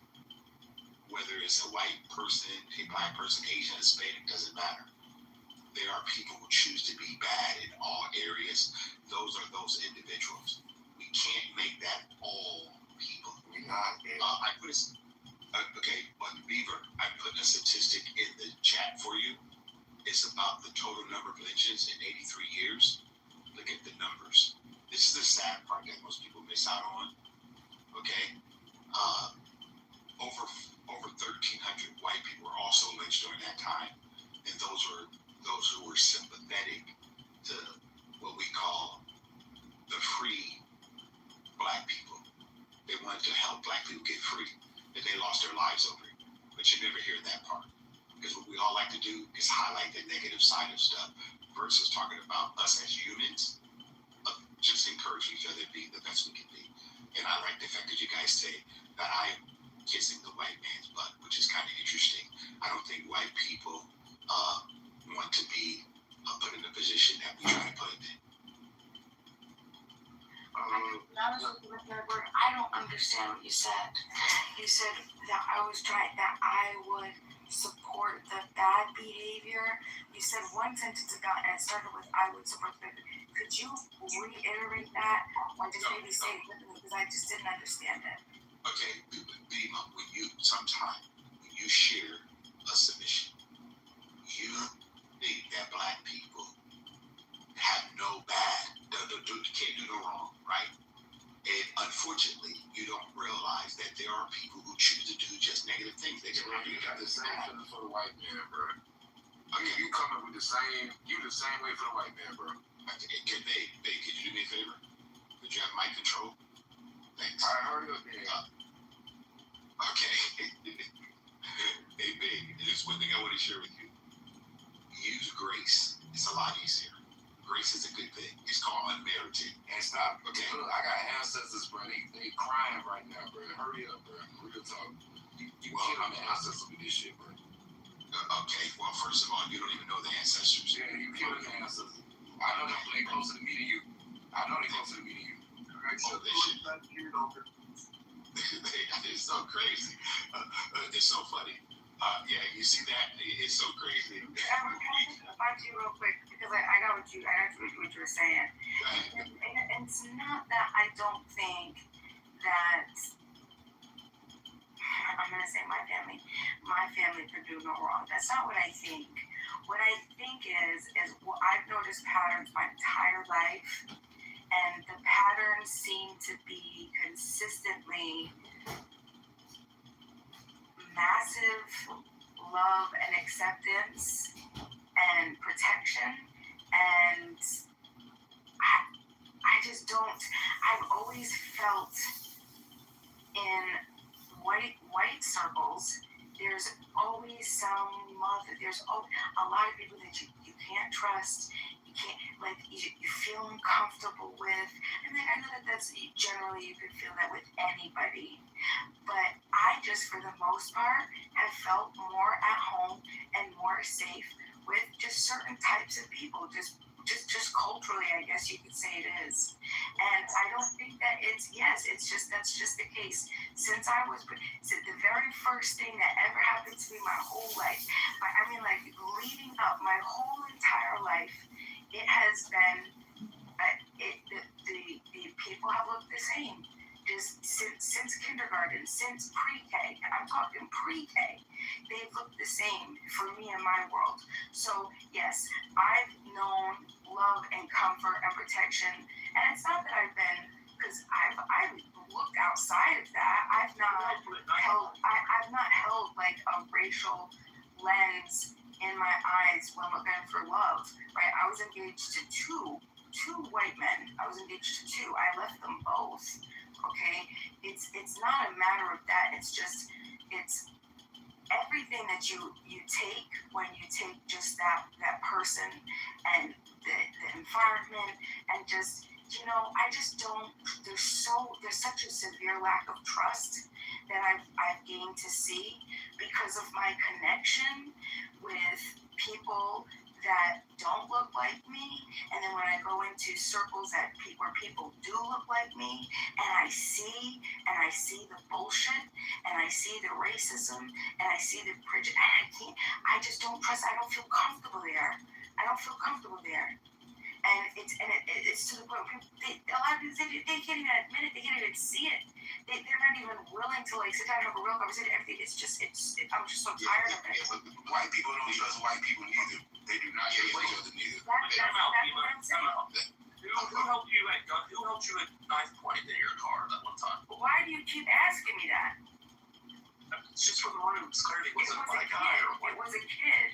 I told you it was a kid. It was a hungry kid. Don't fucking laugh, because that's how I got him to put the knife away. I was thirsty. No, I asked him what he fucking wanted to fight for, and he said that he wanted food, and so we went and we got a Subway sandwich right at the liquor store, right next to the laundromat. That's what we did. What was his race? And I talked to him about it was a kid. It was a class. That's what you want to hear. Motherfuckers. Okay, so it's okay, Zima. He wasn't dirty black. It's okay. No, he wasn't. He was a fucking hungry kid. He was a fucking hell no. I was hungry too. I ain't got no knowledge. Baby. I was hungry a long time ago. I don't got no knowledge. Not all of us don't got knowledge. I'd like to know, like, what's when you get hungry, we don't all grab knowledge. your experience on this crime? I was born and raised in the murder capital of New York State. If you know, you know. Okay. So Viva, I appreciate your submission, and it's just, again, you would protect bad behavior because I won't protect bad behavior. Hold on, Viva. I can interrupt you. If Beaver asked you a very serious question, and you said he was a hungry kid, but you did not say it was a young black kid, that means you protect bad behavior. That's exhibit A. Okay? I don't know anyone that's like this. Okay? I don't know why. It's okay. You can still have your view, but let's call a spade, right? If you and I both know, and correct me if I'm wrong, like Timothy would say, well, Edward, you're kissing the white man's butt, which I'm not. Yes, I'm just saying, bro. Okay, I wouldn't use the term cracker, brother. I wouldn't say white man. I wouldn't use cracker an appraised term. Okay, thank you. I appreciate it. So I don't know, Viva. I have a choice, and I like to look at facts. And for me, it's shocking. And why I say it's shocking is because we have decided in life that instead of us standing on our own 2 feet we would think that because someone's ethnically something other than who we are, that they're being, what's the word I want to use, disservice or disingenuous. Yeah, blah, blah, blah, blah, blah. But the whole fucking white ass country supported fucking Austin Metcalf and defended his fucking treasonous, fucking aggressive ass bullshit. Defend black behavior, defend bad black behavior, my fat ass. I bet. What was your opinion on Bima, I want you to explain to me. Was he not the aggressor? Did he not deserve what he thought? Because he fucking wanted to assault somebody? Yeah, like No. Explain to me, how does pushing somebody contribute to another person? Whenever you go and then you can go after it. Okay, so That was on my bro. oh, big man, I don't know why you think you're good. You dropped your mic, bro. You're entertaining. tweak. Thank you, Black. Appreciate it. And one more thing, Mr. Ever, I'm sorry, but I gotta do something else, okay? Because I thought about it. Listen, it's not that I defend behavior. What it is I see and I've seen what, and I'm sorry, I'm gonna say it. Say it, nigga. I got to say it. I have seen the white racism, the structural oppression, and I've seen what it does to society and specifically my family. And you know what? That's why I defend there is injustice, and people want to turn a blind eye, and they want to fucking pretend that that our family is just waking up and we just want to be fucking criminals. We just want to be bad people. We just want to be blah blah blah blah blah whatever. No, it's not what happens. It's not what happens. This whole system was created. This is all the legacy of slavery, and people just want to ignore and pretend that this stuff just disappears. When this is the difference between structural racism and institutional racism and interpersonal racism.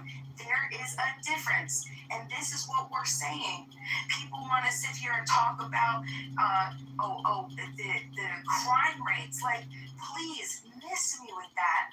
Let's also talk about the disparaging in sentencing. Let's also talk about the harassment. Let's also talk about how the massive people who are just fucking gunned down or harassed and exploit all of this shit, and nobody talks about that shit. What about the school to prison pipeline? What about the environmental issues?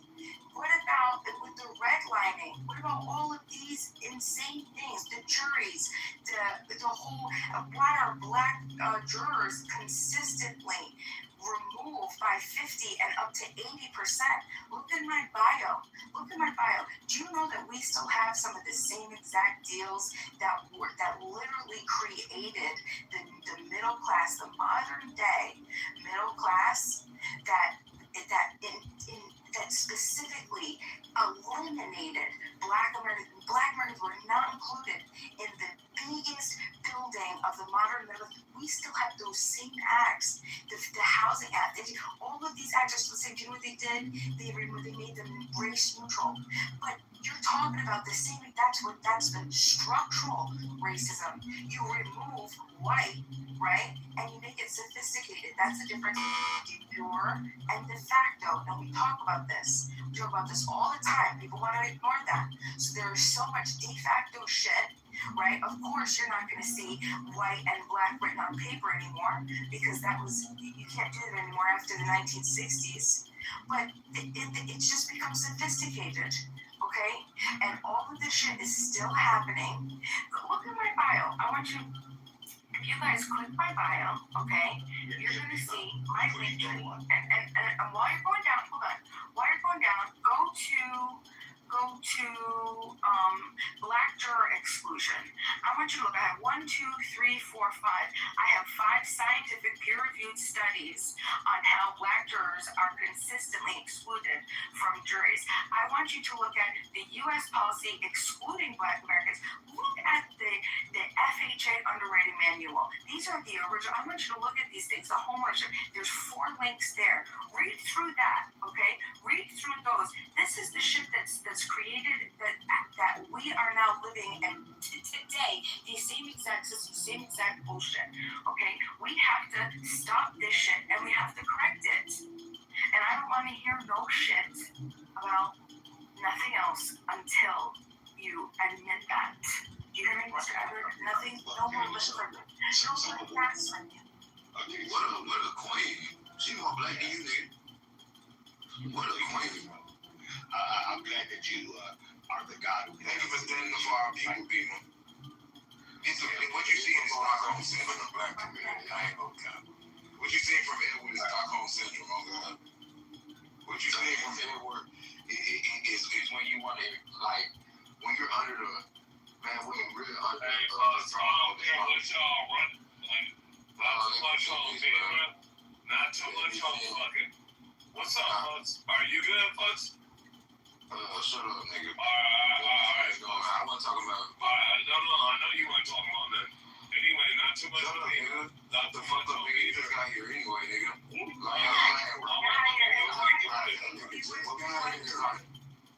Order. How that nigga move down? May I respond, Beaver, to Is this dirty black in front of me or not? Yeah, I'm dirty. I'm a dirty Sprite. Don't say dirty Sprite, though. I'm very Constipated dirty black, got you. Come on, guys. Nike, give me a second, bro. I will hack this whole chat. Oh, see anybody. I love Edward. I'm gonna let you. Thanks, I appreciate it. Take your gay ass on, nigga. Oh God, get the fuck on, bro. On Southside, super avatar crib, cuz. And oh my mama, bro, y'all niggas ain't fucking with me. Like drinking drugs and go to sleep, nigga. Bro, on avatar crib, north side. Hey, let's see, can you get your people in line? This is outrageous. No, Beaver, I'm your people. What is you doing? What are you doing? No, Beaver, what you mean your people? What's that supposed to be? This is what What is saying, Grant? I'm people. What is you doing? My peoples, man. The Crips will kill that nigga in real life, man. And that's why we stay away. Beaver, You broke up with him. Not really, though. The white man to kill you too, though, bro. So that's the thing. What's the difference from a Crip killing you and the white man killing you, bro? It's like y'all rather. It's okay for the white man to kill you, but let the Crip kill you, and it's oh my God. Bro, they all Crips too. Hey, and on Southside, hey, empty, bro. You already know. It's Southside over here, baby. Hey, Southside. Congratulations, dude. Alright, Edward needs 30 seconds. Please, no interruptions. No, it's My bad. No, it's all good. It's just that Beaver went on a whole lot of institutional, structural, all these other kind of things. That's kind of interesting because from 1865 to 1920, the black community was more intact. Children were born in wedlock. There's more marriages going on. And I promise you that most blacks during that time were not living on plantations. They didn't know a slave owner, and they never met a slave. My grandfather never met a slave owner. He was married 49 years.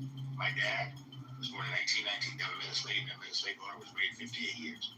Both homeowners, those homes are still in our family. So when you have these conversations, Viva, you are talking about a very small element of our society.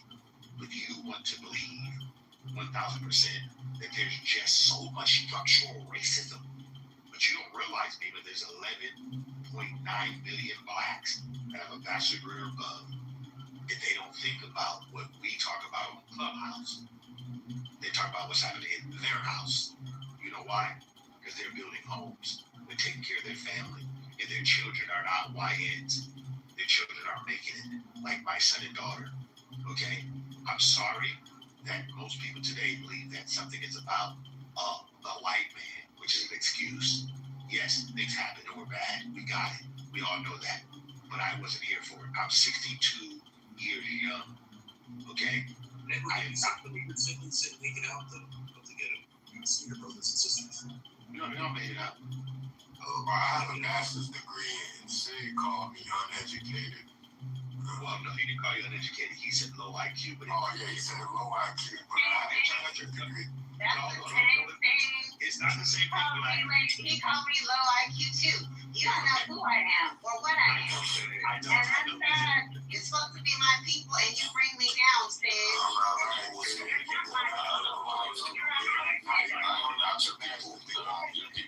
Your people are in a special ed class on a short bus somewhere. Yeah. That's not how you. So with your mama. So I know it's See, don't do something like Man, I'm so sorry, Chris. Hey, let him get 10 more seconds. Hey, that word was big class on the print. Hey, Timothy. He big cuz. Hey, that's OG, triple OG right there. Hey, let Ed get his shit off. Yeah, I ain't trying to hear it. I hack you niggas. Cuz. You ain't got shit, nigga. I'm on that shit, cuz. Everything you do. I got it. So listen, the beauty of coming to clubhouses, we all can share our opinions. You don't have to accept anything that Mr. Edward talks about. You know why? Because you don't get to live my life. Okay? I get to choose my life. You get to choose your life. Okay? And I'm not going to walk around life thinking that there's some nefarious white person sitting around their life thinking about it. Why you making this that though? Because I agree with what you said. Why you making this that? Nah, he been talking. You just got your. It don't matter. You just want to do what you're doing right now. That's all. Small-minded man, please go watch a cartoon. No, it ain't no. Go watch a cartoon and draw these around. Go watch a cartoon. Alright, yo, no you can't. Yo, you gotta chill, bro. Go ahead, big mom. No, I'm making room for it. Bro, let me go. Say what you have to say, big mom. Speaking now, go ahead. Yeah, you good? I don't like, look, bro, I understand the whole making the white man the premises of all the nigga problems, but I ain't one of them, bro. I ain't one of them. Like, real shit. I don't like dirty blacks, just like I don't like somebody racist, use napkin ass ice monkeys, man. Really the same way. So, it ain't just about talking, blaming a white man for shit, man. I make more than most of these white men, like, respectfully. They kind of dumb to me, to be honest with you. So, when it comes to this incident, bro, it's really a shame when I hear like niggas trying to make every excuse that it couldn't be what it is, man. And then based on the premise of what we just talked about, blaming things on white man, that's when I hear shit like that, I just see confused black people, bro. Like I get what you're trying to do. I'm not necessarily against that. But bro, it ain't no sin to call out the white people evil. It's not no sin to call out the people who made your ancestors fuck each other as family members, right? This is what they come from, bro. So when they do this weirdo go out to the woods and the ice monkey spirit demon come out of them, it's okay to call it out what it is. These same ice monkeys were shot and killed my brother in Christ, bro, while he was defending their ice monkey honor, nigga. You feel me, bro? Like these people ain't perfect, bro. Like real shit, they're not perfect, bro. They're just as nigger as anything else I've ever seen on this fucking planet.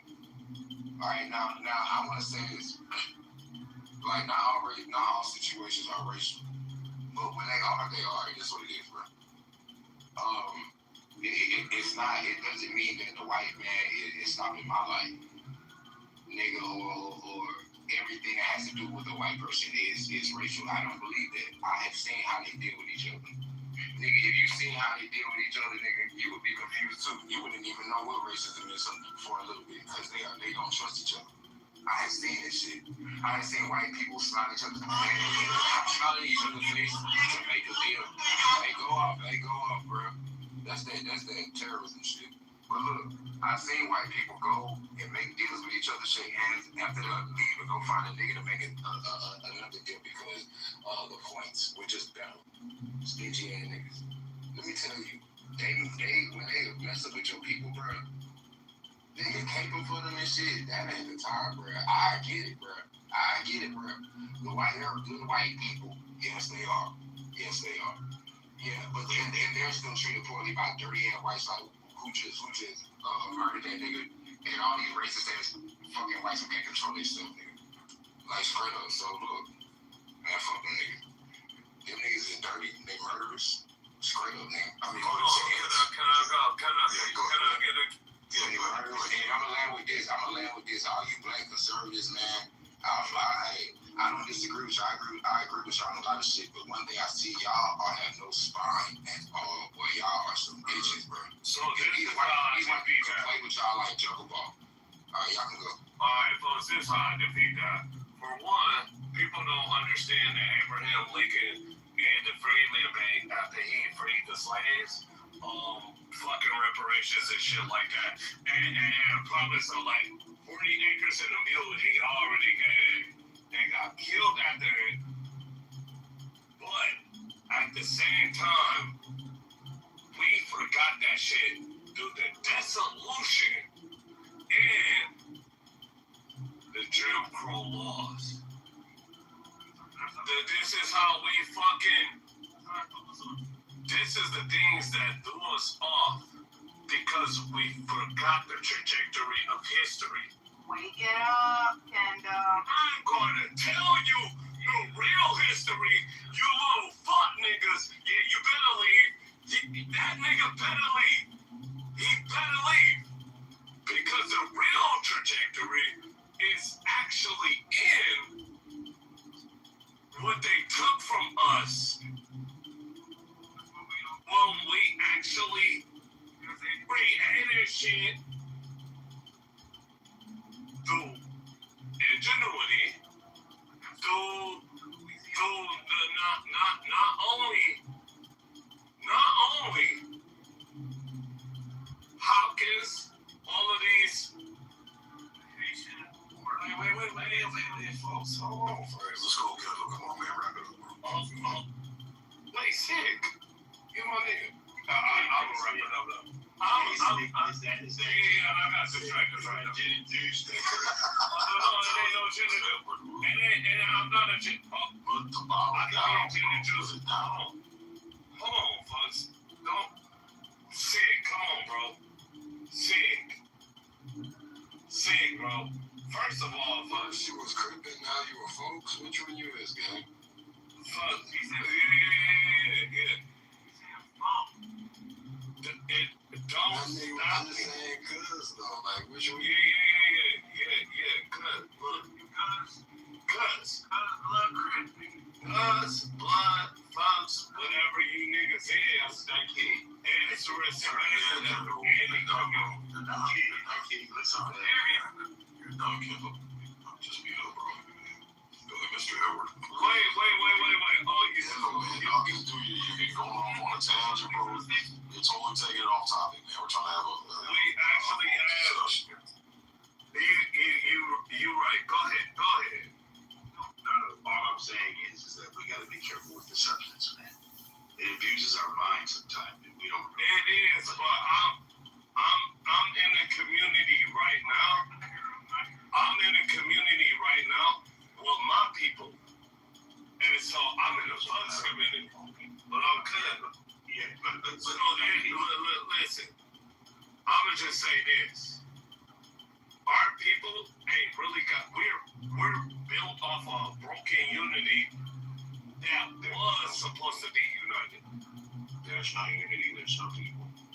Exactly. Hold on, kid. Let's do what Isaac said. Okay, that's cool. I hear what Isaac said already. Hey, please go on mute. So yes, well, he good. Yeah, but see what he's saying is, and this is the challenge. A community is built up of people who want the same goals and going in the same direction. Never is Yeah, it's great. See, me, that's one of the reasons why I can't be on here at night, man. Well, you could. I'll respect you, Ed. But I respect you too. But what I want us to do is stop being responsible for bad behavior. Okay? The YNs,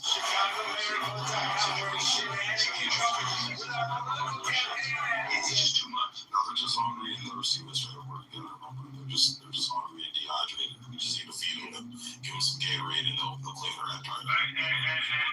Give them some Subway to Gatorade. No, go ahead, Mr. No. See, this is the challenge. Like I tell people on a regular basis, we did not allow, and I want everybody here that we did not allow the white men to tell us who to sleep with. We didn't allow the white men to tell us who to rob. See, we actually stopped, and I would say, hey, let me go ask a white man, should I ask this lady to marry me? Or should I have children? No, none of that happens. We make all these choices, and then we don't like the consequences, and they like to blame it on somebody other than ourselves. This is the sad challenge. That's why, like what Isaac says, we have no quote-unquote community or group or people. Yeah, I mean, it's just crazy. And then I heard the other day, well, we need a leader.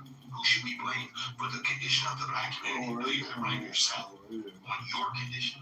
Because the last I checked, the NAACP and all these other groups, the Black Caucus and all these groups are not coming to anybody's rescue. We can see that. It's called race hustlers. They're getting paid and they're playing you because they want you to be a perpetual victim. Versus you being a meritocracy to where you get out there every day and be the best you can be because there's only one of you. Okay? And I promise you. Can I ask you this? Just this. Are we all suffering from Bro, chill. No, you chill. We're telling you to fucking chill, bro. Chill. You chill.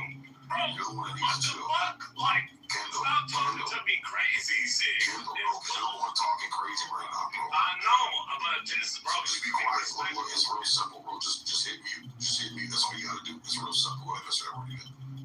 Yeah. Bro, see, I can come see you, bro.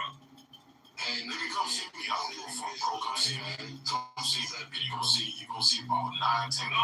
It ain't about 9, 10 clips. We can talk. Okay, well, look, I'm not fine. Just come see me, bro. Just come see me. Just come see me. Damn,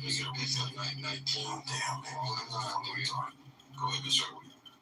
Yeah, again, like I said, guys, I've never tasted alcohol, never done a drug. Substance abuse is horrible, man. I'm sorry. It just gets you off the square. But at the end of the day, responsibility is very important. I try to teach it to my children, to my grandchildren. Even trying to be a good husband is being responsible. It's not easy, guys. And I'm not going to blame anybody for my failures or my successes. They're only going to be because Edward has chosen it. So, at the end of the day, the only community I'm responsible for is Edward's community. I can't make choices for other people. And I'm definitely not going to sit around thinking that my life is hindered because of some guy I never met. But I'm going to have a nefarious boogeyman somewhere or some system that exists that stops me from making it to where I need to go. It just doesn't exist. I land. I just got a couple things. The whole, the race hustler thing, when you're talking about, what specifically you're talking about? The NAACP and things like this? Yeah, so Bima, because you don't know about the fact that back in the day, I'm 62. There's been what we call black leaders who shake down companies, who got millions of dollars. Now we have attorneys going out there shaking down families and law firms. These are called race hustlers. Because you know what they're doing? They're not putting the responsibility on the bad behavior of the individual. They just happen to be black. Do you think that type is like how you're speaking right now? Because it sounds like you're speaking like in universal terms. And I am speaking in universal terms. Yeah, I'm speaking because that's not. I know. That's not the truth, Mr. Edward. That's a position, it's a perspective, but that's not what's happening. If you look, if you go into my bio, please go into my bio, link in my bio, go under organizations for reparations, okay? Now these are different organizations that do different things.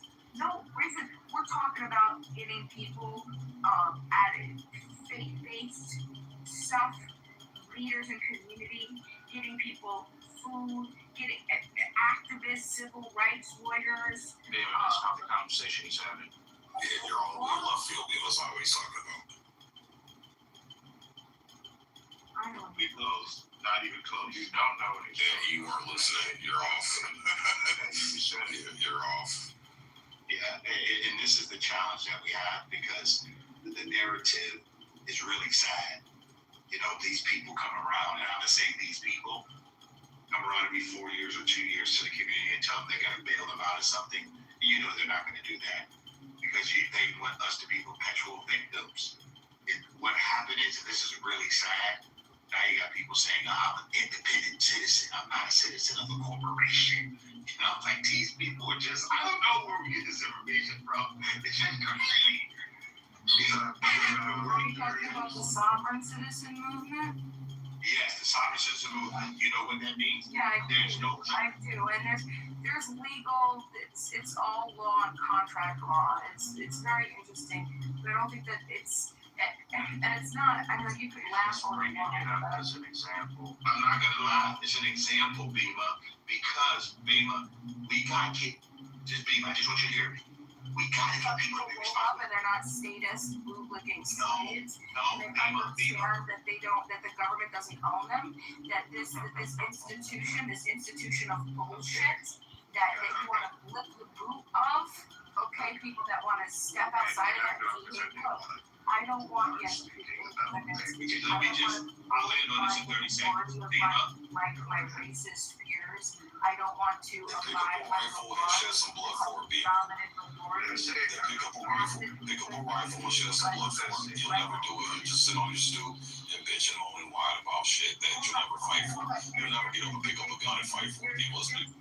Well, first of all, I think you don't know me. That's the first thing. Second thing is there's nothing to fight. This isn't going to be a bloodshed. Yeah, that's what it comes down to. That's ultimately what it always comes down to, Bima. It always comes down to that. Yeah, because if you have two people at the table that can't agree, one person's gonna pick up a gun and enforce their will. That's how it's always worked.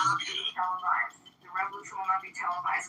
This is at this point this is a civilized. We are civilized now. So what we're doing is we're going to silently and we're going to peacefully build the competing institutions and show you status bootlickers that the way that you're doing shit is insane, that it's tyrannical, it's wrong, it's anti-freedom, it's anti-liberty, it's anti-free market, it's anti-capitalism, it's anti-choice, and we're not going to stand for it. Yeah. I have one question for you, Bima. I'm going to ask you one question. Real simple.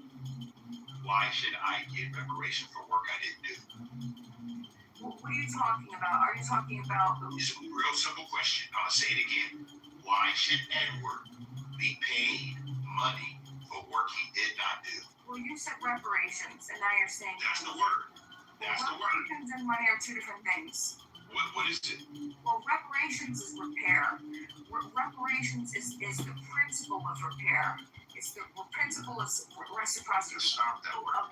That's not what it means. I'm sorry. Repair. Reparations means to repair. Yes, it does. That's exactly what it means. Okay, so Bima, let's walk together, Bima. So what's being repaired, Bima, what's being repaired? What's being repaired? The legacy of slavery that you seem to be completely like. I think that you're just honestly. I think you're just being. Well, I want to be careful what I'm going to say here, okay? Because you had mentioned, I don't know, maybe about 20 minutes ago, you were talking about, the black community is more intact between 1865 and 1920. You remember saying that? 1,000% was right. Yeah, right, exactly. But this is what I'm talking about. So the structural racism that happened before then. We're talking the legacy. When was the segregated schools? When was the exclusion from the jury, the labor exploitation? When was the Jim Crow? Hold on. When was Jim Crow? When was all of the acts that were put into place in the 40s? Okay, this is way after the 20s. So why do you think that we're all fucked up now? Because of feminism. That wasn't the beginning. I mean, that wasn't the because if you look at the timeline, You want to talk about a timeline up until when white women like you convinced black women that they needed to follow the same suit as you. That's when you started seeing all the stats go to shit. Abortions, the nuclear family, out of wedlock birth rates, freaking. Is that what you're talking about? This is what I'm talking about, though. Like, I can tell right now, you have no fucking clue what you're talking about. Because when I drive hold on, lady. Again, you come to Detroit and just drive through old Detroit. Again, you talk about blacks who are part of the middle class, or that's bullshit. Do you understand? If you go to Detroit, they have the whole neighborhoods where the black auto workers live right with the Polish, live right with the fucking whites. You can go on YouTube right now. You can see videos from the I said that they were left out of. They were not left out. You can drive through Detroit right now and see the old historic neighborhoods back during the big three, the automotive days when the blacks migrated up from the south. They were included. Beautiful homes that black people own because they work at the automotive factories in England. We're talking about. You need to get out more. Get out more and travel. Legislation. I was talking legislation. The millions and millions and millions of dollars that created the acts that created the modern day middle class, which zero, none of that money, none of those allowances, none of those permits, those insurances went to black Americans. Oh, it's funny because there's entire black neighborhoods, old district neighborhoods in Detroit that were homeowners, it was all black homeowners all over the place. During the most racist periods. But you're not please start speaking because I'm seeing You're getting left out as if anyone with no will and can't participate in everything you attempting think to is going to do something is not. I will answer why the government will, even if you're successful, that does nothing. You are talking to people that do not feel a single ounce of feeling. They don't care how they. Wait, what are you talking about? Who's they? What are you talking about? The government. He just said it. You're referring to saying that this movement or any of these goals or political ideologies you're actively pursuing to show to start calling the United States government out when it's immoral practices and past immoral racist policies. Okay, congratulations. Maybe a couple of people did not know they did that. It does nothing. It will do nothing, and it will accomplish nothing. To the point where, here's an example of exactly what you're talking about. The entirety of the Black Civil Rights Movement is every single thing you're mentioning now. The difference is, back then, it was all niggas, all black. You're doing the exact same thing they did, and it did fuck all. The only reason black people have rights now is because government started to decide racism is becoming too expensive. And there are other political reasons as to why that happened. Black people protesting for their rights has historically been proven to have done nothing to actually influence policy change. It influenced public opinion. That did not influence policy change. The policy changed because of financial, political, from the government. The public, even back then, their opinion was not included because if you know anything about American history, back then the public did not want civil rights. They did not want desegregation. They wanted segregation. They got ignored. So everything you're saying about this, like, I'm in support of your goals and actions, but I've worked for these things. Don't support that shit. I know. None of those goals are going to achieve anything. If black people back then protested and damn sure fought for the rights of black people, and it was up to the government saying that racism is expensive and then other political reasons for it to change, what makes you think it's going to be any different today? Yeah, because first of all, you're conflating like a million different things, okay? We're talking about when racism, yeah, of course, people are going to listen to a small minority part of the community that they don't consider to be equals, okay? So they're going to be ignored. So, I mean, like, what's the point there? Now, second, it's not going to happen. Like this whole idea that, listen, it will happen because what we're seeing right now, because this has to do with principle, it doesn't have, this transcends race, okay? This transcends any type of bullshit ideology that anybody might have in this country right now. What it comes down to is, where are we going to move in the future to civilly be able to interact with one another without using violent back force to limit each other from doing things that the other feels that is necessary for us to do to fulfill our definite major purpose, or whatever it is that we, whatever we feel like we want to do on this planet that we're here for a limited amount of time. Liberals and Republicans, liberals, Democrats, Republicans, conservatives, they're going opposite ends. You talk about K-shaped economy, it's K-shaped politics too.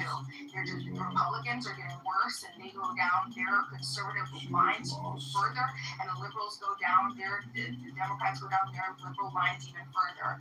Okay, and we're spreading out, but they're inherently incompatible with one another. They cannot. You cannot have more government and less government. It's not going to happen.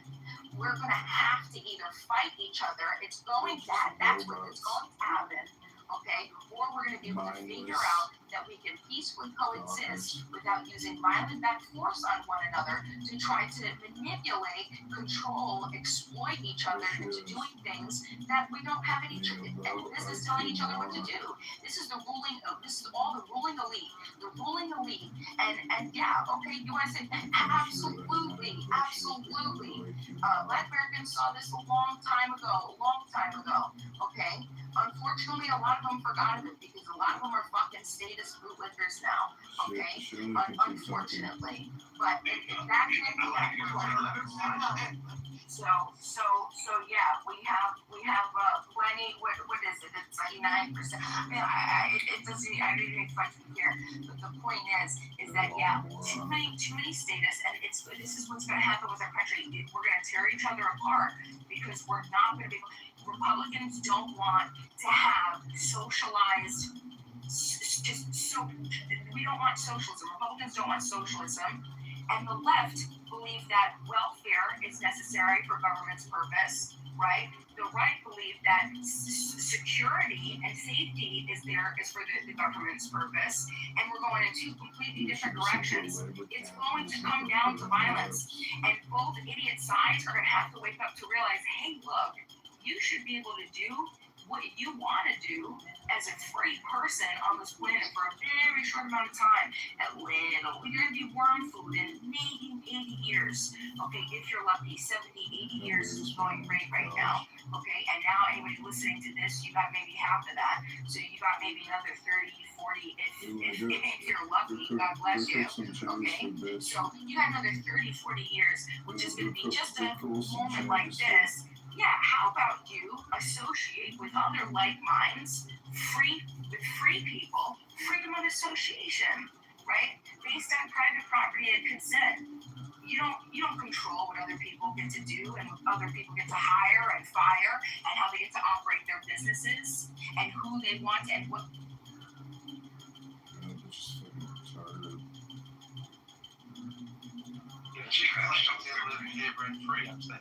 That is the case. Apparently I didn't. Apparently I didn't. You're still thinking that way. I'm sorry. Like, it's just like, yeah, it's just literally not bullshit. Like, they bullshit. Well, It's bullshit. It's bullshit, dude. It's bullshit. I don't know how else to put it. Yeah, okay, frowny face. You know, like, yeah, I get it. What's up, everyone? What's the conversation? Shut up, see.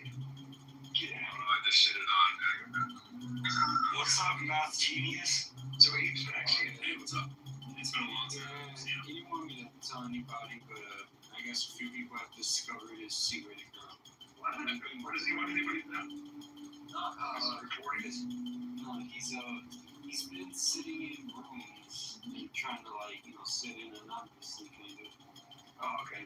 And then we have this thing where Crimsonite is always asking me, where's your friend Abe? And I'm always like, you never know. You never know. He could be right now. And a lot of the rooms where I told him that he was in the audience. When nobody knew what account he was. Crimsonite, Other than that, I found out like a couple weeks ago or whatever. He just had me blocked for like no reason or whatever. Like talking to Pat and Andrew, I'm like, yo, why you got me blocked? Why you got me blocked? And no answer. And then, so I just fucking blocked him. So if he doesn't show up, Abe or Agamemnon? Crimsonite, obviously, I guess not.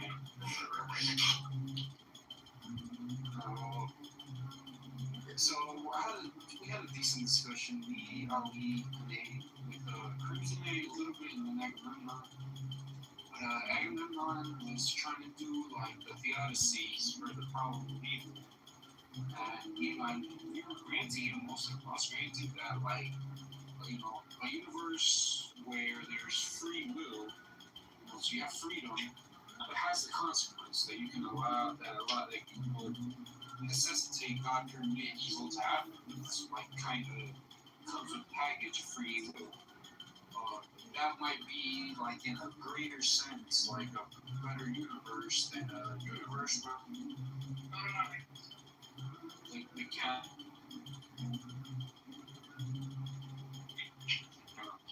I understand that the Odyssey, but then we were still asking about